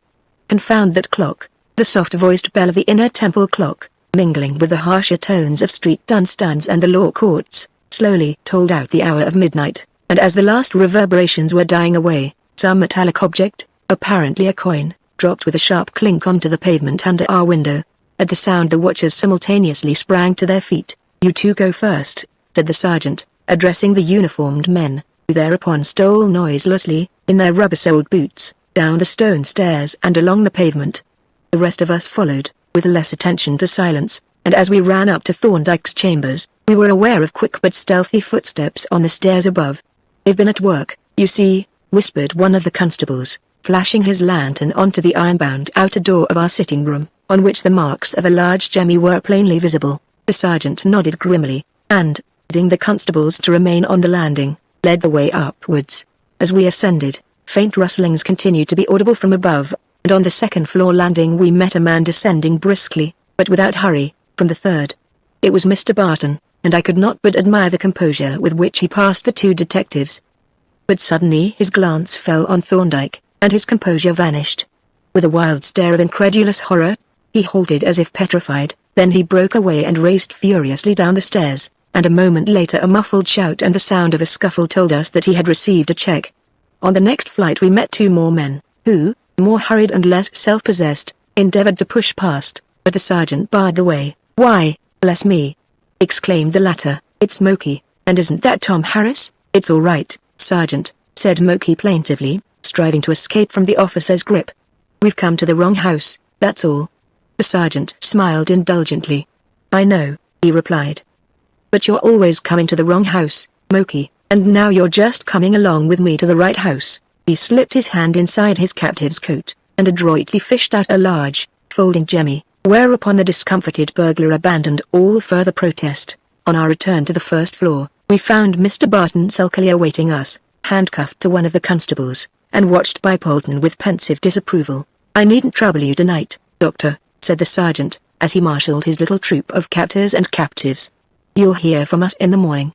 Good night, sir. The melancholy procession moved off down the stairs, and we retired into our chambers with Anstey to smoke a last pipe. A capable man, that Barton, observed Thorndyke, ready, plausible, and ingenious, but spoilt by prolonged contact with fools. I wonder if the police will perceive the significance of this little affair. They will be more acute than I am if they do, said I. Naturally, interposed Anstey, who loved to cheek his revered senior, because there isn't any. It's only Thorndyke's bounds. He is really in a deuce of a fog himself. However this may have been, police were a good deal puzzled by the incident, for, on the following morning, we received a visit from no less a person than Superintendent Miller, of Scotland Yard. This is a queer business, said he, coming to the point at once. This burglary, I mean. Why should they want to crack your place, right here in the temple, too? You've got nothing of value here, have you? No hard stuff, as they call it, for instance? Not so much as a silver teaspoon, replied Thorndyke, who had a conscientious objection to plate of all kinds. It's odd, said the superintendent, deuced odd.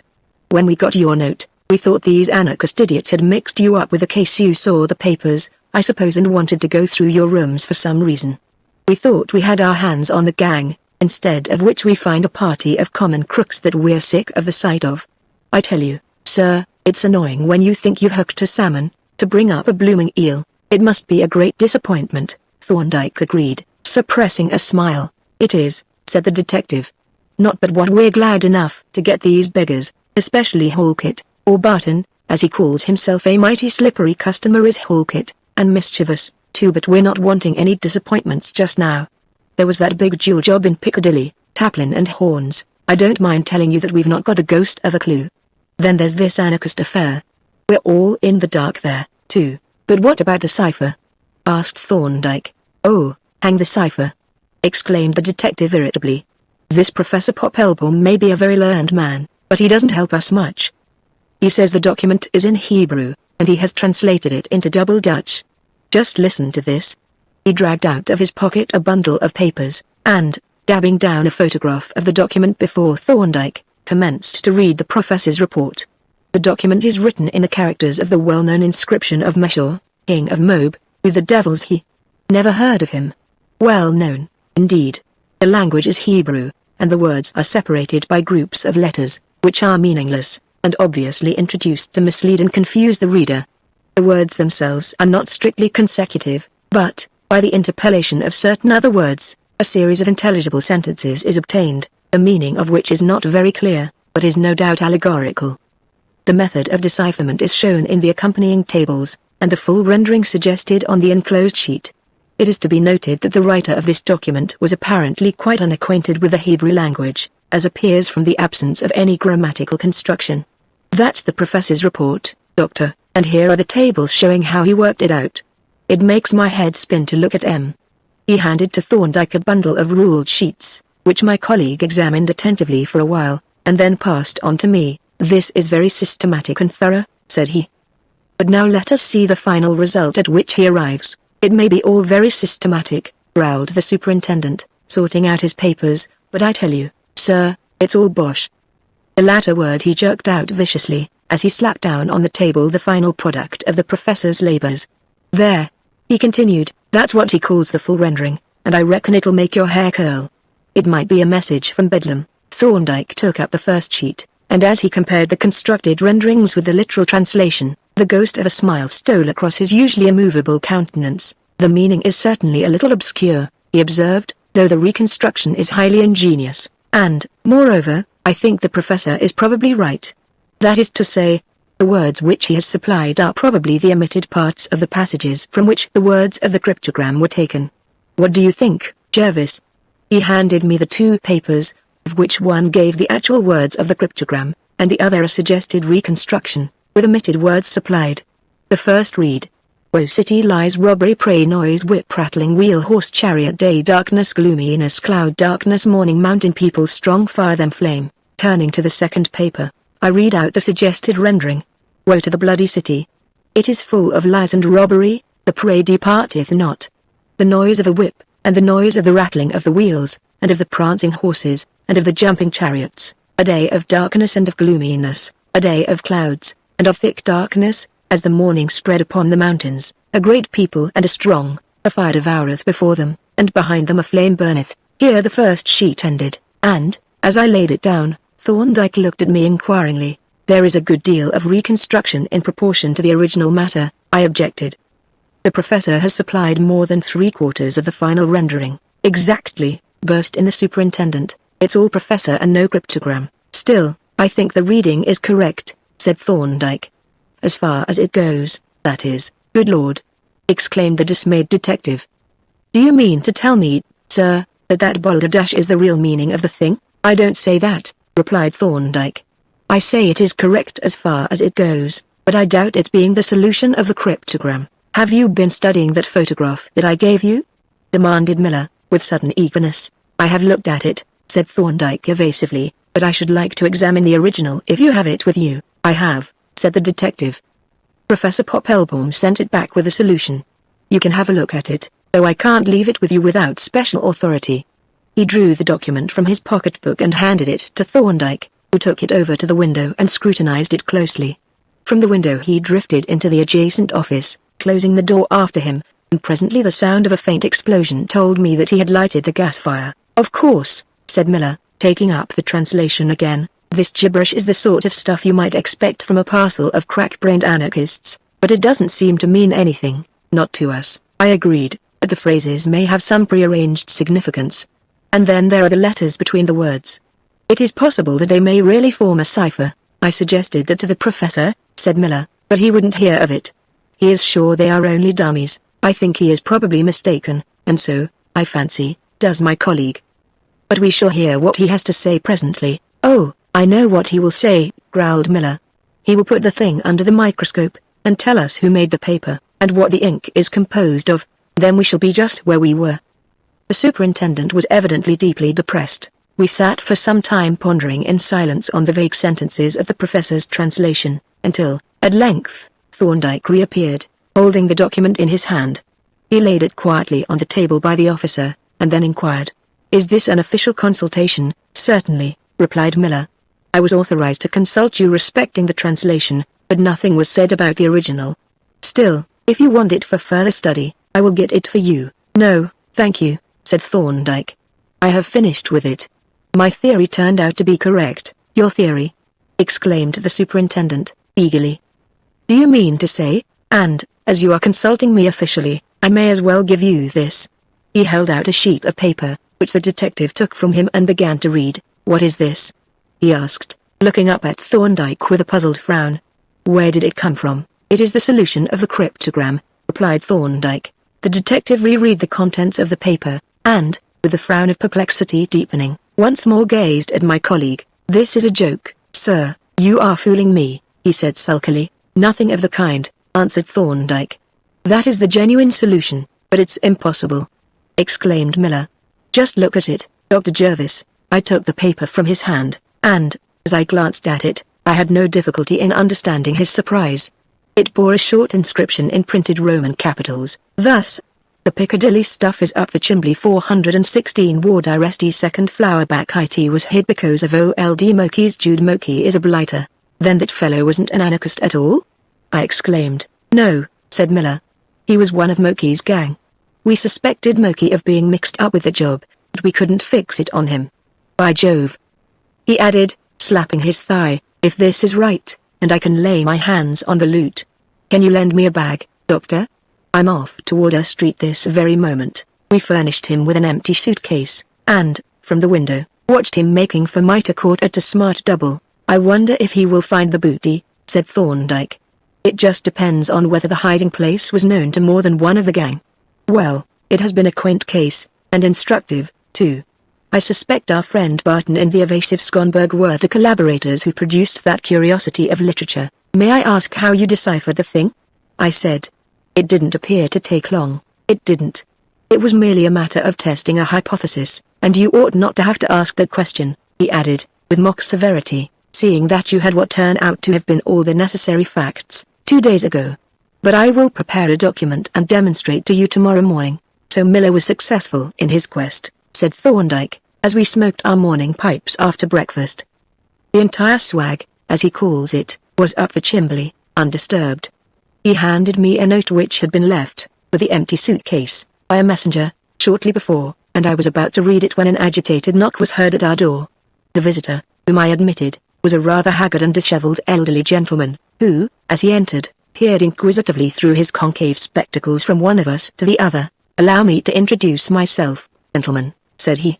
"I am Professor Poppelbaum." Thorndyke bowed and offered a chair. "I called yesterday afternoon," our visitor continued, "at Scotland Yard, where I heard of your remarkable decipherment and of the convincing proof of its correctness.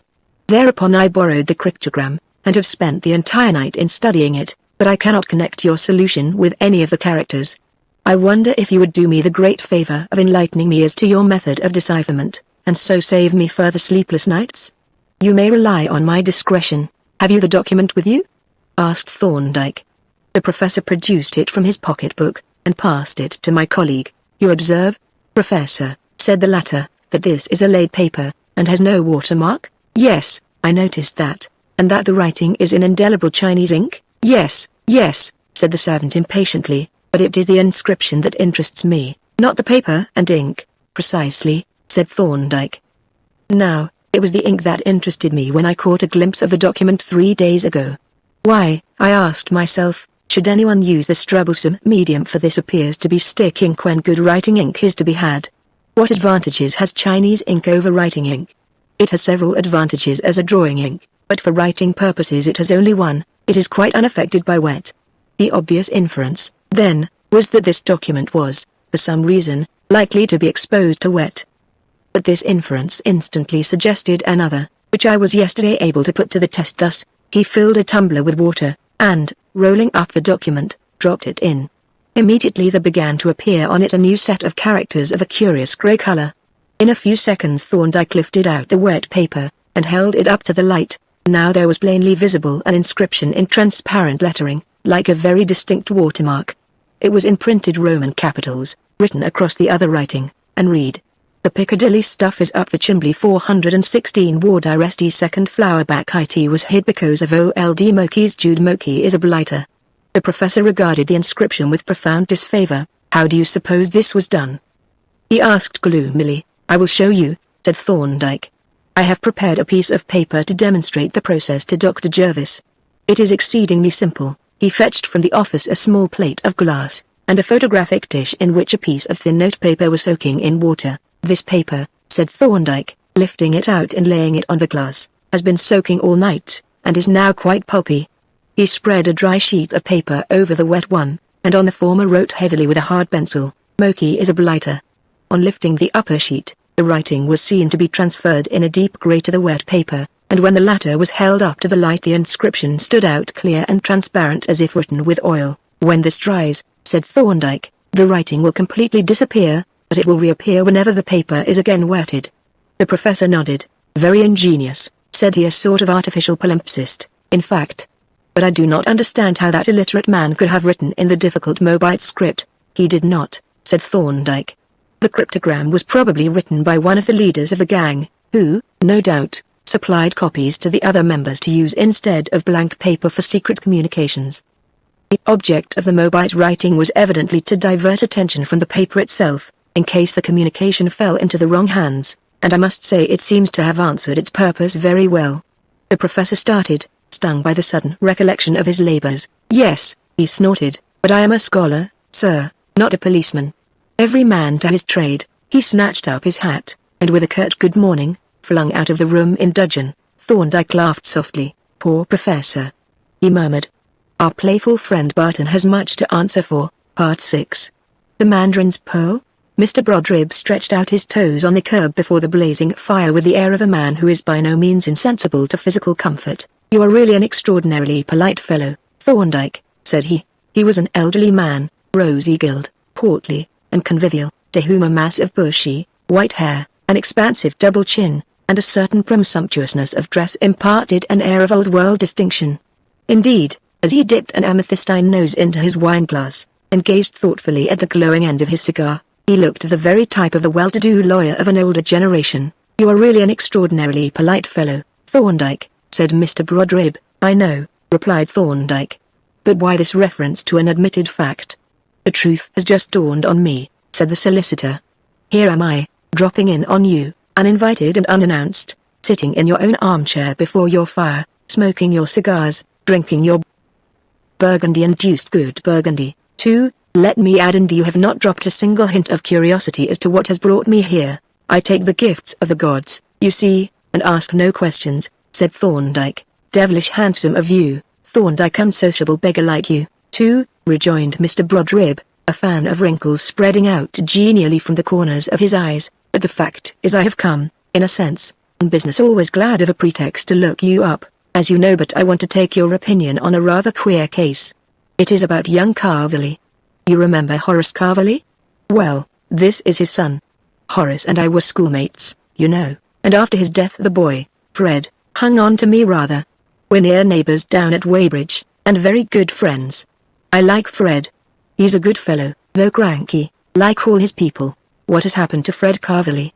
Thorndyke asked, as the solicitor paused. "Why, the fact is," said Mr. Brodribb, "just lately he seems to be going a bit queer, not mad, mind you, at least, I think not, but undoubtedly queer.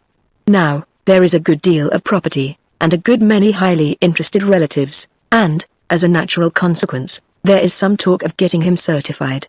They're afraid he may do something involving the estate or develop homicidal tendencies, and they talk of possible suicide. You remember his father's death, but I say that's all bunkum. The fellow is just a bit cranky, and nothing more." "What are his symptoms?" asked Thorndyke. "Oh, he thinks he is being followed about and watched, and he has delusions, sees himself in the glass with the wrong face, and that sort of thing, you know." "You are not highly circumstantial, Thorndyke remarked. Mr. Brodribb looked at me with a genial smile. What a glutton for facts this fellow is, Jervis. But you're right, Thorndyke, I'm vague. However, Fred will be here presently. We travelled down together, and I took the liberty of asking him to call for me. We'll get him to tell you about his delusions, if you don't mind. He's not shy about them. And meanwhile, I'll give you a few preliminary facts. The trouble began about a year ago. He was in a railway accident, and that knocked him all to pieces. Then he went for a voyage to recruit. The ship broke her propeller shaft in a storm and became helpless. That didn't improve the state of his nerves. Then he went down the Mediterranean, and after a month or two, back he came, no better than when he started. But here he is, I expect. He went over to the door and admitted a tall, frail young man whom Thorndyke welcomed with quiet geniality, and settled in a chair by the fire.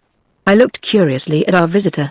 He was a typical neurotic, slender, fragile, eager, wide-open blue eyes with broad pupils, in which I could plainly see the characteristic hippus, that incessant change of size that marks the unstable nervous equilibrium, parted lips, and wandering taper fingers, whereas the stigmata of his disorder.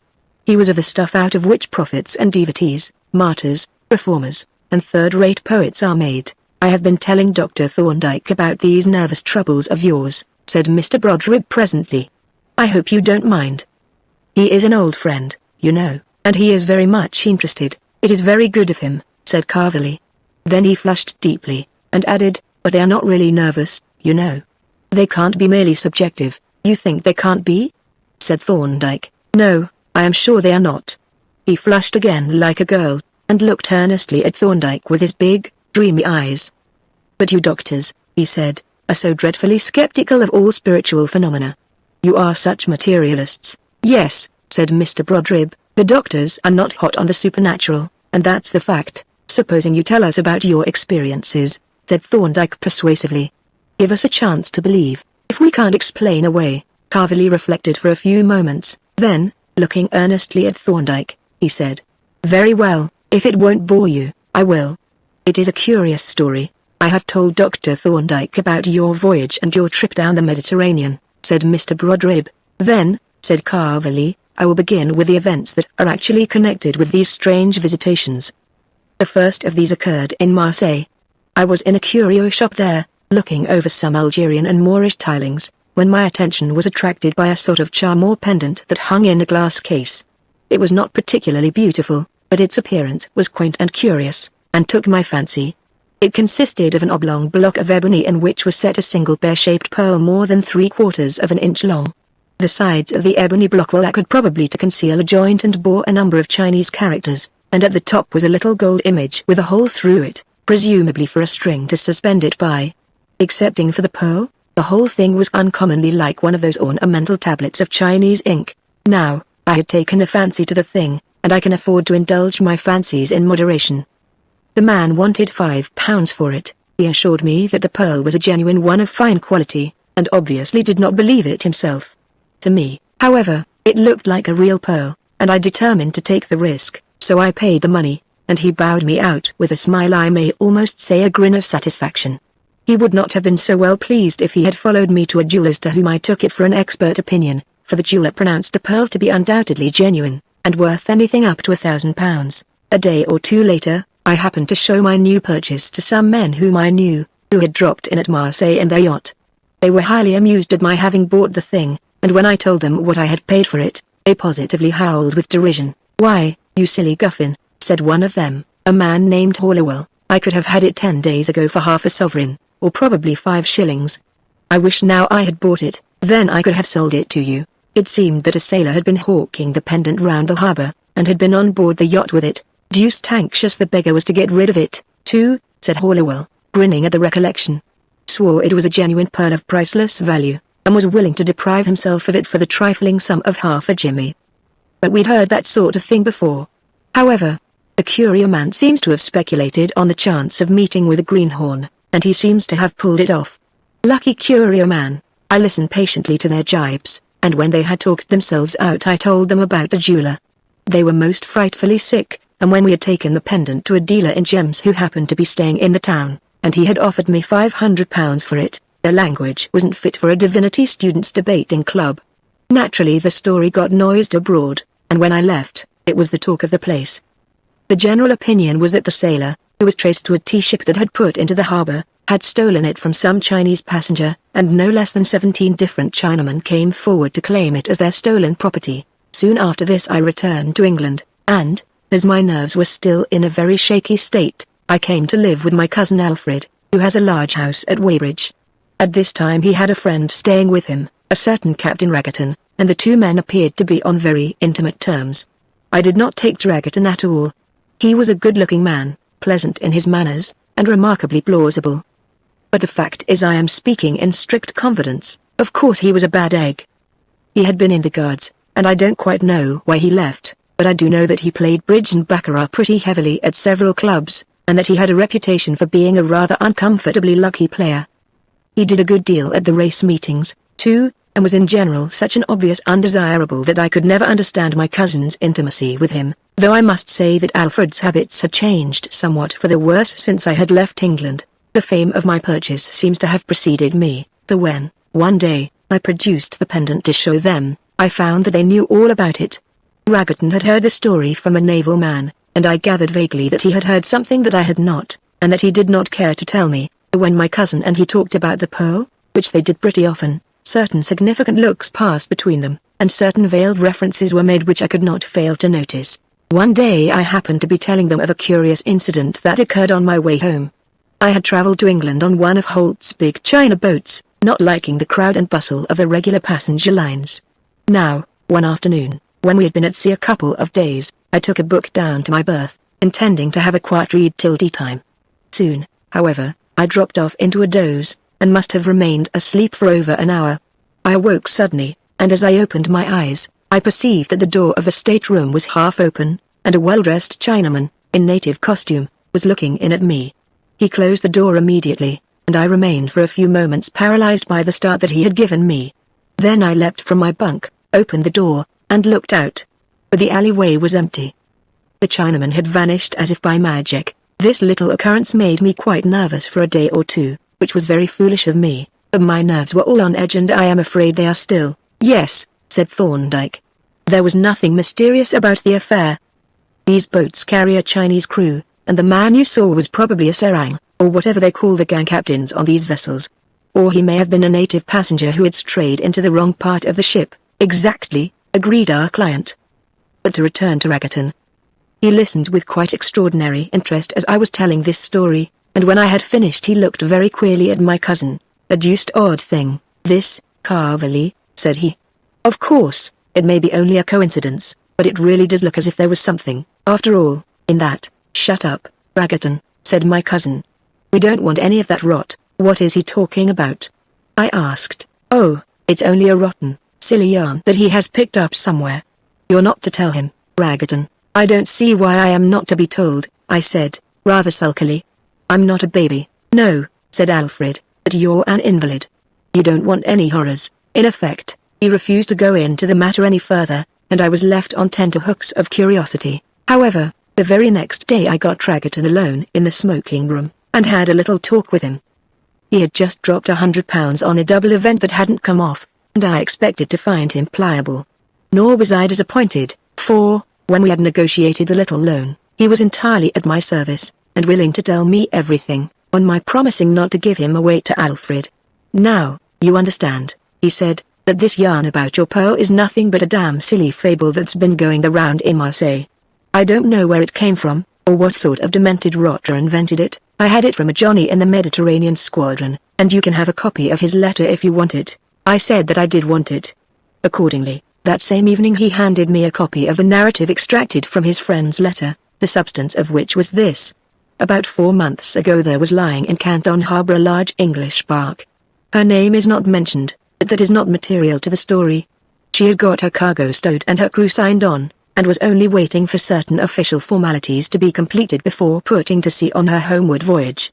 Just ahead of her, at the same quay, was a Danish ship that had been in collision outside, and was now laid up pending the decision of the Admiralty Court. She had been unloaded, and her crew paid off, with the exception of one elderly man, who remained on board as shipkeeper. Now, a considerable part of the cargo of the English bark was the property of a certain wealthy mandarin, and this person had been about the vessel a good deal while she was taking in her lading. One day, when the Mandarin was on board the bark, it happened that 3 of the seamen were sitting in the galley smoking and chatting with the cook, an elderly Chinaman named Woli, and the latter, pointing out the Mandarin to the sailors, expatiated on his enormous wealth, assuring them that he was commonly believed to carry on his person articles of sufficient value to buy up the entire lading of a ship. Now, unfortunately for the Mandarin, it chanced that these 3 sailors were about the greatest rascals on board, which is saying a good deal when one considers the ordinary moral standard that prevails in the forecastle of a sailing ship.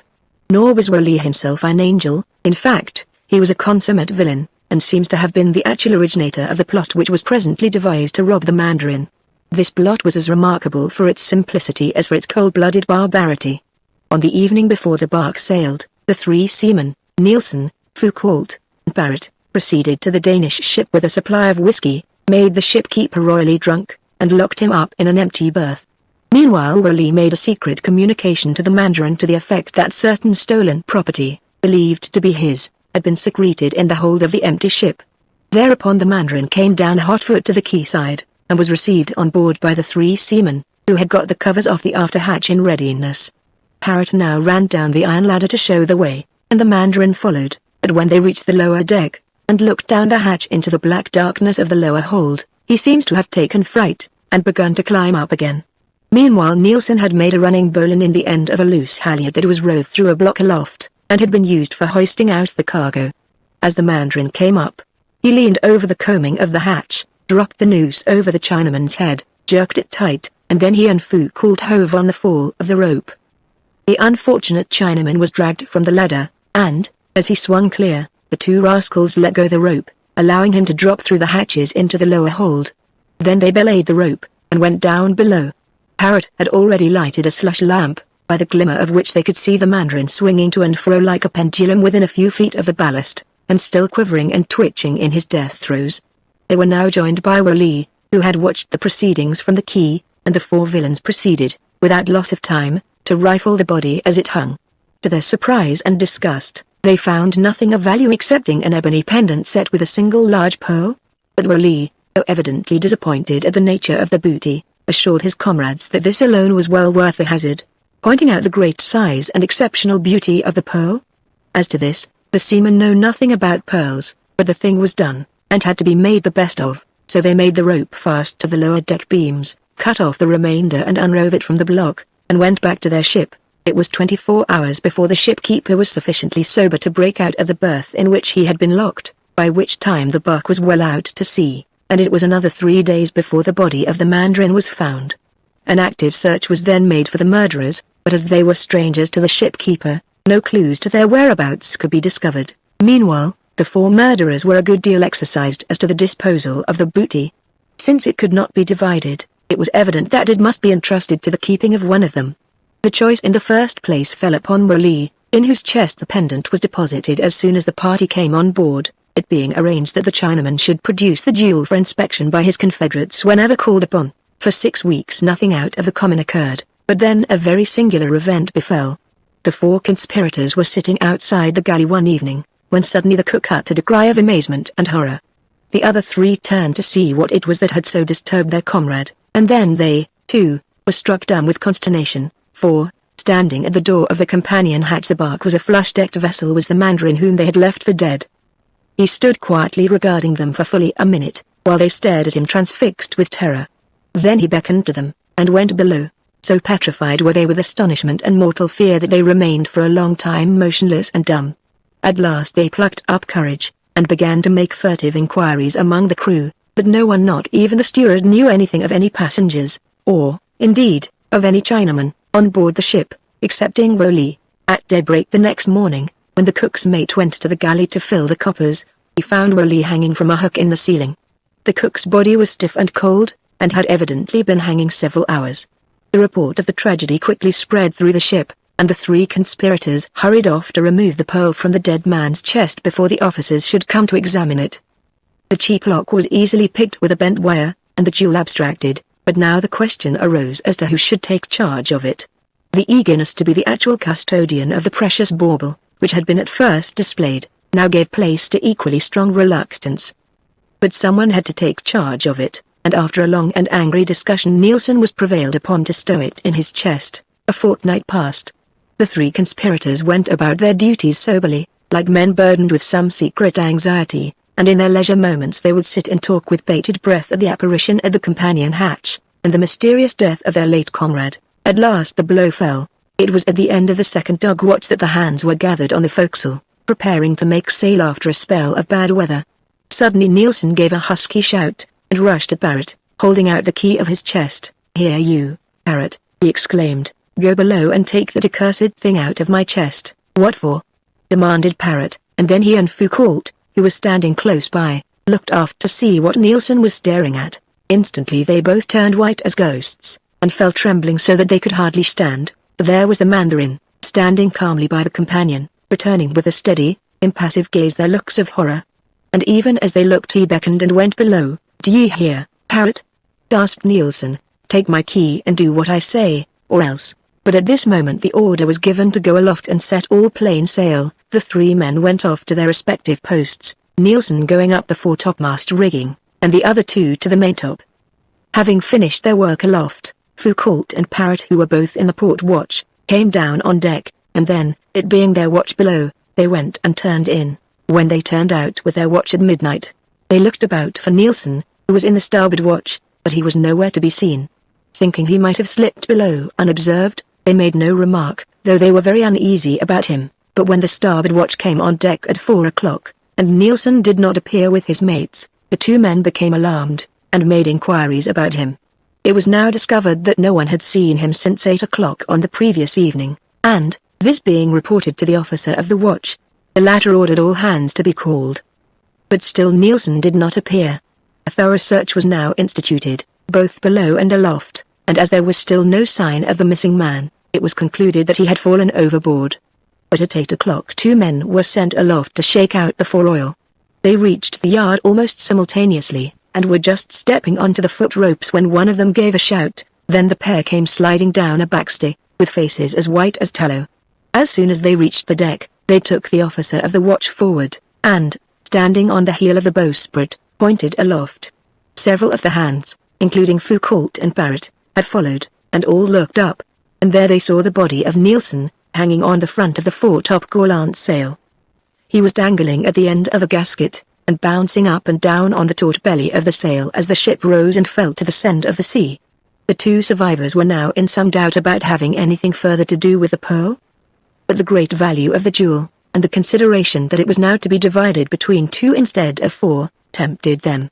They abstracted it from Nielsen's chest, and then, as they could not come to an agreement in any other way, they decided to settle who should take charge of it by tossing a coin. The coin was accordingly spun, and the pearl went to Foucault's chest. From this moment Foucault lived in a state of continual apprehension.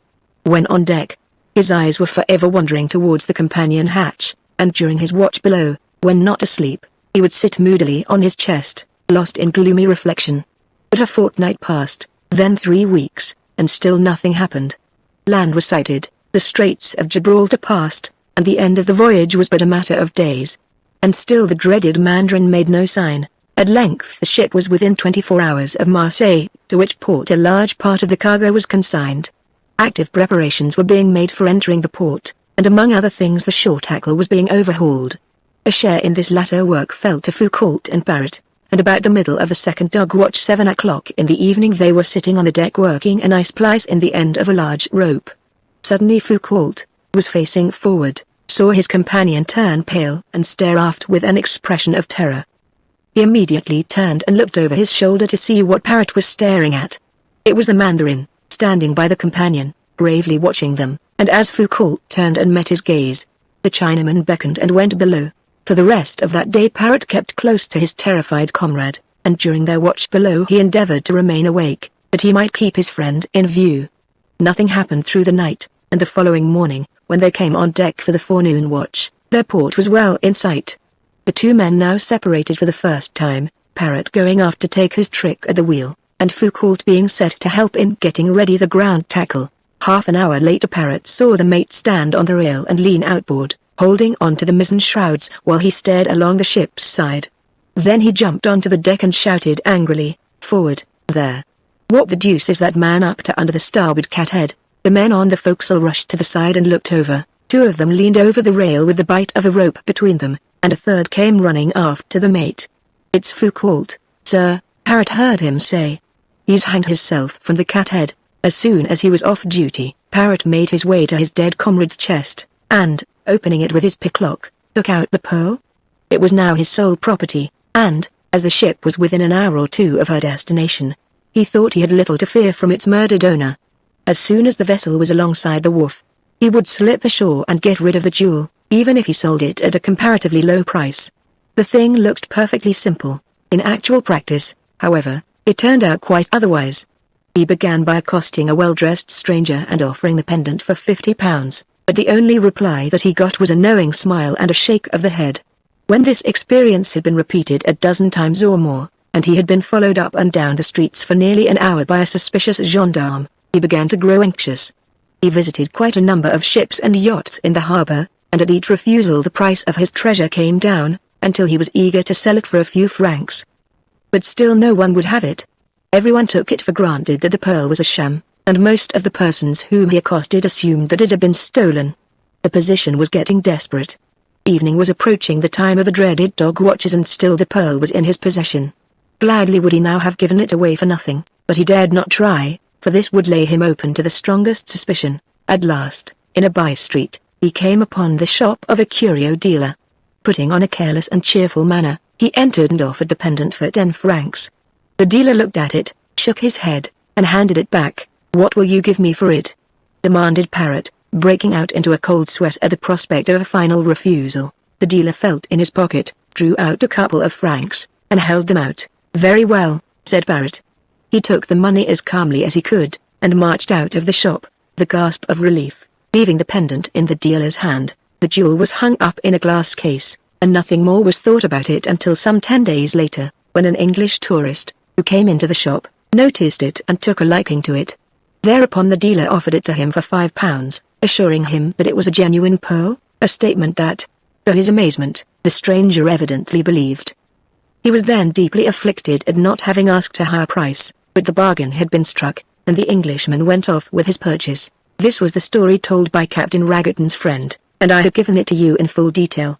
Having read the manuscript over many times since it was given to me, no doubt you will regard it as a mere traveller's tale, and consider me a superstitious idiot for giving any credence to it. It certainly seems more remarkable for picturesqueness than for credibility, Thorndyke agreed.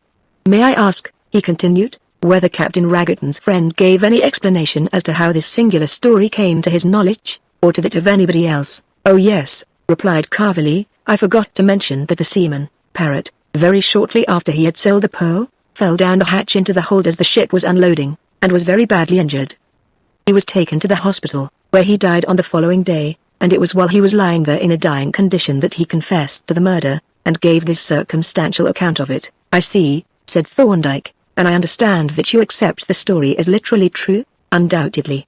Carverley flushed defiantly as he returned Thorndyke's look, and continued, "You see, I am not a man of science, therefore my beliefs are not limited to things that can be weighed and measured.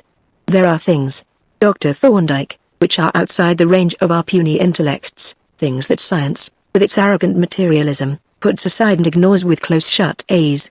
I prefer to believe in things which obviously exist, even though I cannot explain them. It is the humbler and, I think, a wiser attitude." "But, my dear Fred," protested Mr. Brodrib, "this is a rank fairy tale." Carverley turned upon the solicitor. "If you had seen what I have seen, you would not only believe, you would know. Tell us what you have seen." "Then," said Mr. Brodrib, "I will, if you wish to hear it," said Carverley. "I will continue the strange history of the Mandarin's pearl." He lit a fresh cigarette and continued.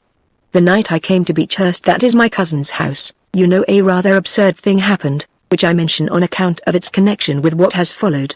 I had gone to my room early, and sat for some time writing letters before getting ready for bed. When I had finished my letters, I started on a tour of inspection of my room. I was then, you must remember, in a very nervous state, and it had become my habit to examine the room in which I was to sleep before undressing, looking under the bed, and in any cupboards and closets that there happened to be.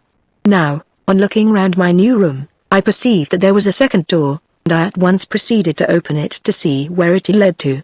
As soon as I opened the door, I got a terrible start. I found myself looking into a narrow closet or passage, lined with pegs, on which the servant had hung some of my clothes. At the farther end was another door, and, as I stood looking into the closet, I observed, with startled amazement, a man standing holding the door half open, and silently regarding me. I stood for a moment staring at him, with my heart thumping and my limbs all of a tremble. Then I slammed the door and ran off to look for my cousin. He was in the billiard room with Raggerton, and the pair looked up sharply as I entered. "Alfred," I said, "where does that passage lead to out of my room?" "Lead to?" said he.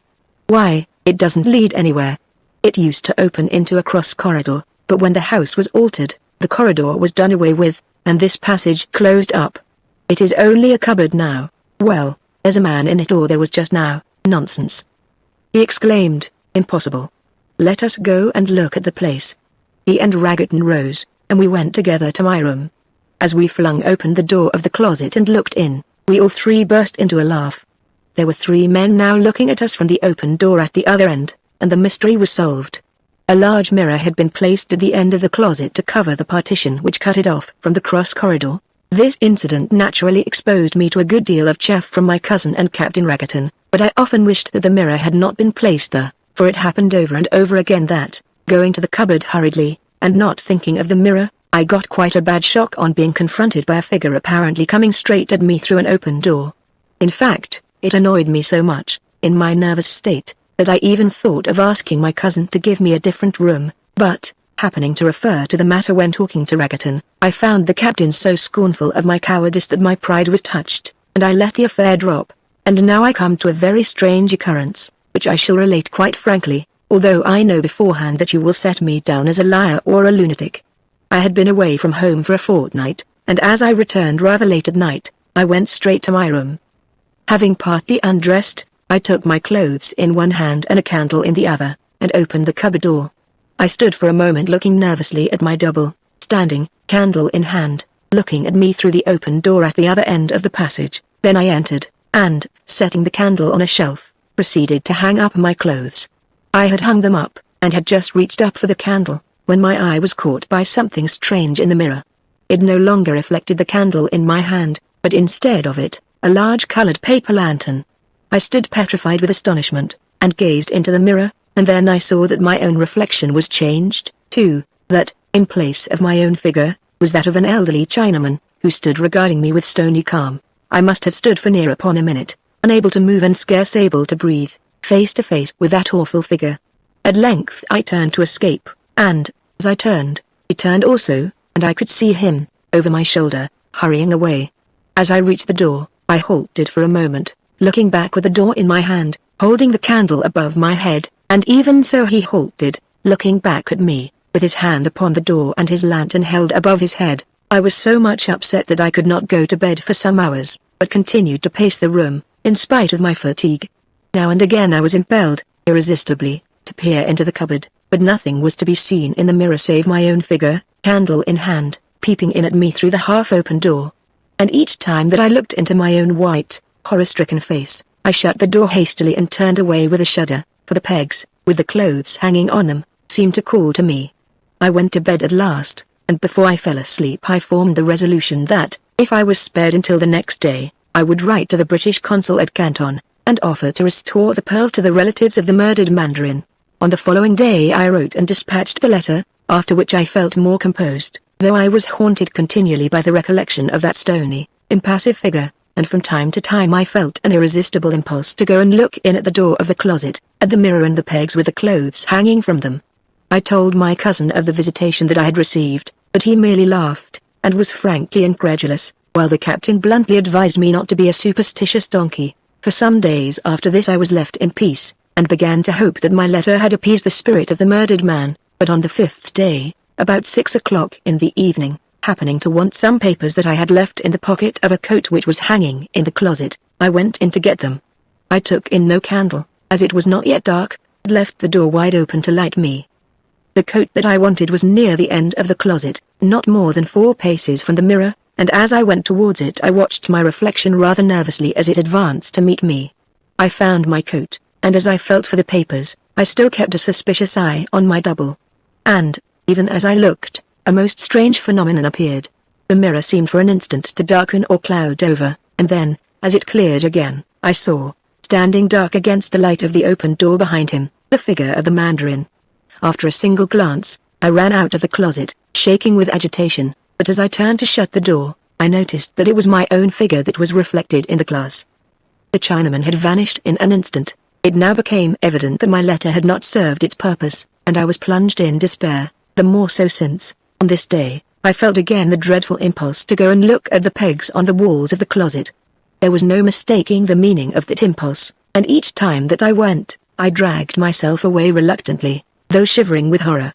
One circumstance, indeed, encouraged me a little. The Mandarin had not, on either occasion, beckoned to me as he had done to the sailors, so that perhaps some way of escape yet lay open to me. During the next few days I considered very earnestly what measures I could take to avert the doom that seemed to be hanging over me. The simplest plan, that of passing the pearl on to some other person, was out of the question. It would be nothing short of murder. On the other hand, I could not wait for an answer to my letter, for even if I remained alive, I felt that my reason would have given way long before the reply reached me. But while I was debating what I should do, the Mandarin appeared to me again, and then, after an interval of only 2 days, he came to me once more. That was last night. I remained gazing at him, fascinated, with my flesh creeping, as he stood, lantern in hand, looking steadily in my face. At last he held out his hand to me, as if asking me to give him the pearl. Then the mirror darkened, and he vanished in a flash, and in the place where he had stood there was my own reflection looking at me out of the glass. That last visitation decided me. When I left home this morning the pearl was in my pocket, and as I came over Waterloo Bridge, I leaned over the parapet and flung the thing into the water. After that I felt quite relieved for a time. I had shaken the accursed thing off without involving anyone in the curse that it carried. But presently I began to feel fresh misgivings, and the conviction has been growing upon me all day that I have done the wrong thing. I have only placed it forever beyond the reach of its owner, whereas I ought to have burned it, after the Chinese fashion, so that its non-material essence could have joined the spiritual body of him to whom it had belonged when both were clothed with material substance. But it can't be altered now. For good or for evil, the thing is done, and God alone knows what the end of it will be. As he concluded, Carvely uttered a deep sigh, and covered his face with his slender, delicate hands. For a space we were all silent and, I think, deeply moved, for, grotesquely unreal as the whole thing was, there was a pathos, and even a tragedy, in it that we all felt to be very real indeed. Suddenly Mr. Brodribb started and looked at his watch. Good gracious, Carvely, we shall lose our train. The young man pulled himself together and stood up. We shall just do it if we go at once, said he. Goodbye, he added, shaking Thorndyke's hand and mine. You have been very patient, and I have been rather prosy, I am afraid. Come along, Mr. Brodribb. Thorndyke and I followed them out onto the landing, and I heard my colleague say to the solicitor in a low tone, very earnestly, get him away from that house, Brodribb, and don't let him out of your sight for a moment. I did not catch the solicitor's reply, if he made any, but when we were back in our room I noticed that Thorndyke was more agitated than I had ever seen him. I ought not to have let them go, he exclaimed. Confound me. If I had had a grain of wit, I should have made them lose their train. He lit his pipe and fell to pacing the room with long strides, his eyes bent on the floor with an expression sternly reflective. At last, finding him hopelessly taciturn, I knocked out my pipe and went to bed. As I was dressing on the following morning, Thorndyke entered my room. His face was grave even to sternness, and he held a telegram in his hand. I am going to Weybridge this morning, he said shortly, holding the flimsy out to me. Shall you come? I took the paper from him, and read. Come, for God's sake. F.C. is dead. You will understand. Brodribb. I handed him back the telegram, too much shocked for a moment to speak.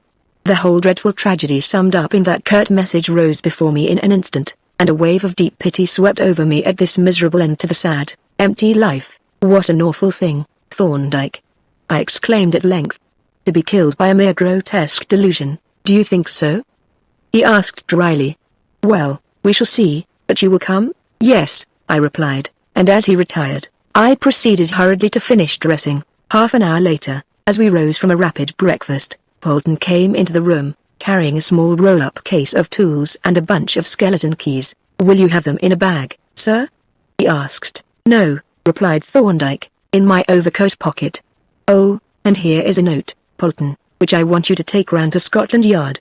It is to the Assistant Commissioner. And you are to make sure that it is in the right hands before you leave. And here is a telegram to Mr. Brodrib." He dropped the keys and the tool case into his pocket, and we went down together to the waiting hansom. At Weybridge Station we found Mr. Brodrib pacing the platform in a state of extreme dejection. He brightened up somewhat when he saw us, and wrung our hands with emotional heartiness. "It was very good of you both to come at a moment's notice," he said warmly, "and I feel your kindness very much." "You understood, of course, Thorndyke?" "Yes," Thorndyke replied. I suppose the Mandarin beckoned to him. Mr. Brodrib turned with a look of surprise. "How did you guess that?" he asked, and then, without waiting for a reply, he took from his pocket a note, which he handed to my colleague. "The poor old fellow left this for me," he said. "The servant found it on his dressing table." Thorndyke glanced through the note and passed it to me. It consisted of but a few words, hurriedly written in a tremulous hand. "He has beckoned to me, and I must go. Goodbye, dear old friend." "How does his cousin take the matter?" asked Thorndyke. "He doesn't know of it yet," replied the lawyer. "Alfred and Raggerton went out after an early breakfast, to cycle over to Guildford on some business or other, and they have not returned yet. The catastrophe was discovered soon after they left. The maid went to his room with a cup of tea, and was astonished to find that his bed had not been slept in. She ran down in alarm and reported to the butler, who went up at once and searched the room, but he could find no trace of the missing one, except my note, until it occurred to him to look in the cupboard. As he opened the door he got rather a start from his own reflection in the mirror, and then he saw poor Fred hanging from one of the pegs near the end of the closet, close to the glass. It's a melancholy affair, but here is the house, and here is the butler waiting for us. Mr. Alfred is not back yet, then, Stevens? No, sir. The white-faced, frightened-looking man had evidently been waiting at the gate from distaste of the house, and he now walked back with manifest relief at our arrival. When we entered the house, he ushered us without remark up onto the first floor, and, seating us along a corridor, halted near the end. "That's the room, sir," said he, and without another word he turned and went down the stairs. We entered the room, and Mr. Brodrib followed on tiptoe, looking about him fearfully, and casting awestruck glances at the shrouded form on the bed. To the latter Thorndyke advanced, and gently drew back the sheet. "You'd better not look, Brodrib," said he, as he bent over the corpse. He felt the limbs and examined the cord, which still remained round the neck, its raggedly severed end testifying to the terror of the servants who had cut down the body. Then he replaced the sheet and looked at his watch. "It happened at about 3 o'clock in the morning," said he. "He must have struggled with the impulse for some time, poor fellow. Now let us look at the cupboard." We went together to a door in the corner of the room, and, as we opened it, we were confronted by 3 figures, apparently looking in at us through an open door at the other end. "It is really rather startling," said the lawyer, in a subdued voice, looking almost apprehensively at the 3 figures that advanced to meet us. "The poor lad ought never to have been here." It was certainly an eerie place, and I could not but feel, as we walked down the dark, narrow passage, with those other 3 dimly seen figures silently coming towards us, and mimicking our every gesture, that it was no place for a nervous, superstitious man like poor Fred Carverley. Close to the end of the long row of pegs was one from which hung an end of stout box cord, and to this Mr. Brodrib pointed with an awestruck gesture. But Thorndyke gave it only a brief glance, and then walked up to the mirror, which he proceeded to examine minutely. It was a very large glass, nearly 7 feet high, extending the full width of the closet, and reaching to within a foot of the floor, and it seemed to have been let into the partition from behind, for, both above and below, the woodwork was in front of it. While I was making these observations, I watched Thorndyke with no little curiosity. First he rapped his knuckles on the glass, then he lighted a wax match, and, holding it close to the mirror, carefully watched the reflection of the flame. Finally, laying his cheek on the glass, he held the match at arm's length, still close to the mirror, and looked at the reflection along the surface. Then he blew out the match and walked back into the room, shutting the cupboard door as we emerged. "I think," said he, "that as we shall all undoubtedly be subpoenaed by the coroner, it would be well to put together a few notes of the facts. I see there is a writing table by the window, and I would propose that you, Brodrib, just jot down a précis of the statement that you heard last night, while Jervis notes down the exact condition of the body.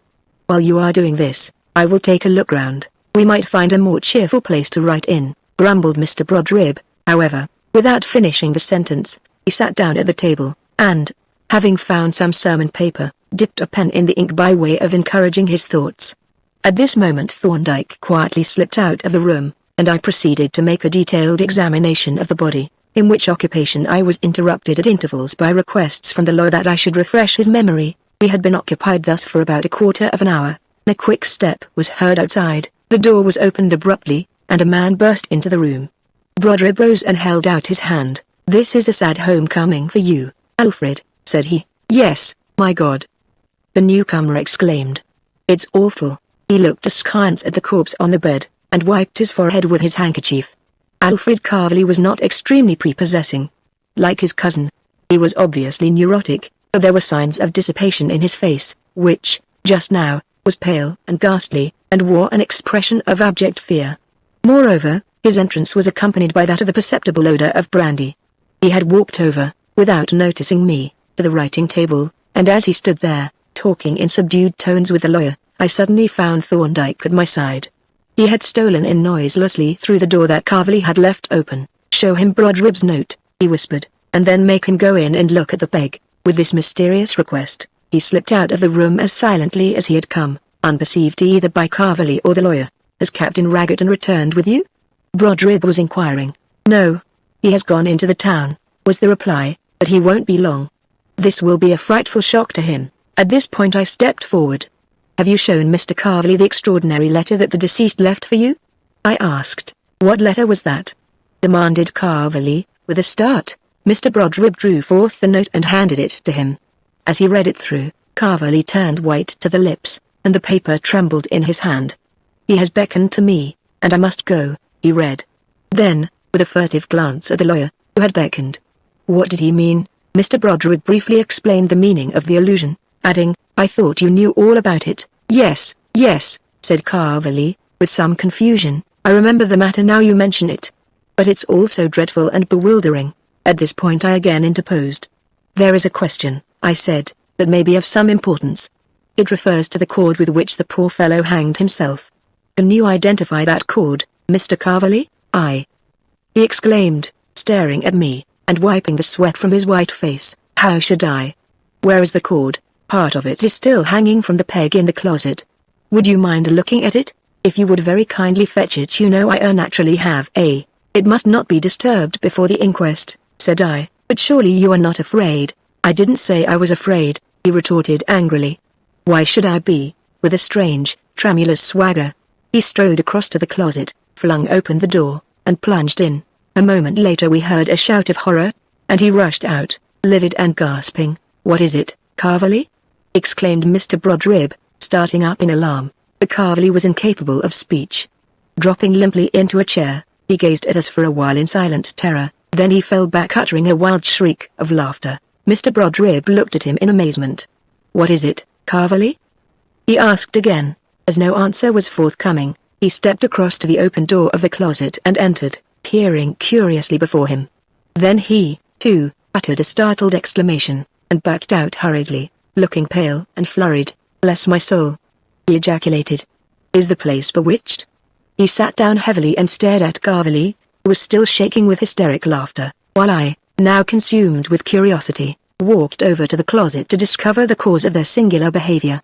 As I flung open the door, which the lawyer had closed, I must confess to being very considerably startled, for though the reflection of the opened door was plain enough in the mirror, my own reflection was replaced by that of a Chinaman. After a momentary pause of astonishment, I entered the closet and walked towards the mirror, and simultaneously the figure of the Chinaman entered and walked towards me. I had advanced more than halfway down the closet when suddenly the mirror darkened, there was a whirling flash, the Chinaman vanished in an instant, and, as I reached the glass, my own reflection faced me. I turned back into the room pretty completely enlightened, and looked at Carverley with a newborn distaste. He still sat facing the bewildered lawyer, one moment sobbing convulsively, the next yelping with hysteric laughter. He was not an agreeable spectacle, and when, a few moments later, Thorndyke entered the room, and halted by the door with a stare of disgust, I was moved to join him. But at this juncture a man pushed past Thorndyke, and, striding up to Carverley, shook him roughly by the arm. "Stop that row!" he exclaimed furiously. "Do you hear? Stop it!" "I can't help it, Raggerton," gasped Carverley. "He gave me such a turn the Mandarin, you know." "What?" ejaculated Raggerton. He dashed across to the closet, looked in, and turned upon Carverley with a snarl. Then he walked out of the room. "Brodrib," said Thorndyke, "I should like to have a word with you and Jervis outside." Then, as we followed him out onto the landing, he continued, "I have something rather interesting to show you. It is in here." He softly opened an adjoining door, and we looked into a small unfurnished room. A projecting closet occupied one side of it, and at the door of the closet stood Captain Raggerton, with his hand upon the key. He turned upon us fiercely, though with a look of alarm, and demanded, "What is the meaning of this intrusion? And who the deuce are you? Do you know that this is my private room?" "I suspected that it was," Thorndyke replied quietly. "Those will be your properties in the closet, then?" Raggerton turned pale, but continued to bluster. "Do I understand that you have dared to break into my private closet?" he demanded. "I have inspected it," replied Thorndyke, "and I may remark that it is useless to wrench at that key, because I have hampered the lock." "The devil you have!" shouted Raggerton. "Yes, you see, I am expecting a police officer with a search warrant, so I wished to keep everything intact." Raggerton turned livid with mingled fear and rage. He stalked up to Thorndyke with a threatening air, but, suddenly altering his mind, exclaimed, "I must see to this," and flung out of the room. Thorndyke took a key from his pocket, and, having locked the door, turned to the closet. Having taken out the key to unhamper the lock with a stout wire, he reinserted it and unlocked the door. As we entered, we found ourselves in a narrow closet, similar to the one in the other room, but darker, owing to the absence of a mirror. A few clothes hung from the pegs, and when Thorndyke had lit a candle that stood on a shelf, we could see more of the details. "Here are some of the properties," said Thorndyke. He pointed to a peg from which hung a long, loose silk gown of Chinese make, a mandarin's cap, with a pigtail attached to it, and a beautifully made papier-mâché mask. "Observe," said Thorndyke, taking the latter down and exhibiting a label on the inside, marked Renoir à Paris, "No trouble has been spared." He took off his coat, slipped on the gown, the mask, and the cap, and was, in a moment, in that dim light, transformed into the perfect semblance of a Chinaman. "By taking a little more time," he remarked, pointing to a pair of Chinese shoes and a large paper lantern, "the makeup could be rendered more complete. But this seems to have answered for our friend Alfred." "But," said Mr. Brodrib, as Thorndyke shed the disguise, "still, I don't understand." "I will make it clear to you in a moment," said Thorndyke. He walked to the end of the closet, and, tapping the right-hand wall, said, "This is the back of the mirror. You see that it is hung on massive well-oiled hinges, and is supported on this large, rubber-tired caster, which evidently has ball bearings. You observe 3 black cords running along the wall, and passing through those pulleys above. Now, when I pull this cord, notice what happens."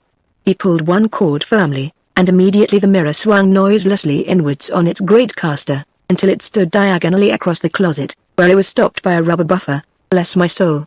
exclaimed Mr. Brodrib. "What an extraordinary thing!" The effect was certainly very strange, for, the mirror being now exactly diagonal to the 2 closets, there appeared to be a single, continuous passage, with a door at either end. On going up to the mirror, we found that the opening which it had occupied was filled by a sheet of plain glass, evidently placed there as a precaution to prevent any person from walking through from one closet into the other, and so discovering the trick. "It's all very puzzling," said Mr. Brodrib. "I don't clearly understand it now." "Let us finish here," replied Thorndyke, "and then I will explain. Notice this black curtain.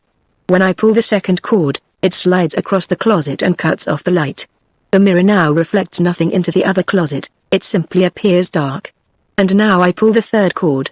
He did so, and the mirror swung noiselessly back into its place. "There is only one other thing to observe before we go out," said Thorndyke, "and that is this other mirror standing with its face to the wall. This, of course, is the one that Fred Carverley originally saw at the end of the closet. It has since been removed, and the larger swinging glass put in its place. And now," he continued, when he came out into the room, "let me explain the mechanism in detail. It was obvious to me, when I heard poor Fred Carverley's story, that the mirror was faked, and I drew a diagram of the probable arrangement, which turns out to be correct. Here it is." He took a sheet of paper from his pocket and handed it to the lawyer. "There are 2 sketches. Sketch 1 shows the mirror in its ordinary position, closing the end of the closet.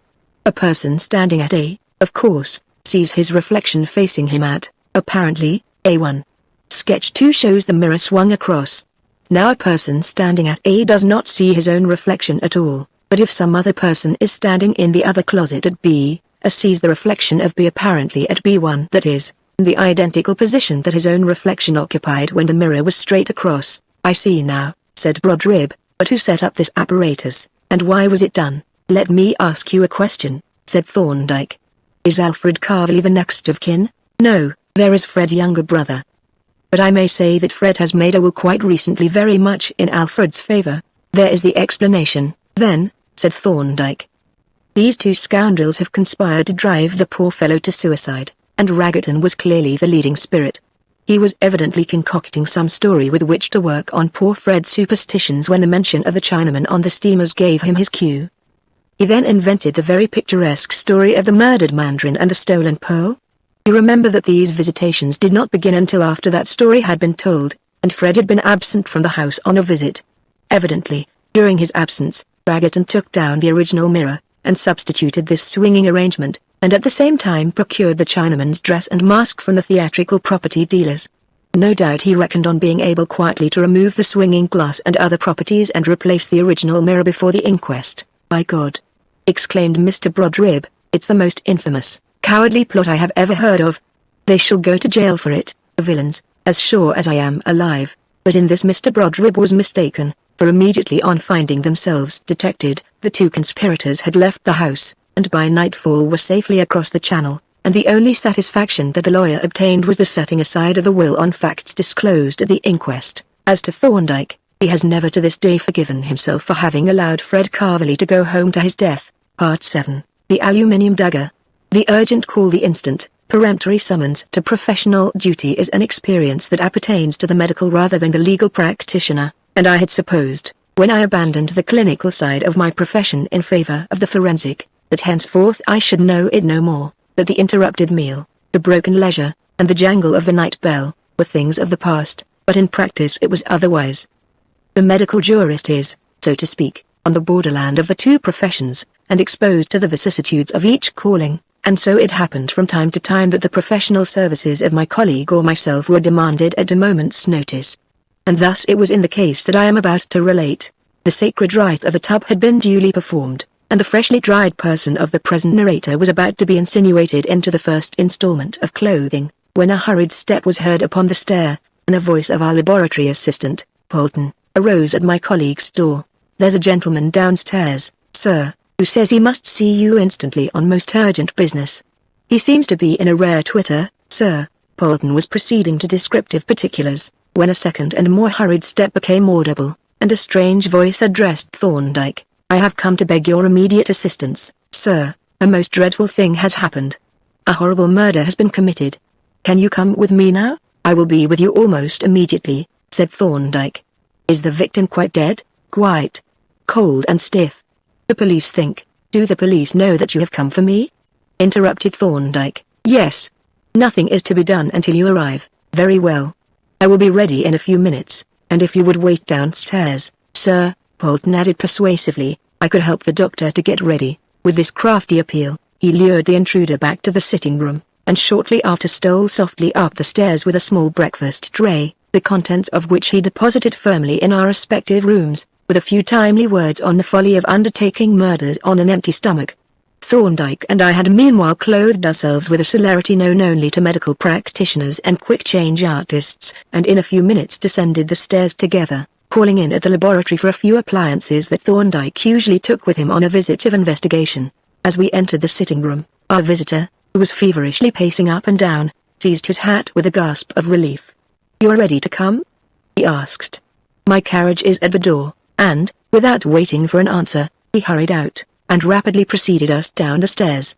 The carriage was a roomy brougham, which fortunately accommodated the three of us, and as soon as we had entered and shut the door, the coachman whipped up his horse and drove off at a smart trot. I had better give you some account of the circumstances, as we go, said our agitated friend.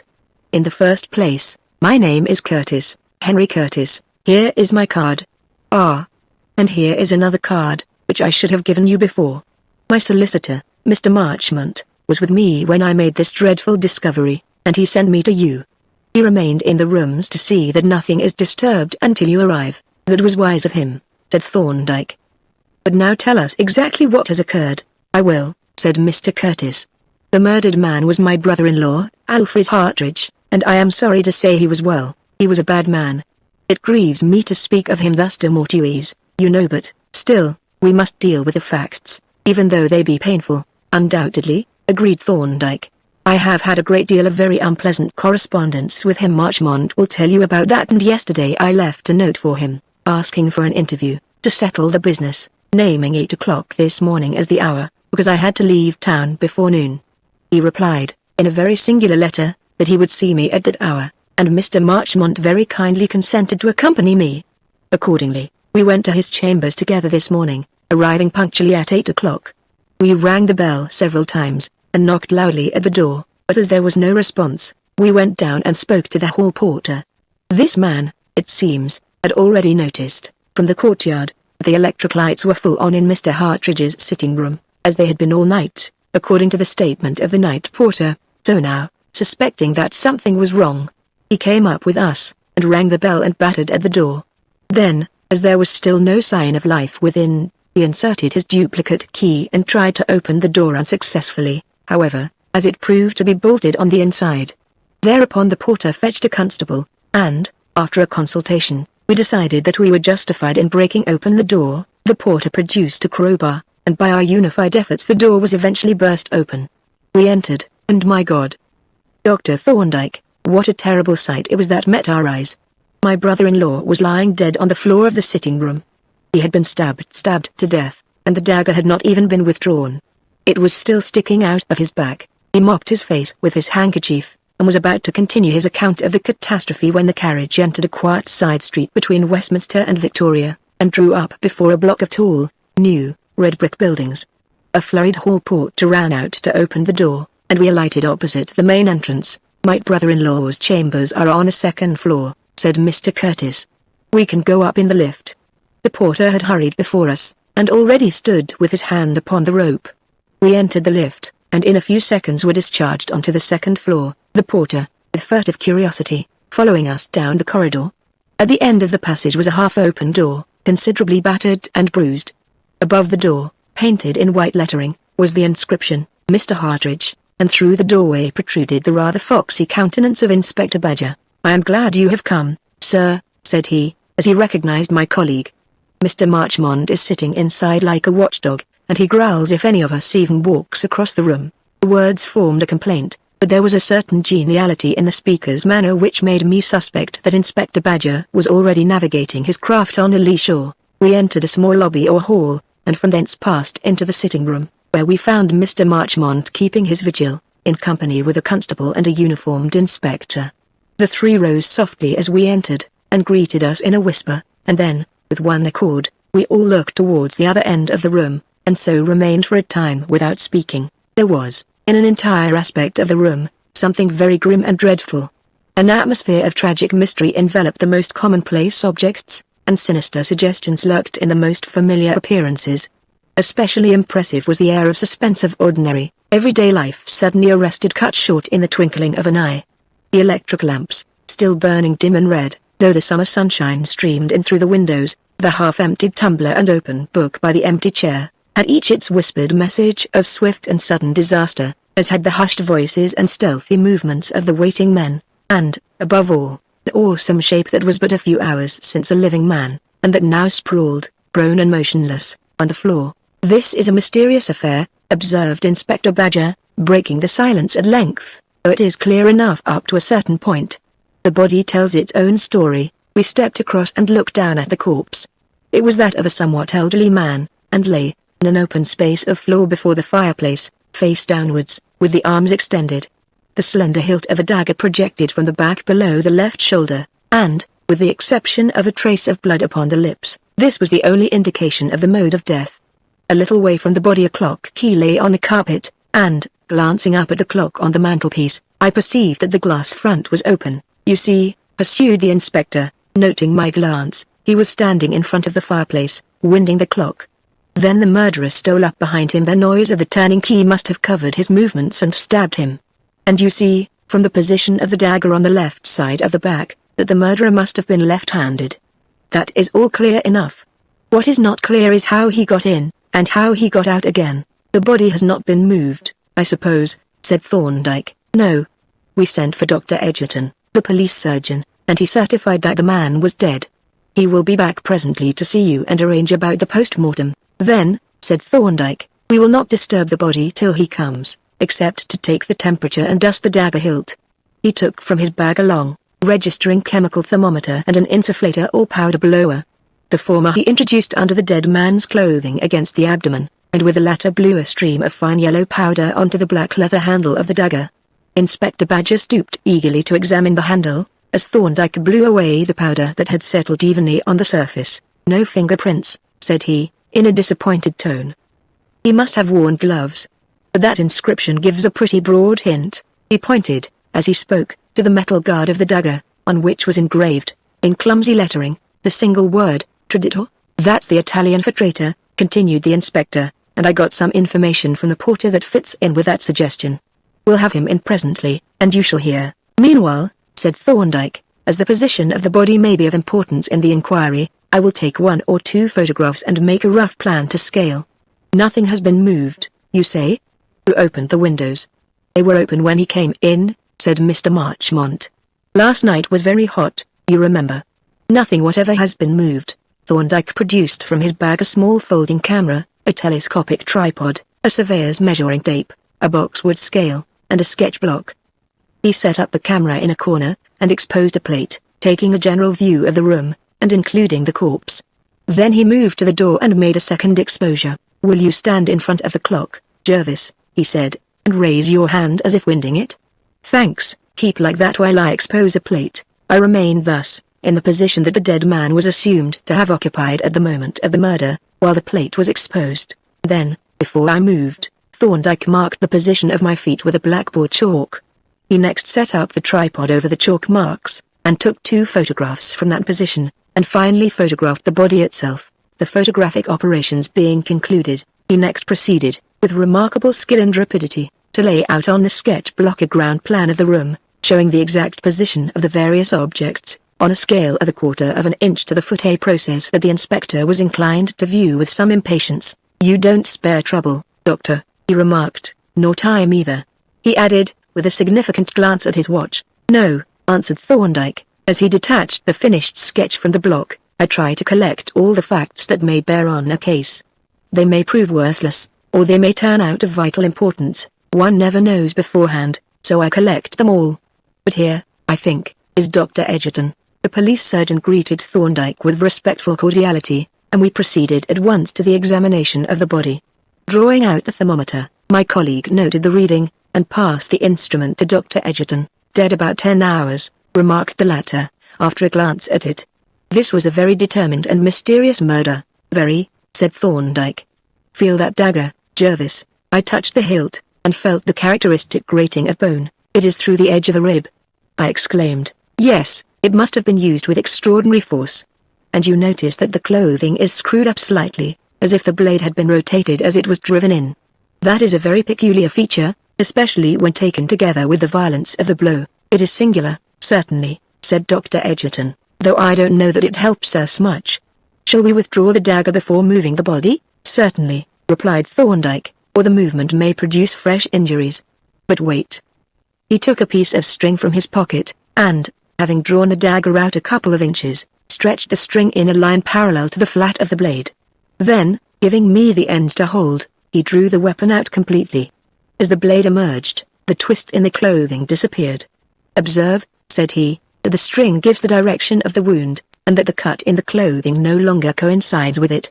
There is quite a considerable angle, which is the measure of the rotation of the blade." "Yes, it is odd," said Dr. Edgerton, "though, as I said, I doubt that it helps us, at present," Thorndyke rejoined dryly. "We are noting the facts." "Quite so," agreed the other, reddening slightly, "and perhaps we had better move the body to the bedroom, and make a preliminary inspection of the wound." We carried the corpse into the bedroom, and, having examined the wound without eliciting anything new, covered the remains with a sheet, and returned to the sitting room. "Well, gentlemen," said the inspector, "you have examined the body and the wound, and you have measured the floor and the furniture, and taken photographs, and made a plan. We don't seem much more forward. Here's a man murdered in his rooms. There is only one entrance to the flat, and that was bolted on the inside at the time of the murder. The windows are some 40 feet from the ground. There is no rain pipe near any of them. They are set flush in the wall, and there isn't a foothold for a fly on any part of that wall. The grates are modern, and there isn't room for a good-sized cat to crawl up any of the chimneys. Now, the question is, how did the murderer get in, and how did he get out again? Still, said Mr. Marchmont, the fact is that he did get in, and that he is not here now, and therefore he must have got out, and therefore it must have been possible for him to get out. And, further, it must be possible to discover how he got out. The inspector smiled sourly, made no reply. The circumstances, said Thorndyke, appear to have been these. The deceased seems to have been alone. There is no trace of a second occupant of the room, and only one half-empty tumbler on the table. He was sitting reading when apparently he noticed that the clock had stopped at 10 minutes to 12. He laid his book, face downwards, on the table, and rose to wind the clock, and as he was winding it he met his death, by a stab dealt by a left-handed man, who crept up behind him on tiptoe, added the inspector. Thorndyke nodded. That would seem to be so, he said. But now let us call in the porter, and hear what he has to tell us. The custodian was not difficult to find, being, in fact, engaged at that moment in a survey of the premises through the slit of the letterbox. Do you know what persons visited these rooms last night? Thorndyke asked him, when he entered looking somewhat sheepish. A good many were in and out of the building, was the answer. But I can't say if any of them came to this flat. I saw Miss Curtis pass in about 9. My daughter? Exclaimed Mr. Curtis, with a start. I didn't know that. She left about 9:30, the porter added. Do you know what she came about? Asked the inspector. I can guess, replied Mr. Curtis. Then don't say, interrupted Mr. Marchmont. Answer no questions. You're very close, Mr. Marchmont, said the inspector. We are not suspecting the young lady. We don't ask, for instance, if she is left-handed. He glanced craftily at Mr. Curtis as he made this remark, and I noticed that our client suddenly turned deathly pale, whereupon the inspector looked away again quickly, as though he had not observed the change. Tell us about those Italians again, he said, addressing the porter. When did the first of them come here? About a week ago, was the reply. He was a common-looking man, looked like an organ grinder, and he brought a note to my lodge. It was in a dirty envelope, and was addressed to Mr. Hardridge, Esquire, Brackenhurst Mansions, in a very bad handwriting. The man gave me the note and asked me to give it to Mr. Hardridge. Then he went away, and I took the note up and dropped it into the letterbox. What happened next? Why, the very next day an old hag of an Italian woman, one of them fortune-telling swines with a cage of birds on a stand, came and set up just by the main doorway. I soon sent her packing, but, bless you, she was back again in 10 minutes, birds and all. I sent her off again. I kept on sending her off, and she kept on coming back, until I was regular wore to a thread. You seem to have picked up a bit since then, remarked the inspector with a grin and a glance at the sufferer's very pronounced bow window. Perhaps I have, the custodian replied haughtily. Well, the next day there was ice cream man, a regular waster, he was. Stuck outside as if he was froze to the pavement. Kept giving the errand boys tasters, and when I tried to move him on, he told me not to obstruct his business. Business, indeed. Well, there them boys stuck, one after the other, wiping their tongues round the bottoms of them glasses, until I was fit to bust with aggravation. And he kept me going all day. Then, the day after that, there was a barrel organ, with a mangy-looking monkey on it. He was the worst of all.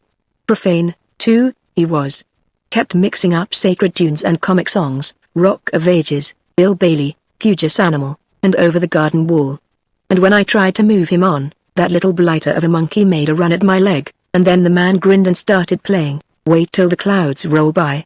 I tell you, it was fair sickening. He wiped his brow at the recollection, and the inspector smiled appreciatively. And that was the last of them? Said the latter, and as the porter nodded sulkily, he asked, Should you recognize the note that the Italian gave you? I should, answered the porter with frosty dignity.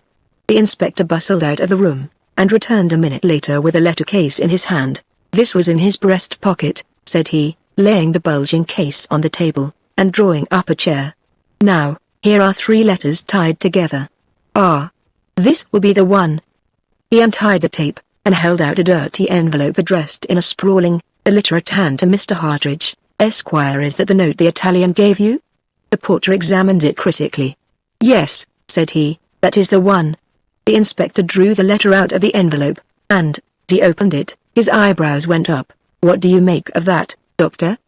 He said, handing the sheet to Thorndyke. Thorndyke regarded it for a while in silence, with deep attention. Then he carried it to the window, and, taking his lens from his pocket, examined the paper closely, first with the low power, and then with the highly magnifying Coddington attachment. "I should have thought you could see that with the naked eye," said the inspector, with a sly grin at me. "It's a pretty bold design." "Yes," replied Thorndyke, "a very interesting production." "What do you say, Mr. Marchmont?" The solicitor took the note, and I looked over his shoulder. It was certainly a curious production. Written in red ink, on the commonest notepaper, and in the same sprawling hand as the address, was the following message: "You are given 6 days to do what is just. By the sign above, know what to expect if you fail." The sign referred to was a skull and crossbones, very neatly, but rather unskillfully, drawn at the top of the paper. "This," said Mr. Marchmont, handing the document to Mr. Curtis, "explains the singular letter that he wrote yesterday. You have it with you, I think?" "Yes," replied Mr. Curtis, "here it is." He produced a letter from his pocket, and read aloud. "Yes, come if you like, though it is an ungodly hour. Your threatening letters have caused me great amusement. They are worthy of Sadler's Wells in its prime. Alfred Hartridge." "Was Mr. Hartridge ever in Italy?" asked Inspector Badger. "Oh yes," replied Mr. Curtis. "He stayed at Capri nearly the whole of last year." "Why, then, that gives us our clue. Look here. Here are these 2 other letters. EC postmark Saffron Hill is EC, and just look at that." He spread out the last of the mysterious letters, and we saw that, besides the memento mori, it contained only 3 words: "Aware. Remember Capri. If you have finished, Doctor, I'll be off and have a look round Little Italy. Those 4 Italians oughtn't to be difficult to find, and we've got the porter here to identify them." "Before you go," said Thorndyke, "there are 2 little matters that I should like to settle. One is the dagger. It is in your pocket, I think. May I have a look at it?" The inspector rather reluctantly produced the dagger and handed it to my colleague. "A very singular weapon, this," said Thorndyke, regarding the dagger thoughtfully, and turning it about to view its different parts.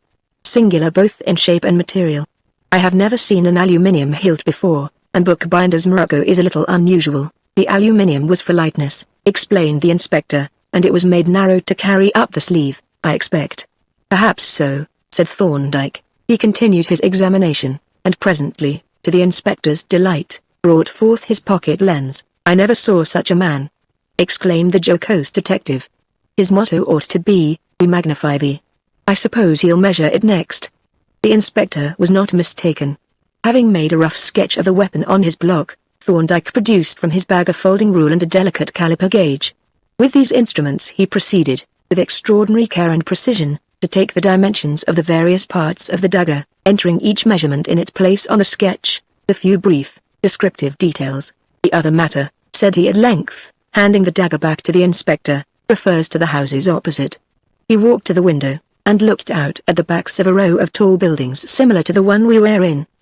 They were about 30 yards distant, and were separated from us by a piece of ground, planted with shrubs and intersected by gravel paths. "If any of those rooms were occupied last night," continued Thorndyke, "we might obtain an actual eyewitness of the crime. This room was brilliantly lighted, and all the blinds were up, so that an observer at any of those windows could see right into the room, and very distinctly, too. It might be worth inquiring into." "Yes, that's true," said the inspector, "though I expect, if any of them have seen anything, they will come forward quick enough when they read the report in the papers. But I must be off now, and I shall have to lock you out of the rooms." As we went down the stairs, Mr. Marchmont announced his intention of calling on us in the evening, "unless," he added, "you want any information from me now." "I do," said Thorndyke. "I want to know who is interested in this man's death." "That," replied Marchmont, "is rather a queer story. Let us take a turn in that garden that we saw from the window. We shall be quite private there." He beckoned to Mr. Curtis, and, when an inspector had departed with a police surgeon, we induced the porter to let us into the garden. "The question that you asked," Mr. Marchmont began, looking up curiously at the tall houses opposite, "is very simply answered. The only person immediately interested in the death of Alfred Hartridge is his executor and sole legatee, a man named Leonard Woolf. He is no relation of the deceased, merely a friend, but he inherits the entire estate, about £20,000. The circumstances are these: Alfred Hartridge was the elder of 2 brothers, of whom the younger, Charles, died before his father, leaving a widow and 3 children. 15 years ago the father died, leaving the whole of his property to Alfred, with the understanding that he should support his brother's family and make the children his heirs. Was there no will? Asked Thorndyke, under great pressure from the friends of his son's widow. The old man made a will shortly before he died, but he was then very old and rather childish, so the will was contested by Alfred, on the grounds of undue influence, and was ultimately set aside. Since then Alfred Hartridge has not paid a penny towards the support of his brother's family. If it had not been for my client, Mr. Curtis, they might have starved. The whole burden of the support of the widow and the education of the children has fallen upon him. Well, just lately the matter has assumed an acute form, for two reasons. The first is that Charles's eldest son, Edmund, has come of age.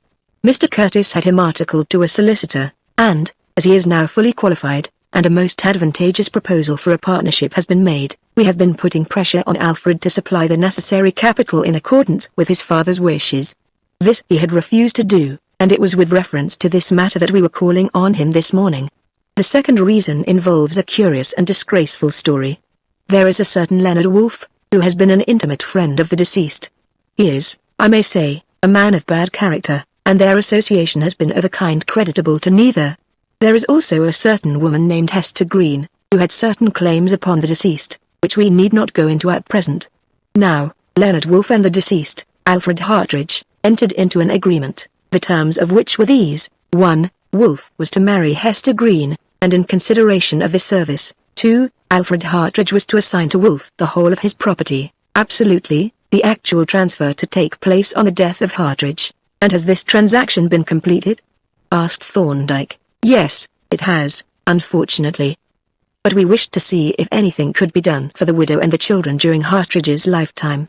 No doubt, my client's daughter, Miss Curtis, called last night on a similar mission very indiscreetly, since the matter was in our hands, but, you know, she is engaged to Edmund Hartridge and I expect the interview was a pretty stormy one. Thorndyke remained silent for a while, pacing slowly along the gravel path, with his eyes bent on the ground, not abstractedly, however, but with a searching, attentive glance that roved amongst the shrubs and bushes, as though he were looking for something. What sort of man?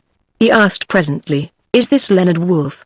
Obviously he is a low scoundrel, but what is he like in other respects? Is he a fool, for instance? Not at all, I should say, said Mr. Curtis. He was formerly an engineer, and, I believe, a very capable mechanician. Latterly he has lived on some property that came to him, and has spent both his time and his money in gambling and dissipation. Consequently, I expect he is pretty short of funds at present, and in appearance, I only saw him once, replied Mr. Curtis, and all I can remember of him is that he is rather short, fair, thin, and clean-shaven, and that he has lost the middle finger of his left hand, and he lives at Eltham, in Kent. Morton Grange, Eltham, said Mr. Marchmont. And now, if you have all the information that you require, I must really be off, and so must Mr. Curtis. The two men shook our hands and hurried away, leaving Thorndyke gazing meditatively at the dingy flower beds. A strange and interesting case, this, Jervis, said he, stooping to peer under a laurel bush. The inspector is on a hot scent, a most palpable red herring on a most obvious string, but that is his business. Ah, here comes the porter, intent, no doubt, on pumping us, whereas he smiled genially at the approaching custodian, and asked, where did you say those houses fronted? Cotman Street, sir, answered the porter. They are nearly all offices. And the numbers? That open second-floor window, for instance, that is number 6. The house opposite Mr. Hartridge's rooms is number 8. Thank you. Thorndyke was moving away, but suddenly turned again to the porter. By the way, said he, I dropped something out of the window just now, a small flat piece of metal, like this. He made on the back of his visiting card a neat sketch of a circular disc, with a hexagonal hole through it, and handed the card to the porter. I can't say where it fell, he continued. These flat things scale about so, but you might ask the gardener to look for it. I will give him a sovereign if he brings it to my chambers, for, although it is of no value to anyone else, it is of considerable value to me. The porter touched his hat briskly, and as we turned out at the gate, I looked back and saw him already wading among the shrubs. The object of the porter's quest gave me considerable mental occupation. I had not seen Thorndyke drop anything, and it was not his way to finger carelessly any object of value. I was about to question him on the subject, when, turning sharply round into Cotman Street, he drew up at the doorway of number 6, and began attentively to read the names of the occupants. 3rd floor, he read out, Mr. Thomas Barlow, commission agent. I think we will look in on Mr. Barlow. He stepped quickly up the stone stairs, and I followed, until we arrived, somewhat out of breath, on the third floor. Outside the commission agent's store he paused for a moment, and we both listened curiously to an irregular sound of shuffling feet from within. Then he softly opened the door and looked into the room. After remaining thus for nearly a minute, he looked round at me with a broad smile, and noiselessly set the door wide open. Inside, a lanky youth of 14 was practicing, no mean skill, the manipulation of an appliance known by the appropriate name of diapolo, and so absorbed was he in his occupation that we entered and shut the door without being observed. At length the shuttle missed the string and flew into a large waste paper basket. The boy turned and confronted us, and was instantly covered with confusion. "Allow me," said Thorndyke, rooting rather unnecessarily in the waste paper basket, and handing the toy to its owner. "I need not ask if Mr. Barlow is in," he added, "nor if he is likely to return shortly. He won't be back today," said the boy, perspiring with embarrassment. "He left before I came." "I was rather late, I see," said Thorndyke. "The early bird catches the worm, but the late bird catches the diapolo. How did you know he would not be back?" "He left a note. Here it is." He exhibited the document, which was neatly written in red ink. Thorndyke examined it attentively, and then asked, "Did you break the inkstand yesterday?" The boy stared at him in amazement. "Yes, I did," he answered. "How did you know?" "I didn't, or I should not have asked." "But I see that he has used his stylo to write this note." The boy regarded Thorndyke distrustfully, as he continued, "I really called to see if your Mr. Barlow was a gentleman whom I used to know, but I expect you can tell me. My friend was tall and thin, dark, and clean-shaved." "This ain't him, then," said the boy. "He's thin, but he ain't tall or dark. He's got a sandy beard, and he wears spectacles and a wig. I know a wig when I see one," he added cunningly, "'cause my father wears one. He puts it on a peg to comb it. And he swears at me when I laugh." "My friend had injured his left hand," pursued Thorndyke. "I dunno about that," said the youth. "Mr. Barlow nearly always wears gloves. He always wears one on his left hand, anyhow." Well. I'll just write him a note on the chance, if you will give me a piece of notepaper." "Have you any ink?" "There's some in the bottle." "I'll dip the pen in for you." He produced, from the cupboard, an opened packet of cheap notepaper and a packet of similar envelopes, and, having dipped the pen to the bottom of the ink bottle, handed it to Thorndyke, who sat down and hastily scribbled a short note. He had folded the paper, and was about to address the envelope, and he appeared suddenly to alter his mind. "I don't think I will leave it, after all," he said, slipping the folded paper into his pocket. "No. Tell him I called Mr. Horace Budge and say I will look in again in a day or two." The youth watched our exit with an air of perplexity, and he even came out onto the landing, the better to observe us over the balusters, until, unexpectedly catching Thorndyke's eye, he withdrew his head with remarkable suddenness, and retired in disorder. To tell the truth, I was now little less perplexed than the office boy by Thorndyke's proceedings, in which I could discover no relevancy to the investigation that I presumed he was engaged upon, and the last straw was laid upon the burden of my curiosity when he stopped at a staircase window, drew the note out of his pocket, examined it with his lens, held it up to the light, and chuckled aloud. "Luck," he observed, "though no substitute for care and intelligence, is a very pleasant addition. Really, my learned brother, we're doing uncommonly well." When we reached the hall, Thorndyke stopped at the housekeeper's box, and looked in with a genial nod. "I have just been up to see Mr. Barlow," said he. "He seems to have left quite early." "Yes, sir," the man replied. "He went away about 8:30. "That was very early, and presumably he came earlier still." "I suppose so," the man assented, with a grin, "but I had only just come on when he left." "Had he any luggage with him?" "Yes, sir. There was 2 cases, a square one and a long, narrow one, about 5 foot long. I helped him to carry them down to the cab, which was a 4-wheeler, I suppose." "Yes, sir. Mr. Barlow hasn't been here very long, has he?" Thorndyke inquired. "No. He only came in last quarter day about 6 weeks ago." Well. I must call another day. Good morning," and Thorndyke strode out of the building, and made directly for the cab rank in the adjoining street. Here he stopped for a minute or two to parley with the driver of a 4-wheeled cab, whom he finally commissioned to convey us to a shop in New Oxford Street. Having dismissed the cabman with his blessing and a half-sovereign, he vanished into the shop, leaving me to gaze at the lathes, drills, and bars of metal displayed in the window. Presently he emerged with a small parcel, and explained, in answer to my inquiring look, a strip of tool steel and a block of metal for Polton. His next purchase was rather more eccentric. We were proceeding along Holborn when his attention was suddenly arrested by the window of a furniture shop, in which was displayed a collection of obsolete French small arms relics of the tragedy of 1870 which were being sold for decorative purposes. After a brief inspection, he entered the shop, and shortly reappeared carrying a long sword bayonet and an old chase-pot rifle. What may be the meaning of this martial display? I asked, as we turned down Fetter Lane. House protection, he replied promptly. You will agree that a discharge of musketry, followed by a bayonet charge, would disconcert the boldest of burglars. I laughed at the absurd picture thus drawn of the strenuous house protector, but nevertheless continued to speculate on the meaning of my friend's eccentric proceedings, which I felt sure were in some way related to the murder in Brackenhurst Chambers, though I could not trace the connection. After a late lunch, I hurried out to transact such of my business as had been interrupted by the stirring events of the morning, leaving Thorndyke busy with a drawing board, squares, scale, and compasses, making accurate, scaled drawings from his rough sketches, while Polton, with a brown paper parcel in his hand, looked on at him with an air of anxious expectation. As I was returning homeward in the evening by way of Mitre Court, I overtook Mr. Marchmont, who was also bound for our chambers, and we walked on together. I had a note from Thorndyke, he explained, asking for a specimen of handwriting, so I thought I would bring it along myself, and hear if he has any news. When we entered the chambers, we found Thorndyke in earnest consultation with Polton, and on the table before them I observed, to my great surprise, the dagger with which the murder had been committed. I have got you the specimen that you asked for, said Marchmont.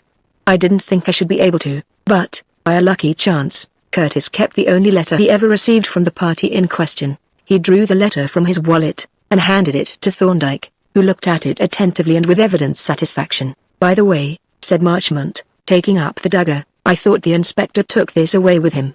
He took the original, replied Thorndyke. This is a duplicate, which Polton has made, for experimental purposes, from my drawings. Really? Exclaimed Marchmont, with a glance of respectful admiration at Polton. It is a perfect replica and you have made it so quickly, too. It was quite easy to make, said Polton, to a man accustomed to work in metal, which, added Thorndyke, is a fact of some evidential value. At this moment a hansom drew up outside. A moment later flying footsteps were heard on the stairs. There was a furious battering at the door, and, as Polton threw it open, Mr. Curtis burst wildly into the room. Here is a frightful thing, Marchmont, he gasped. Edith, my daughter, arrested for the murder. Inspector Badger came to our house and took her. My God. I shall go mad. Thorndyke laid his hand on the excited man's shoulder. Don't distress yourself, Mr. Curtis, said he. There is no occasion, I assure you. I suppose, he added, your daughter is left-handed? Yes, she is, a most disastrous coincidence. But what are we to do? Good God. Dr. Thorndyke, they have taken her to prison, think of it. My poor Edith, we'll soon have her out, said Thorndyke. But listen, there is someone at the door. A brisk rat-tat confirmed his statement, and when I rose to open the door, I found myself confronted by Inspector Badger. There was a moment of extreme awkwardness, and then both the detective and Mr. Curtis proposed to retire in favor of the other. Don't go, Inspector, said Thorndyke, I want to have a word with you. Perhaps Mr. Curtis would look in again, say, in an hour. Will you? We shall have news for you by then, I hope. Mr. Curtis agreed hastily, and dashed out of the room with his characteristic impetuosity. When he had gone, Thorndyke turned to the detective, and remarked dryly, You seem to have been busy, Inspector. Yes, replied Badger, I haven't let the grass grow under my feet, and I've got a pretty strong case against Miss Curtis already.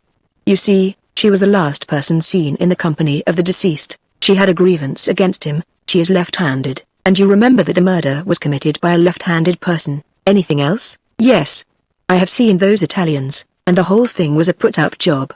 A woman, in a widow's dress and veil, paid them to go and play the fool outside the building, and she gave them the letter that was left with the porter. They haven't identified her yet, but she seems to agree in size with Miss Curtis. And how did she get out of the chambers, with the door bolted on the inside? You are. That's a mystery at present unless you can give us an explanation. The inspector made this qualification with a faint grin, and added, as there was no one in the place when we broke into it. The murderer must have got out somehow. You can't deny that. I do deny it, nevertheless, said Thorndyke. You look surprised, he continued, which was undoubtedly true, but yet the whole thing is exceedingly obvious. The explanation struck me directly. I looked at the body. There was evidently no practicable exit from the flat, and there was certainly no one in it when you entered. Clearly, then, the murderer had never been in the place at all. I don't follow you in the least, said the inspector. Well, said Thorndyke, as I have finished with the case, and am handing it over to you, I will put the evidence before you seriate him. Now, I think we are agreed that, at the moment when the blow was struck, the deceased was standing before the fireplace, winding the clock. The dagger entered obliquely from the left, and, if you recall its position, you will remember that its hilt pointed directly towards an open window, which was 40 feet from the ground. Yes. And now we will consider the very peculiar character of the weapon with which the crime was committed. He had placed his hand upon the knob of a drawer, when we were interrupted by a knock at the door. I sprang up, and, opening it, admitted no less a person than the porter of Brackenhurst Chambers. The man looked somewhat surprised on recognizing our visitors, but advanced to Thorndyke, drawing a folded paper from his pocket. I've found the article you were looking for, sir, said he, and a rare hunt I had for it. It had stuck in the leaves of one of them shrubs. Thorndyke opened the packet, and, having glanced inside, laid it on the table. Thank you, said he, pushing a sovereign across to the gratified official. The inspector has your name, I think? He have, sir, replied the porter, and, pocketing his fee, departed, beaming. To return to the dagger, said Thorndyke, opening the drawer. It was a very peculiar one, as I have said, and as you will see from this model, which is an exact duplicate. Here he exhibited Polton's production to the astonished detective. You see that it is extraordinarily slender, and free from projections, and of unusual materials. You also see that it was obviously not made by an ordinary dagger maker, that, in spite of the Italian words scrawled on it, there is plainly written all over it British Mechanic. The blade is made from a strip of common 3/4-inch tool steel, the hilt is turned from an aluminium rod, and there is not a line of engraving on it that could not be produced in a lathe by any engineer's apprentice. Even the boss at the top is mechanical, for it is just like an ordinary hexagon nut. Then, notice the dimensions, as shown on my drawing. The parts A and B, which just project beyond the blade, are exactly similar in diameter, and such exactness could hardly be accidental. They are each parts of a circle having a diameter of 10.9 mm, a dimension which happens, by a singular coincidence, to be exactly the caliber of the old chase-pot rifle, specimens of which are now on sale at several shops in London. Here is one, for instance. He fetched the rifle that he had bought, from the corner in which it was standing, and, lifting the dagger by its point, slipped the hilt into the muzzle. When he let go, the dagger slid quietly down the barrel, until its hilt appeared in the open breech. Good God! Exclaimed Marchmont. You don't suggest that the dagger was shot from a gun? I do, indeed, and you now see the reason for the aluminium hilt to diminish the weight of the already heavy projectile, and also for this hexagonal boss on the end? No, I do not, said the inspector, but I say that you are suggesting an impossibility. Then, replied Thorndyke, I must explain and demonstrate. To begin with, this projectile had to travel point foremost, therefore it had to be made to spin, and it certainly was spinning when it entered the body, as the clothing and the wound showed us. Now, to make it spin, it had to be fired from a rifled barrel, but as the hilt would not engage in the rifling, it had to be fitted with something that would. That something was evidently a soft metal washer, which fitted onto this hexagon, and which would be pressed into the grooves of the rifling, and so spin the dagger. It would drop off as soon as the weapon left the barrel. Here is such a washer, which Polton has made for us. He laid on the table a metal disc, with a hexagonal hole through it. This is all very ingenious, said the inspector, but I say it is impossible and fantastic. It certainly sounds rather improbable, Marchmont agreed. We will see, said Thorndyke. Here is a makeshift cartridge of Polton's manufacture, containing an eighth charge of smokeless powder for a 20-bore gun. He fitted the washer onto the boss of the dagger in the open breech of the rifle, pushed it into the barrel, inserted the cartridge, and closed the breech. Then, opening the office door, he displayed a target of padded strapboard against the wall. The length of the 2 rooms, said he, gives us a distance of 32 feet. Will you shut the windows, Jervis? I complied, and he then pointed the rifle at the target. There was a dull report, much less loud than I had expected, and when we looked at the target, we saw the dagger driven in up to its hilt at the margin of the bullseye. You see, said Thorndyke, laying down the rifle, that the thing is practicable. Now for the evidence as to the actual occurrence. First, on the original dagger there are linear scratches which exactly correspond with the grooves of the rifling. Then there is the fact that the dagger was certainly spinning from left to right in the direction of the rifling, that is when it entered the body. And then there is this, which, as you heard, the porter found in the garden. He opened the paper packet. In it lay a metal disc, perforated by a hexagonal hole. Stepping into the office, he picked up from the floor the washer that he had put on the dagger, and laid it on the paper beside the other. The two discs were identical in size, and the margin of each was indented with identical markings, corresponding to the rifling of the barrel. The inspector gazed at the two discs in silence for a while, then, looking up at Thorndyke, he said, "I give in, Doctor. You're right, beyond all doubt, but how you came to think of it beats me into fits. The only question now is, who fired the gun, and why wasn't the report heard?"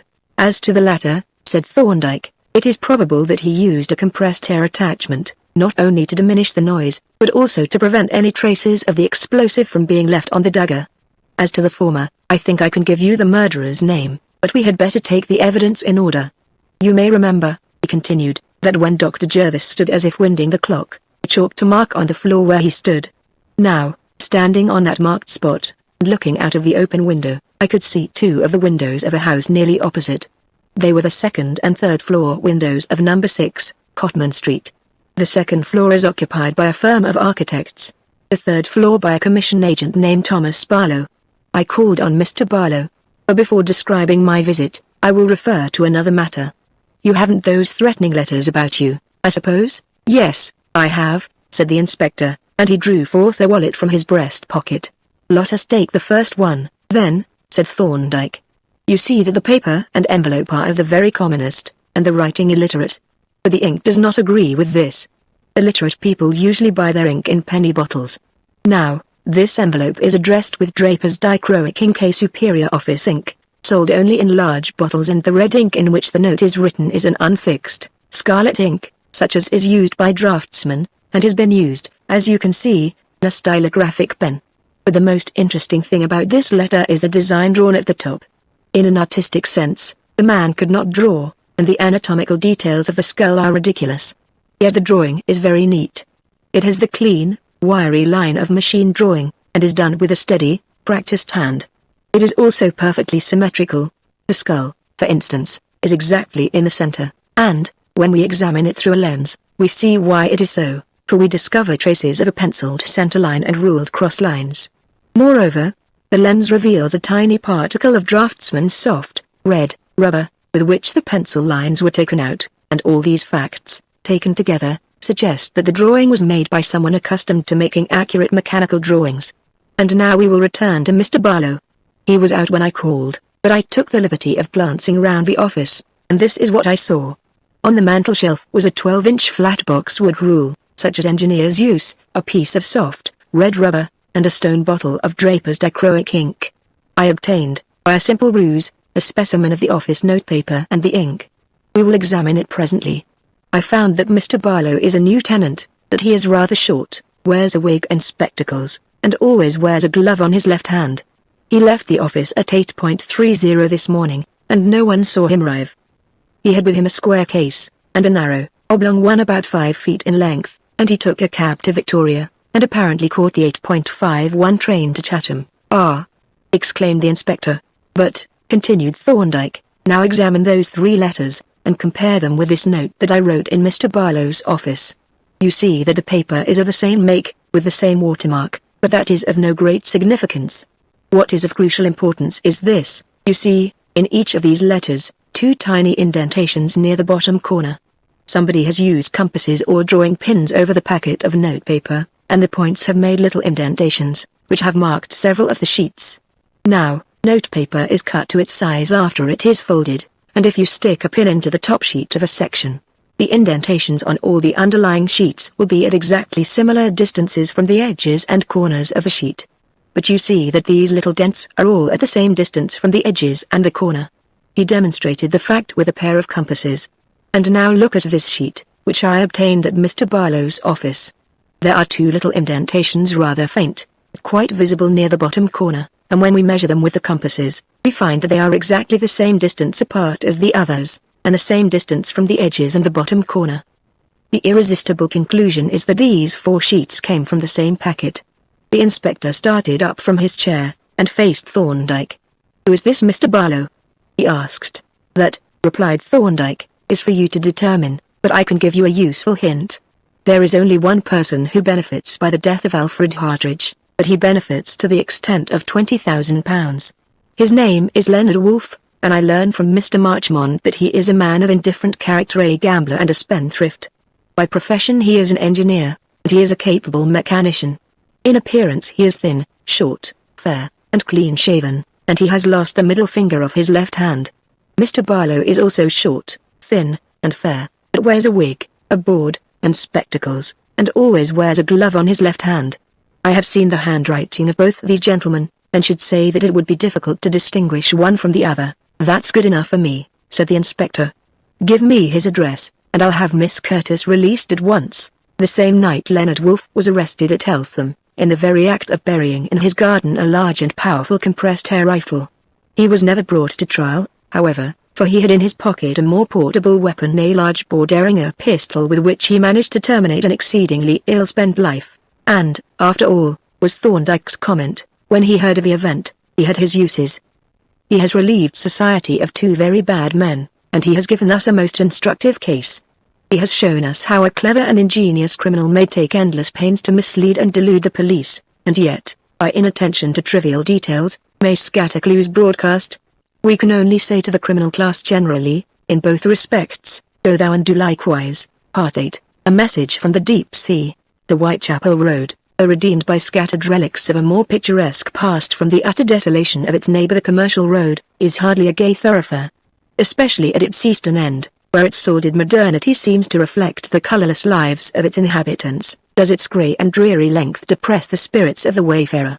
But the longest and dullest road can be made delightful by sprightly discourse seasoned with wit and wisdom, and so it was that, as I walked westward by the side of my friend John Thorndyke, the long, monotonous road seemed all too short.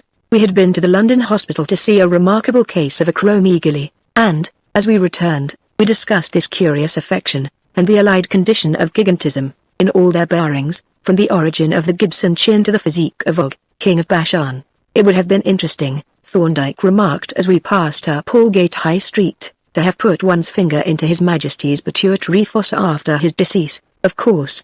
By the way, here is Harrow Alley. You remember Defoe's description of the dead cart waiting out here, and the ghastly procession coming down the alley?" He took my arm and led me up the narrow thoroughfare as far as the sharp turn by the Star and Still public house, where we turned to look back. "I never pass this place," he said musingly, "but I seem to hear the clang of the bell and the dismal cry of the carter." He broke off abruptly. 2 figures had suddenly appeared framed in the archway, and now advanced at headlong speed. One, who led, was a stout, middle-aged Jewess, very breathless and dishevelled. The other was a well-dressed young man, hardly less agitated than his companion. As they approached, the young man suddenly recognized my colleague, and accosted him in agitated tones. "I've just been sent for to a case of murder or suicide. Would you mind looking at it for me, sir? It's my first case, and I feel rather nervous." Here the woman darted back, and plucked the young doctor by the arm. "Hurry! Hurry!" she exclaimed. "Don't stop to talk." Her face was as white as lard, and shiny with sweat. Her lips twitched, her hands shook, and she stared with the eyes of a frightened child. "Of course I will come, Hart," said Thorndyke, and, turning back, we followed the woman as she elbowed her way frantically among the foot passengers. "Have you started in practice here?" Thorndyke asked as we hurried along. "No, sir," replied Dr. Hart. "I am an assistant. My principal is the police surgeon, but he is out just now." "It's very good of you to come with me, sir." "Tut, tut," rejoined Thorndyke. "I am just coming to see that you do credit to my teaching. That looks like the house." We had followed our guide into a side street, halfway down which we could see a knot of people clustered round a doorway. They watched us as we approached, and drew aside to let us enter. The woman whom we were following rushed into the passage with the same headlong haste with which she had traversed the streets, and so up the stairs. But as she neared the top of the flight she slowed down suddenly, and began to creep up on tiptoe with noiseless and hesitating steps. On the landing she turned to face us, and pointing a shaking forefinger at the door of the back room, whispered almost inaudibly, "She's in there," and then sank half fainting on the bottom stair of the next flight. I laid my hand on the knob of the door, and looked back at Thorndyke. He was coming slowly up the stairs, closely scrutinizing floor, walls, and handrail as he came.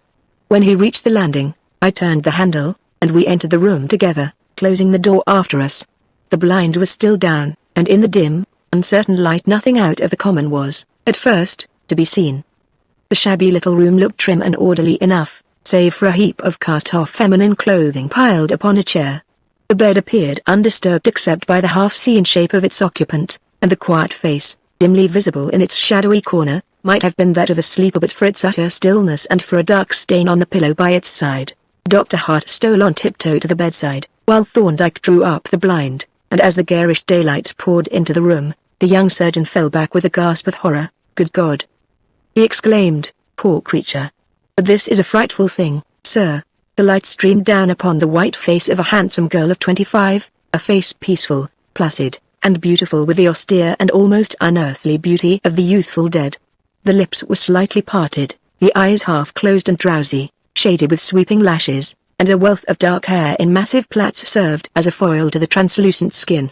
Our friend had drawn back the bedclothes a few inches, and now there was revealed, beneath the comely face, so serene and inscrutable, and yet so dreadful in its fixity and waxen pallor, a horrible, yawning wound that almost divided the shapely neck. Thorndyke looked down with stern pity at the plump white face. "It was savagely done," said he, "and yet mercifully, by reason of its very savagery.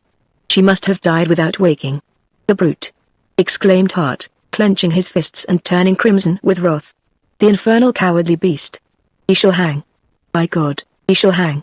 In his fury the young fellow shook his fists in the air, even as the moisture welled up into his eyes. Thorndyke touched him on the shoulder. "That is what we are here for, Hart," said he.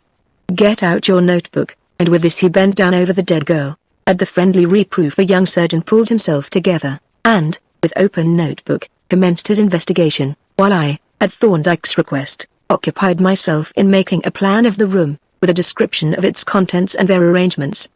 But this occupation did not prevent me from keeping an eye on Thorndyke's movements, and presently I suspended my labors to watch him as, with his pocket-knife, he scraped together some objects that he had found on the pillow. "What do you make of this?" he asked, as I stepped over to his side. He pointed with the blade to a tiny heap of what looked like silver sand, and, as I looked more closely, I saw that similar particles were sprinkled on other parts of the pillow. "Silver sand!" I exclaimed. "I don't understand at all how it can have got there." "Do you?" Thorndyke shook his head. "We will consider the explanation later," was his reply. He had produced from his pocket a small metal box which he always carried, and which contained such requisites as cover slips, capillary tubes, molding wax, and other diagnostic materials. He now took from it a seed envelope, into which he neatly shoveled the little pinch of sand with his knife. He had closed the envelope, and was writing a penciled description on the outside, when we were startled by a cry from Hart. "Good God, sir! Look at this!" It was done by a woman. He had drawn back the bedclothes, and was staring aghast at the dead girl's left hand. It held a thin tress of long, red hair. Thorndyke hastily pocketed his specimen, and, stepping round the little bedside table, bent over the hand with knitted brows. It was closed, though not tightly clenched, and when an attempt was made gently to separate the fingers, they were found to be as rigid as the fingers of a wooden hand. Thorndyke stooped yet more closely, and, taking out his lens, scrutinized the wisp of hair throughout its entire length. "There is more here than meets is the eye at the first glance," he remarked. "What say you, Hart?" He held out his lens to his quondam pupil, who was about to take it from him when the door opened, and 3 men entered. One was a police inspector, the second appeared to be a plainclothes officer, while the third was evidently the divisional surgeon. "Friends of yours, Hart?" inquired the latter, regarding us with some disfavor. Thorndyke gave a brief explanation of our presence, to which the newcomer rejoined, "Well, sir, your locus standi here is a matter for the inspector. My assistant was not authorized to call in outsiders. You needn't wait, Hart." With this he proceeded to his inspection, while Thorndyke withdrew the pocket thermometer that he had slipped under the body, and took the reading. The inspector, however, was not disposed to exercise the prerogative at which the surgeon had hinted, for an expert has his uses. "How long should you say she'd been dead, sir?" he asked affably. "About 10 hours, replied Thorndyke. The inspector and the detective simultaneously looked at their watches. "That fixes it at 2 o'clock this morning," said the former. "What's that, sir?" The surgeon was pointing to the wisp of hair in the dead girl's hand. "My word!" exclaimed the inspector. "A woman, eh? She must be a tough customer. This looks like a soft job for you, Sergeant." "Yes," said the detective. "That accounts for that box with the hassock on it at the head of the bed. She had to stand on them to reach over. But she couldn't have been very tall. She must have been mighty strong, though," said the inspector. "Why, she has nearly cut the poor wench's head off." He moved around to the head of the bed, and, stooping over, peered down at the gaping wound. Suddenly he began to draw his hand over the pillow, and then rub his fingers together. "Why," he exclaimed, "there's sand on the pillow, silver sand. Now, how can that have come there?" The surgeon and the detective both came round to verify this discovery, and an earnest consultation took place as to its meaning. "Did you notice it, sir?" the inspector asked Thorndyke. "Yes," replied the latter. "It's an unaccountable thing, isn't it?" "I don't know that it is, either," said the detective. He ran over to the washstand, and then uttered a grunt of satisfaction. "It's quite a simple matter, after all, you see," he said, glancing complacently at my colleague. "There's a ball of sand soap on the washstand, and the basin is full of blood-stained water. You see, she must have washed the blood off her hands, and off the knife. A pretty cool customer she must be, and she used the sand soap. Then, while she was drying her hands, she must have stood over the head of the bed, and let the sand fall onto the pillow. I think that's clear enough." "Admirably clear," said Thorndyke. "And what do you suppose was the sequence of events?" The gratified detective glanced round the room. "I take it," said he, "that the deceased read herself to sleep. There is a book on the table by the bed, and a candlestick with nothing in it but a bit of burnt wick at the bottom of the socket. I imagined that the woman came in quietly, lit the gas, put the box and the hassock at the bedhead, stood on them, and cut her victim's throat. Deceased must have waked up and clutched the murderess's hair, though there doesn't seem to have been much of a struggle, but no doubt she died almost at once. Then the murderess washed her hands, cleaned the knife, tidied up the bed a bit, and went away. That's about how things happened, I think, but how she got in without anyone hearing, and how she got out, and where she went to, are the things that we've got to find out. Perhaps," said the surgeon, drawing the bedclothes over the corpse, "we had better have the landlady in and make a few inquiries." He glanced significantly at Thorndyke, and the inspector coughed behind his hand. My colleague, however, chose to be obtuse to these hints. Opening the door, he turned the key backwards and forwards several times, drew it out, examined it narrowly, and replaced it. "The landlady is outside on the landing," he remarked, holding the door open. Thereupon the inspector went out, and we all followed to hear the result of his inquiries. "Now, Mrs. Goldstein," said the officer, opening his notebook, "I want you to tell us all that you know about this affair, and about the girl herself. What was her name?" The landlady, who had been joined by a white-faced, tremulous man, wiped her eyes, and replied in a shaky voice, "Her name, poor child, was Minna. She was a German. She came from Bremen about 2 years ago. She had no friends in England, no relatives, I mean. She was a waitress at a restaurant in Fenchurch Street, and a good, quiet, hard-working girl." "When did you discover what had happened?" "About 11 o'clock. I thought she had gone to work as usual, but my husband noticed from the backyard that her blind was still down. So I went up and knocked, and when I got no answer, I opened the door and went in, and then I saw her, the poor soul, overcome by the dreadful recollection, burst into hysterical sobs. Her door was unlocked." "Then, did she usually lock it?" "I think so," sobbed Mrs. Goldstein. "The key was always inside, and the street door, was that secure when you came down this morning?" "It was shut. We don't bolt it because some of the lodgers come home rather late. And now tell us, had she any enemies? Was there anyone who had a grudge against her?" No, poor child. Why should anyone have a grudge against her?" "No, she had no quarrel, no real quarrel with anyone, not even with Miriam." "Miriam?" inquired the inspector. "Who is she?" "That was nothing," interposed the man hastily.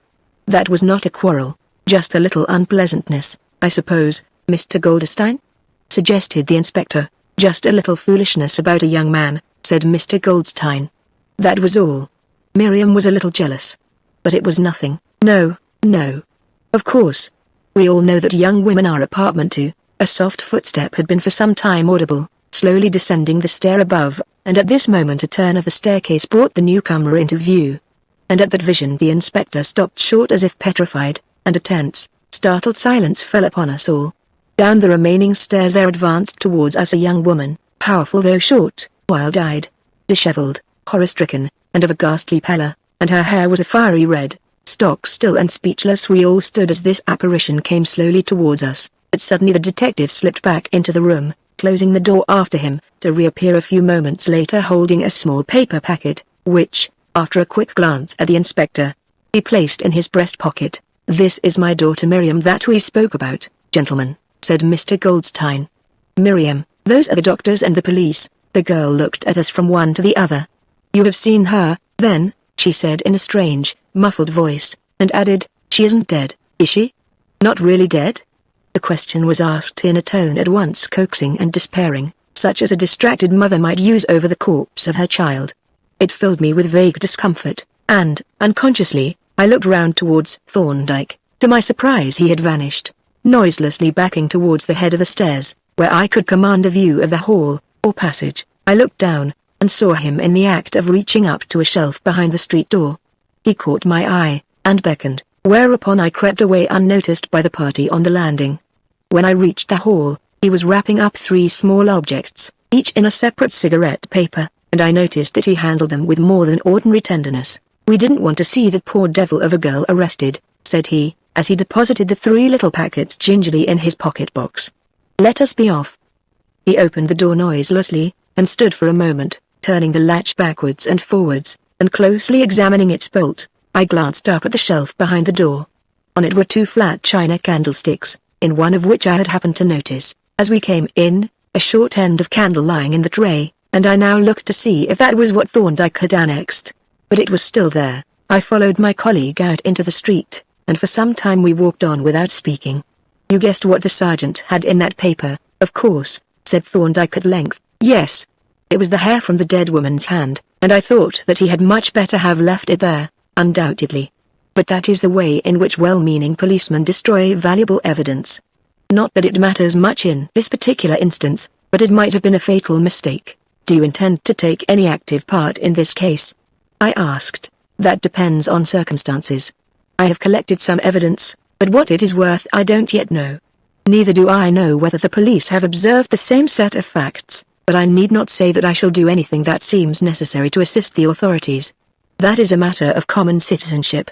The inroads made upon our time by the morning's adventures made it necessary that we should go each about his respective business without delay, so, after a perfunctory lunch at a tea shop, we separated, and I did not see my colleague again until the day's work was finished, and I turned into our chambers just before dinner time. Here I found Thorndyke seated at the table, and evidently full of business. A microscope stood close by, with a condenser throwing a spot of light onto a pinch of powder that had been sprinkled onto the slide. His collecting box lay open before him, and he was engaged, rather mysteriously, in squeezing a thick white cement from a tube onto 3 little pieces of molding wax. "Useful stuff, this fortifix," he remarked. "It makes excellent casts, and saves the trouble and mess of mixing plaster, which is a consideration for small work like this. By the way, if you want to know what was on that poor girl's pillow, just take a peep through the microscope. It is rather a pretty specimen." I stepped across, and applied my eye to the instrument. The specimen was, indeed, pretty in more than a technical sense. Mingled with crystalline grains of quartz, glassy spicules, and water-worn fragments of coral, were a number of lovely little shells, some of the texture of fine porcelain, others like blown Venetian glass. "These are foraminifera," I exclaimed. "Yes, then it is not silver sand, after all?" "Certainly not, but what is it, then?" Thorndyke smiled. "It is a message to us from the deep sea, Jervis, from the floor of the eastern Mediterranean." "And can you read the message?" "I think I can," he replied, "but I shall know soon, I hope." I looked down the microscope again, and wondered what message these tiny shells had conveyed to my friend. Deep-sea sand on a dead woman's pillow. What could be more incongruous?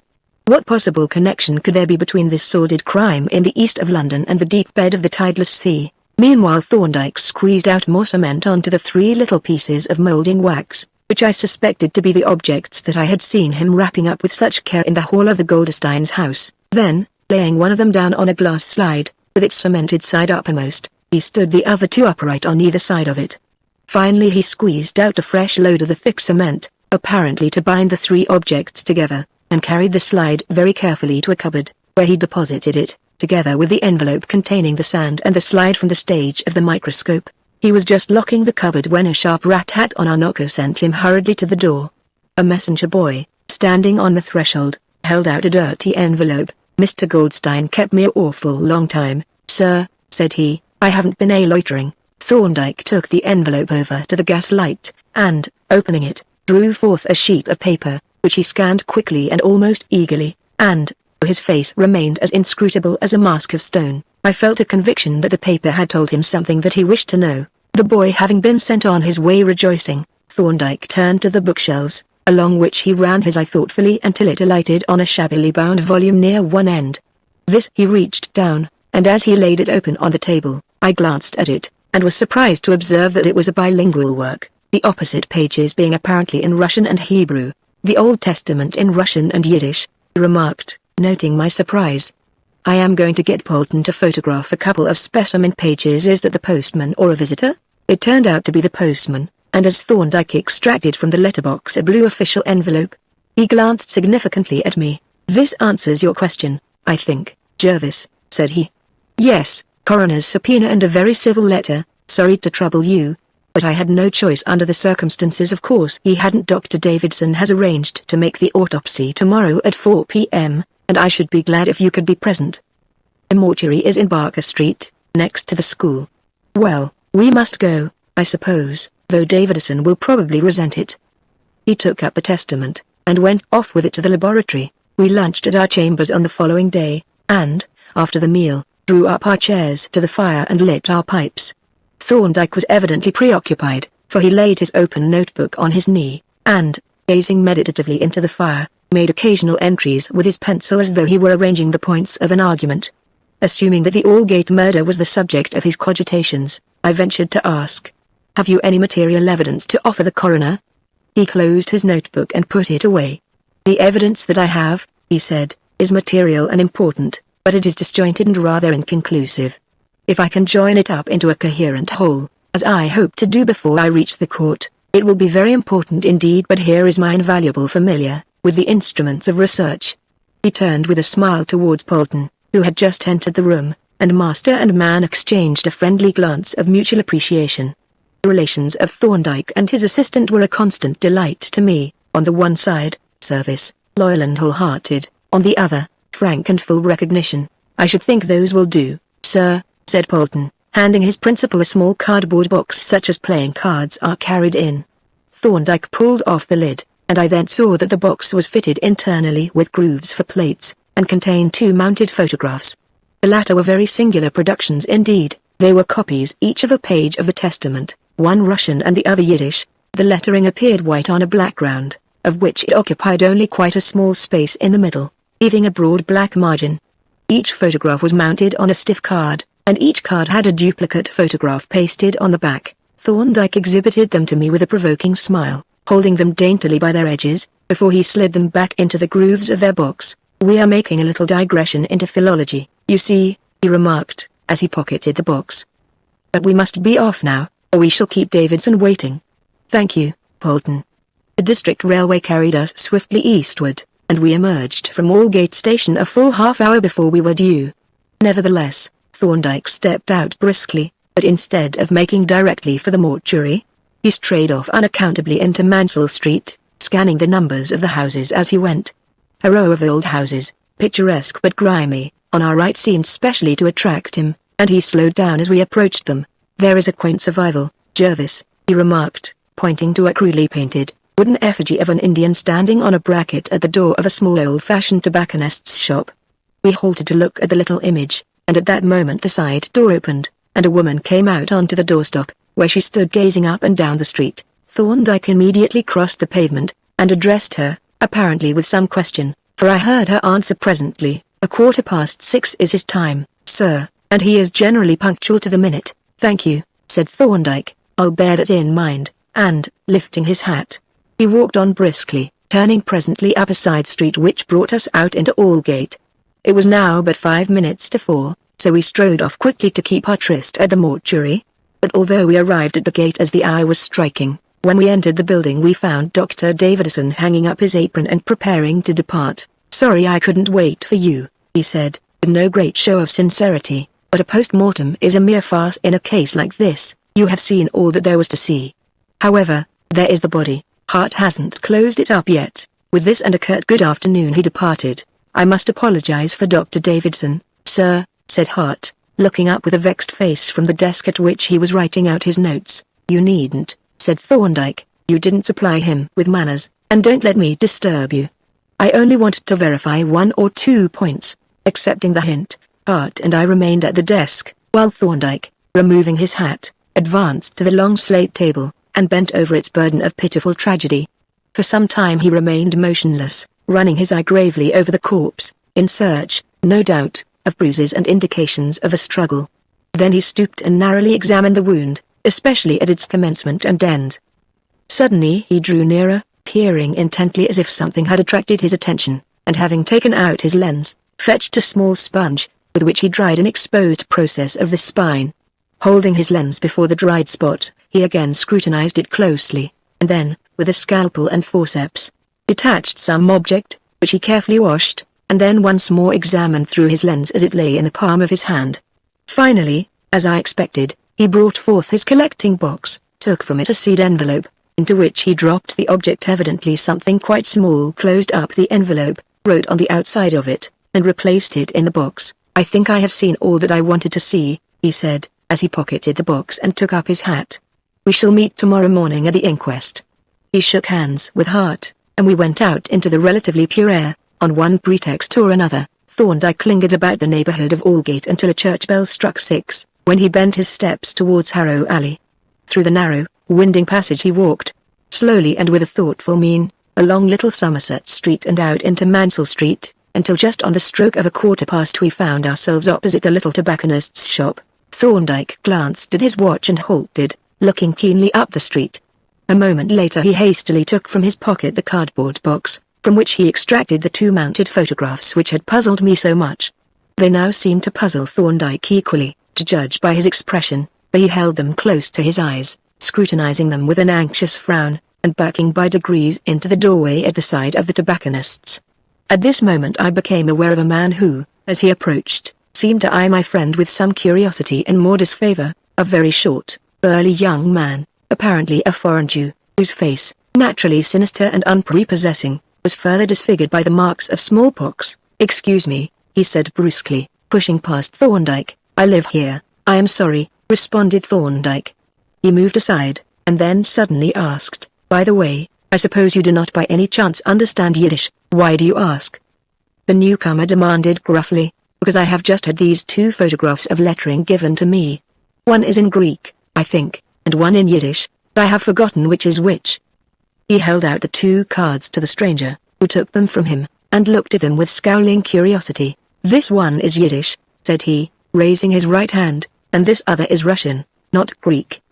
He held out the 2 cards to Thorndyke, who took them from him, holding them carefully by the edges as before. "I am greatly obliged to you for your kind assistance," said Thorndyke, but before he had time to finish his thanks, the man had entered, by means of his latchkey, and slammed the door. Thorndyke carefully slid the photographs back into their grooves, replaced the box in his pocket, and made an entry in his notebook. "That," said he, "finishes my labors, with the exception of a small experiment which I can perform at home. By the way, I picked up a morsel of evidence that Davidson had overlooked. He will be annoyed, and I am not very fond of scoring off a colleague, but he is too uncivil for me to communicate with." The coroner's subpoena had named 10 o'clock as the hour at which Thorndyke was to attend to give evidence, but a consultation with a well-known solicitor so far interfered with his plans that we were 1/4 of an hour late in starting from the temple. My friend was evidently in excellent spirits, though silent and preoccupied, from which I inferred that he was satisfied with the results of his labors, but, as I sat by his side in the hansom, I forbore to question him, not from mere unselfishness, but rather from the desire to hear his evidence for the first time in conjunction with that of the other witnesses. The room in which the inquest was held formed part of a school adjoining the mortuary. Its vacant bareness was on this occasion enlivened by a long, baize-covered table, at the head of which sat the coroner, while one side was occupied by the jury, and I was glad to observe that the latter consisted, for the most part, of genuine working men, instead of the stolid-faced, truculent professional jurymen who so often grace these tribunals. A row of chairs accommodated the witnesses. A corner of the table was allotted to the accused woman's solicitor, a smart dapper gentleman in gold pince-nez, A portion of one side to the reporters, and several ranks of benches were occupied by a miscellaneous assembly representing the public. There were one or two persons present whom I was somewhat surprised to see.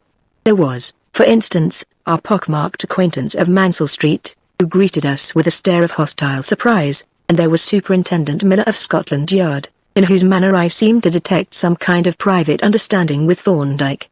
But I had little time to look about me, for when we arrived, the proceedings had already commenced. Mrs. Goldstein, the first witness, was finishing her recital of the circumstances under which the crime was discovered, and, as she retired, weeping hysterically, she was followed by looks of commiseration from the sympathetic juryman. The next witness was a young woman named Kate Silver. As she stepped forward to be sworn, she flung a glance of hatred and defiance at Miriam Goldstein, who, white-faced and wild of aspect, with her red hair streaming in dishevelled masses onto her shoulders, stood apart in custody of two policemen, staring about her as if in a dream. "You were intimately acquainted with the deceased, I believe?" said the coroner. "I was. We worked at the same place for a long time, the Empire Restaurant in Fenchurch Street, and we lived in the same house. She was my most intimate friend." "Had she, as far as you know, any friends or relations in England?" "No. She came to England from Bremen about 3 years ago. It was then that I made her acquaintance. All her relations were in Germany, but she had many friends here, because she was a very lively, amiable girl." "Had she, as far as you know, any enemies, any persons, I mean, who bore any grudge against her and were likely to do her an injury?" "Yes. Miriam Goldstein was her enemy." "She hated her." "You say Miriam Goldstein hated the deceased. How do you know that?" "She made no secret of it. They had had a violent quarrel about a young man named Moses Cohen. He was formerly Miriam's sweetheart, and I think they were very fond of one another until Minna Adler came to lodge at the Goldsteins' house about 3 months ago. Then Moses took a fancy to Minna, and she encouraged him, although she had a sweetheart of her own, a young man named Paul Petrovsky, who also lodged in the Goldsteins' house. At last Moses broke off with Miriam, and engaged himself to Minna. Then Miriam was furious, and complained to Minna about what she called her perfidious conduct, but Minna only laughed, and told her she could have Petrovsky instead. "And what did Minna say to that?" asked the coroner. "She was still more angry, because Moses Cohen is a smart, good-looking young man, while Petrovsky is not much to look at. Besides, Miriam did not like Petrovsky, he had been rude to her, and she had made her father send him away from the house. So they were not friends, and it was just after that the trouble came." "The trouble? I mean about Moses Cohen." "Miriam is a very passionate girl, and she was furiously jealous of Minna, so when Petrovsky annoyed her by taunting her about Moses Cohen and Minna, she lost her temper, and said dreadful things about both of them. As, for instance, she said that she would kill them both, and that she would like to cut Minna's throat." "When was this?" "It was the day before the murder." "Who heard her say these things besides you?" "Another lodge named Edith Bryant and Petrovsky. We were all standing in the hall at the time, but I thought you said Petrovsky had been turned away from the house." "So he had. A week before, he had left a box in his room, and on this day he had come to fetch it. That was what started the trouble. Miriam had taken his room for her bedroom, and turned her old one into a workroom. She said he should not go to her room to fetch his box, and did he?" "I think so. Miriam and Edith and I went out, leaving him in the hall. When we came back the box was gone, and, as Mrs. Goldstein was in the kitchen and there was nobody else in the house, he must have taken it." "You spoke of Miriam's workroom. What work did she do?" "She cut stencils for a firm of decorators." Here the coroner took a peculiarly shaped knife from the table before him, and handed it to the witness. "Have you ever seen that knife before?" he asked. "Yes. It belongs to Miriam Goldstein. It is a stencil knife that she used in her work." This concluded the evidence of Kate Silver, and when the name of the next witness, Paul Petrovsky, was called, our Mansell Street friend came forward to be sworn. His evidence was quite brief, and merely corroborative of that of Kate Silver, as was that of the next witness, Edith Bryant. When these had been disposed of, the coroner announced, "Before taking the medical evidence, gentlemen, I propose to hear that of the police officers, and first we will call Detective Sergeant Alfred Bates." The sergeant stepped forward briskly, and proceeded to give his evidence with official readiness and precision. "I was called by Constable Simmons at 11:49, and reached the house at 2 minutes to 12 in company with Inspector Harris and Divisional Surgeon Davidson. When I arrived Dr. Hart, Dr. Thorndyke, and Dr. Jervis were already in the room. I found the deceased woman, Minna Adler, lying in bed with her throat cut. She was dead and cold. There were no signs of a struggle, and the bed did not appear to have been disturbed. There was a table by the bedside on which was a book and an empty candlestick. The candle had apparently burnt out, for there was only a piece of charred wick at the bottom of the socket. A box had been placed on the floor at the head of the bed and a hassock stood on it. Apparently the murderer had stood on the hassock and leaned over the head of the bed to commit the murder. This was rendered necessary by the position of the table, which could not have been moved without making some noise and perhaps disturbing the deceased. I infer from the presence of the box and hassock that the murderer is a short person. Was there anything else that seemed to fix the identity of the murderer? Yes. A tress of a woman's red hair was grasped in the left hand of the deceased. As the detective uttered this statement, a simultaneous shriek of horror burst from the accused woman and her mother. Mrs. Goldstein sank half fainting onto a bench, while Miriam, pale as death, stood as one petrified, fixing the detective with a stare of terror, as he drew from his pocket 2 small paper packets, which he opened and handed to the coroner. "The hair in the packet marked A," said he, "is that which was found in the hand of the deceased, but in the packet marked B is the hair of Miriam Goldstein." Here the accused woman's solicitor rose. "Where did you obtain the hair in the packet marked B?" he demanded. "I took it from a bag of combings that hung on the wall of Miriam Goldstein's bedroom," answered the detective. "I object to this," said the solicitor. "There is no evidence that the hair from that bag was the hair of Miriam Goldstein at all." Thorndyke chuckled softly. "The lawyer is as dense as the policeman," he remarked to me in an undertone. "Neither of them seems to see the significance of that bag in the least." "Did you know about the bag, then?" I asked in surprise. "No. I thought it was the hairbrush." I gazed at my colleague in amazement, and was about to ask for some elucidation of this cryptic reply, when he held up his finger and turned again to listen. "Very well, Mr. Horwitz," the coroner was saying, "I will make a note of your objection, but I shall allow the sergeant to continue his evidence." The solicitor sat down, and the detective resumed his statement.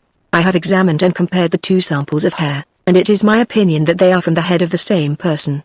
The only other observation that I made in the room was that there was a small quantity of silver sand sprinkled on the pillow around the deceased woman's head." "Silver sand?" exclaimed the coroner. "Surely that is a very singular material to find on a woman's pillow." "I think it is easily explained," replied the sergeant. The wash-hand basin was full of blood-stained water, showing that the murderer had washed his or her hands, and probably the knife, too, after the crime. On the washstand was a ball of sand soap, and I imagined that the murderer used this to cleanse his or her hands, and, while drying them, must have stood over the head of the bed and let the sand sprinkle down onto the pillow. "A simple but highly ingenious explanation," commented the coroner approvingly, and the jurymen exchanged admiring nods and nudges. "I searched the rooms occupied by the accused woman, Miriam Goldstein, and found there a knife of the kind used by stencil cutters, but larger than usual. There were stains of blood on it which the accused explained by saying that she cut her finger some days ago.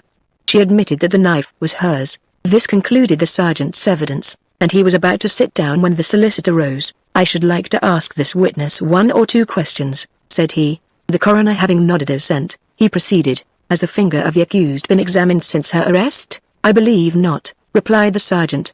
"Not to my knowledge, at any rate." The solicitor noted the reply, and then asked, with reference to the silver sand, "Did you find any at the bottom of the wash-hand basin?" The sergeant's face reddened.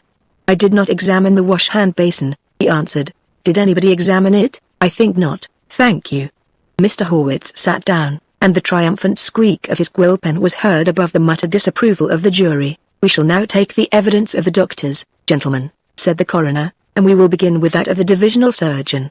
You saw the deceased, I believe, doctor," he continued, "when Dr. Davidson had been sworn, soon after the discovery of the murder, and you have since then made an examination of the body." "Yes. I found the body of the deceased lying in her bed, which had apparently not been disturbed. She had been dead about 10 hours, and rigidity was complete in the limbs but not in the trunk. The cause of death was a deep wound extending right across the throat and dividing all the structures down to the spine. It had been inflicted with a single sweep of a knife while deceased was lying down, and was evidently homicidal. It was not possible for the deceased to have inflicted the wound herself. It was made with a single-edged knife, drawn from left to right. The assailant stood on a hassock placed on a box at the head of the bed and leaned over to strike the blow. The murderer is probably quite a short person, very muscular, and right-handed. There was no sign of a struggle, and, judging by the nature of the injuries, I should say that death was almost instantaneous. In the left hand of the deceased was a small tress of a woman's red hair. I have compared that hair with that of the accused, and am of opinion that it is her hair. You were shown a knife belonging to the accused? Yes, a stencil knife. There were stains of dried blood on it which I have examined and find to be mammalian blood. It is probably human blood, but I cannot say with certainty that it is. Could the wound have been inflicted with this knife? Yes, though it is a small knife to produce so deep a wound. Still, it is quite possible. The coroner glanced at Mr. Horwitz. Do you wish to ask this witness any questions? He inquired. If you please, sir, was the reply. The solicitor rose, and, having glanced through his notes, commenced. You have described certain blood stains on this knife. But we have heard that there was blood-stained water in the wash-hand basin, and it is suggested, most reasonably, that the murderer washed his hands and the knife. But if the knife was washed, how do you account for the bloodstains on it? Apparently the knife was not washed, only the hands, but is not that highly improbable? No, I think not. You say that there was no struggle, and that death was practically instantaneous, but yet the deceased had torn out a lock of the murderess's hair. Are not those two statements inconsistent with one another? No. The hair was probably grasped convulsively at the moment of death. At any rate, the hair was undoubtedly in the dead woman's hand. Is it possible to identify positively the hair of any individual? No. Not with certainty. This is very peculiar hair. The solicitor sat down, and, Dr. Hart having been called, and having briefly confirmed the evidence of his principal, the coroner announced, the next witness, gentlemen, is Dr. Thorndyke, who was present almost accidentally, but was actually the first on the scene of the murder. He has since made an examination of the body, and will, no doubt, be able to throw some further light on this horrible crime. Thorndyke stood up, and, having been sworn, laid on the table a small box with a leather handle. Then, in answer to the coroner's questions, he described himself as the lecturer on medical jurisprudence at St. Margaret's Hospital, and briefly explained his connection with the case. At this point the foreman of the jury interrupted to ask that his opinion might be taken on the hair and the knife, as these were matters of contention, and the objects in question were accordingly handed to him. Is the hair in the packet marked A in your opinion from the same person as that in the packet marked B? The coroner asked. I have no doubt that they are from the same person, was the reply. Will you examine this knife and tell us if the wound on the deceased might have been inflicted with it? Thorndyke examined the blade attentively, and then handed the knife back to the coroner. The wound might have been inflicted with this knife, said he, but I am quite sure it was not. Can you give us your reasons for that very definite opinion? I think, said Thorndyke, that it will save time if I give you the facts in a connected order. The coroner bowed assent, and he proceeded. I will not waste your time by reiterating facts already stated. Sergeant Bates has fully described the state of the room, and I have nothing to add on that subject. Dr. Davidson's description of the body covers all the facts. The woman had been dead about 10 hours. Wound was unquestionably homicidal, and was inflicted in the manner that he has described. Death was apparently instantaneous, and I should say that the deceased never awakened from her sleep. But, objected the coroner, the deceased held a lock of hair in her hand. That hair, replied Thorndyke, was not the hair of the murderer. It was placed in the hand of the corpse for an obvious purpose, and the fact that the murderer had brought it with him shows that the crime was premeditated, and that it was committed by someone who had access to the house and was acquainted with its inmates. As Thorndyke made this statement, coroner, jurymen, and spectators alike gazed at him in open-mouthed amazement. There was an interval of intense silence, broken by a wild, hysteric laugh from Mrs. Goldstein, and then the coroner asked, how did you know that the hair in the hand of the corpse was not that of the murderer? The inference was very obvious. At the first glance the peculiar and conspicuous color of the hair struck me as suspicious. But there were 3 facts, each of which was in itself sufficient to prove that the hair was probably not that of the murderer. In the first place there was the condition of the hand.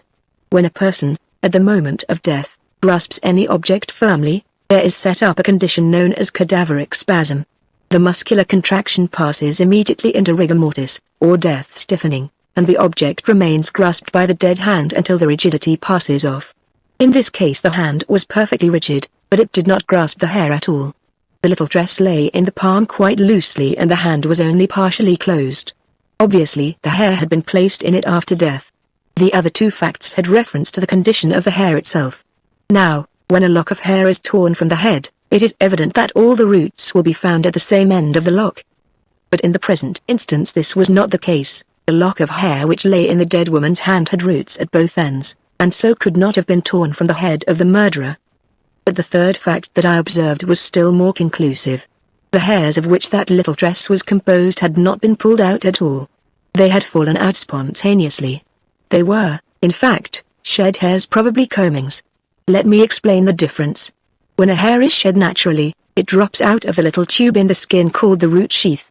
Having been pushed out by the young hair growing up underneath, the root end of such a shed hair shows nothing but a small bulbous enlargement, their root bulb. But when a hair is forcibly pulled out, its root drags out the root sheath with it, and this can be plainly seen as a glistening mass on the end of the hair. If Miriam Goldstein will pull out a hair and pass it to me, I will show you the great difference between hair which is pulled out and hair which is shed. The unfortunate Miriam needed no pressing. In a twinkling she had tweaked out a dozen hairs, which a constable handed across to Thorndyke, by whom they were at once fixed in a paper clip.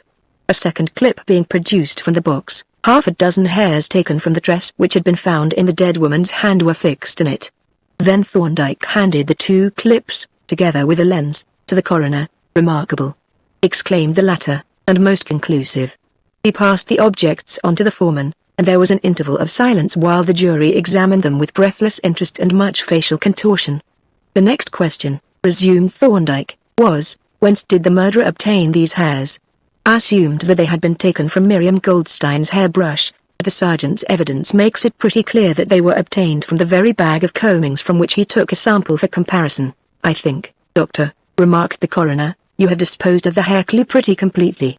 May I ask if you found anything that might throw any light on the identity of the murderer?" "Yes," replied Thorndyke, "I observed certain things which determined the identity of the murderer quite conclusively."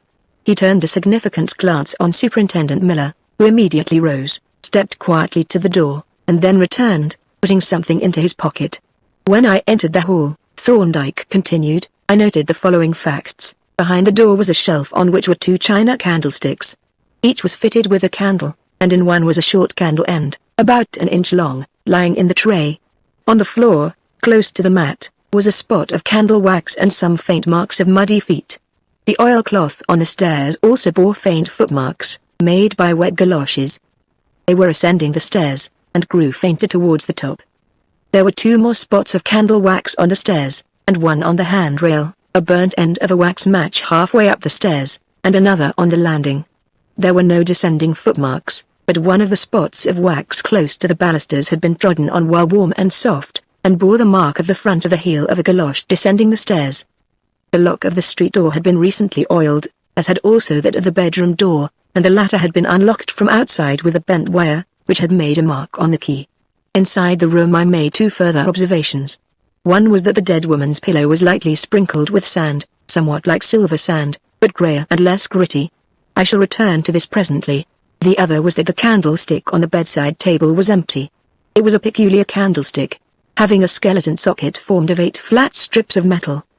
The charred wick of a burnt-out candle was at the bottom of a socket, but a little fragment of wax on the top edge showed that another candle had been stuck in it and had been taken out, for otherwise that fragment would have been melted. I at once thought of the candle end in the hall, and when I went down again I took that end from the tray and examined it. On it I found 8 distinct marks corresponding to the 8 bars of the candlestick in the bedroom. It had been carried in the right hand of some person, for the warm, soft wax had taken beautifully clear impressions of a right thumb and forefinger. I took 3 molds of the candle end in molding wax, and from these molds have made this cement cast, which shows both the fingerprints and the marks of the candlestick. He took from his box a small white object, which he handed to the coroner. "And what do you gather from these facts?" asked the coroner. "I gather that at about 1:45 on the morning of the crime, a man, who had, on the previous day visited the house to obtain the dress of hair and oil the locks, entered the house by means of a latchkey. We can fix the time by the fact that it rained on that morning from 1:30 to 1:45, this being the only rain that has fallen for a fortnight, and the murder was committed at about 2 o'clock. The man lit a wax match in the hall and another halfway up the stairs. He found the bedroom door locked, and turned the key from outside with a bent wire.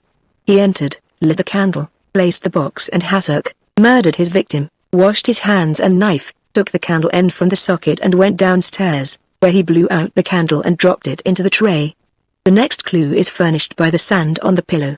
I took a little of it, and examined it under the microscope, when it turned out to be deep-sea sand from the eastern Mediterranean.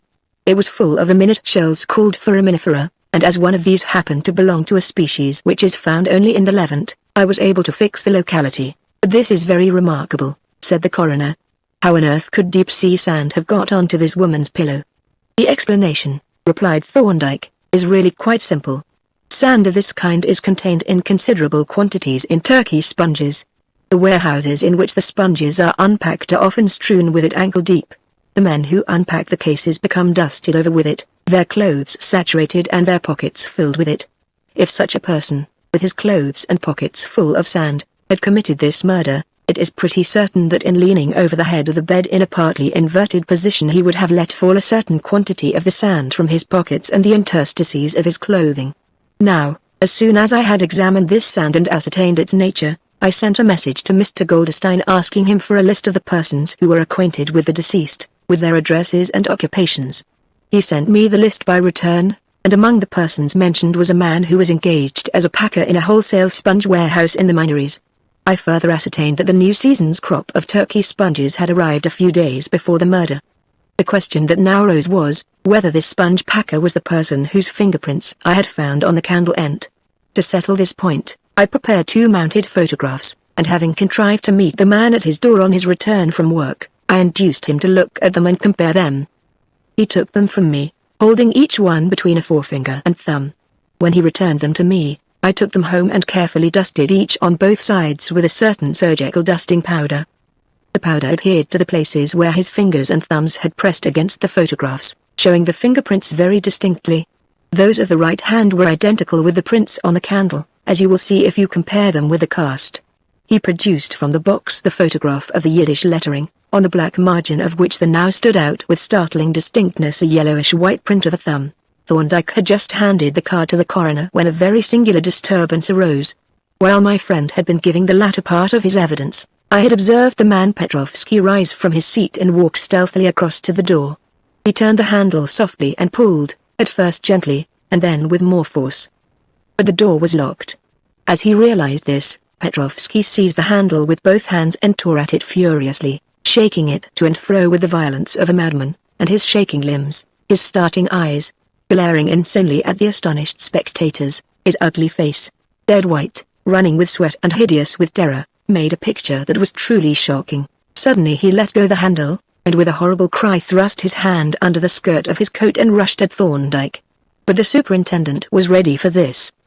There was a shout and a scuffle, and then Petrovsky was borne down, kicking and biting like a maniac, while Miller hung on to his right hand and the formidable knife that it grasped. "I will ask you to hand that knife to the coroner," said Thorndyke, when Petrovsky had been secured and handcuffed, and the superintendent had readjusted his collar. "Will you kindly examine it, sir," he continued, "and tell me if there is a notch in the edge, near to the point, a triangular notch about 1/8 of an inch long?" The coroner looked at the knife, and then said in a tone of surprise, "Yes, there is." "You have seen this knife before, then?" "No, I have not," replied Thorndyke. "But perhaps I had better continue my statement. There is no need for me to tell you that the fingerprints on the card and on the candle are those of Paul Petrovsky. I will proceed to the evidence furnished by the body. In accordance with your order, I went to the mortuary and examined the corpse of the deceased. The wound has been fully and accurately described by Dr. Davidson, but I observed one fact which I presume he had overlooked. Embedded in the bone of the spine in the left transverse process of the 4th vertebra I discovered a small particle of steel, which I carefully extracted." He drew his collecting box from his pocket, and taking from it a sealed envelope, handed the latter to the coroner.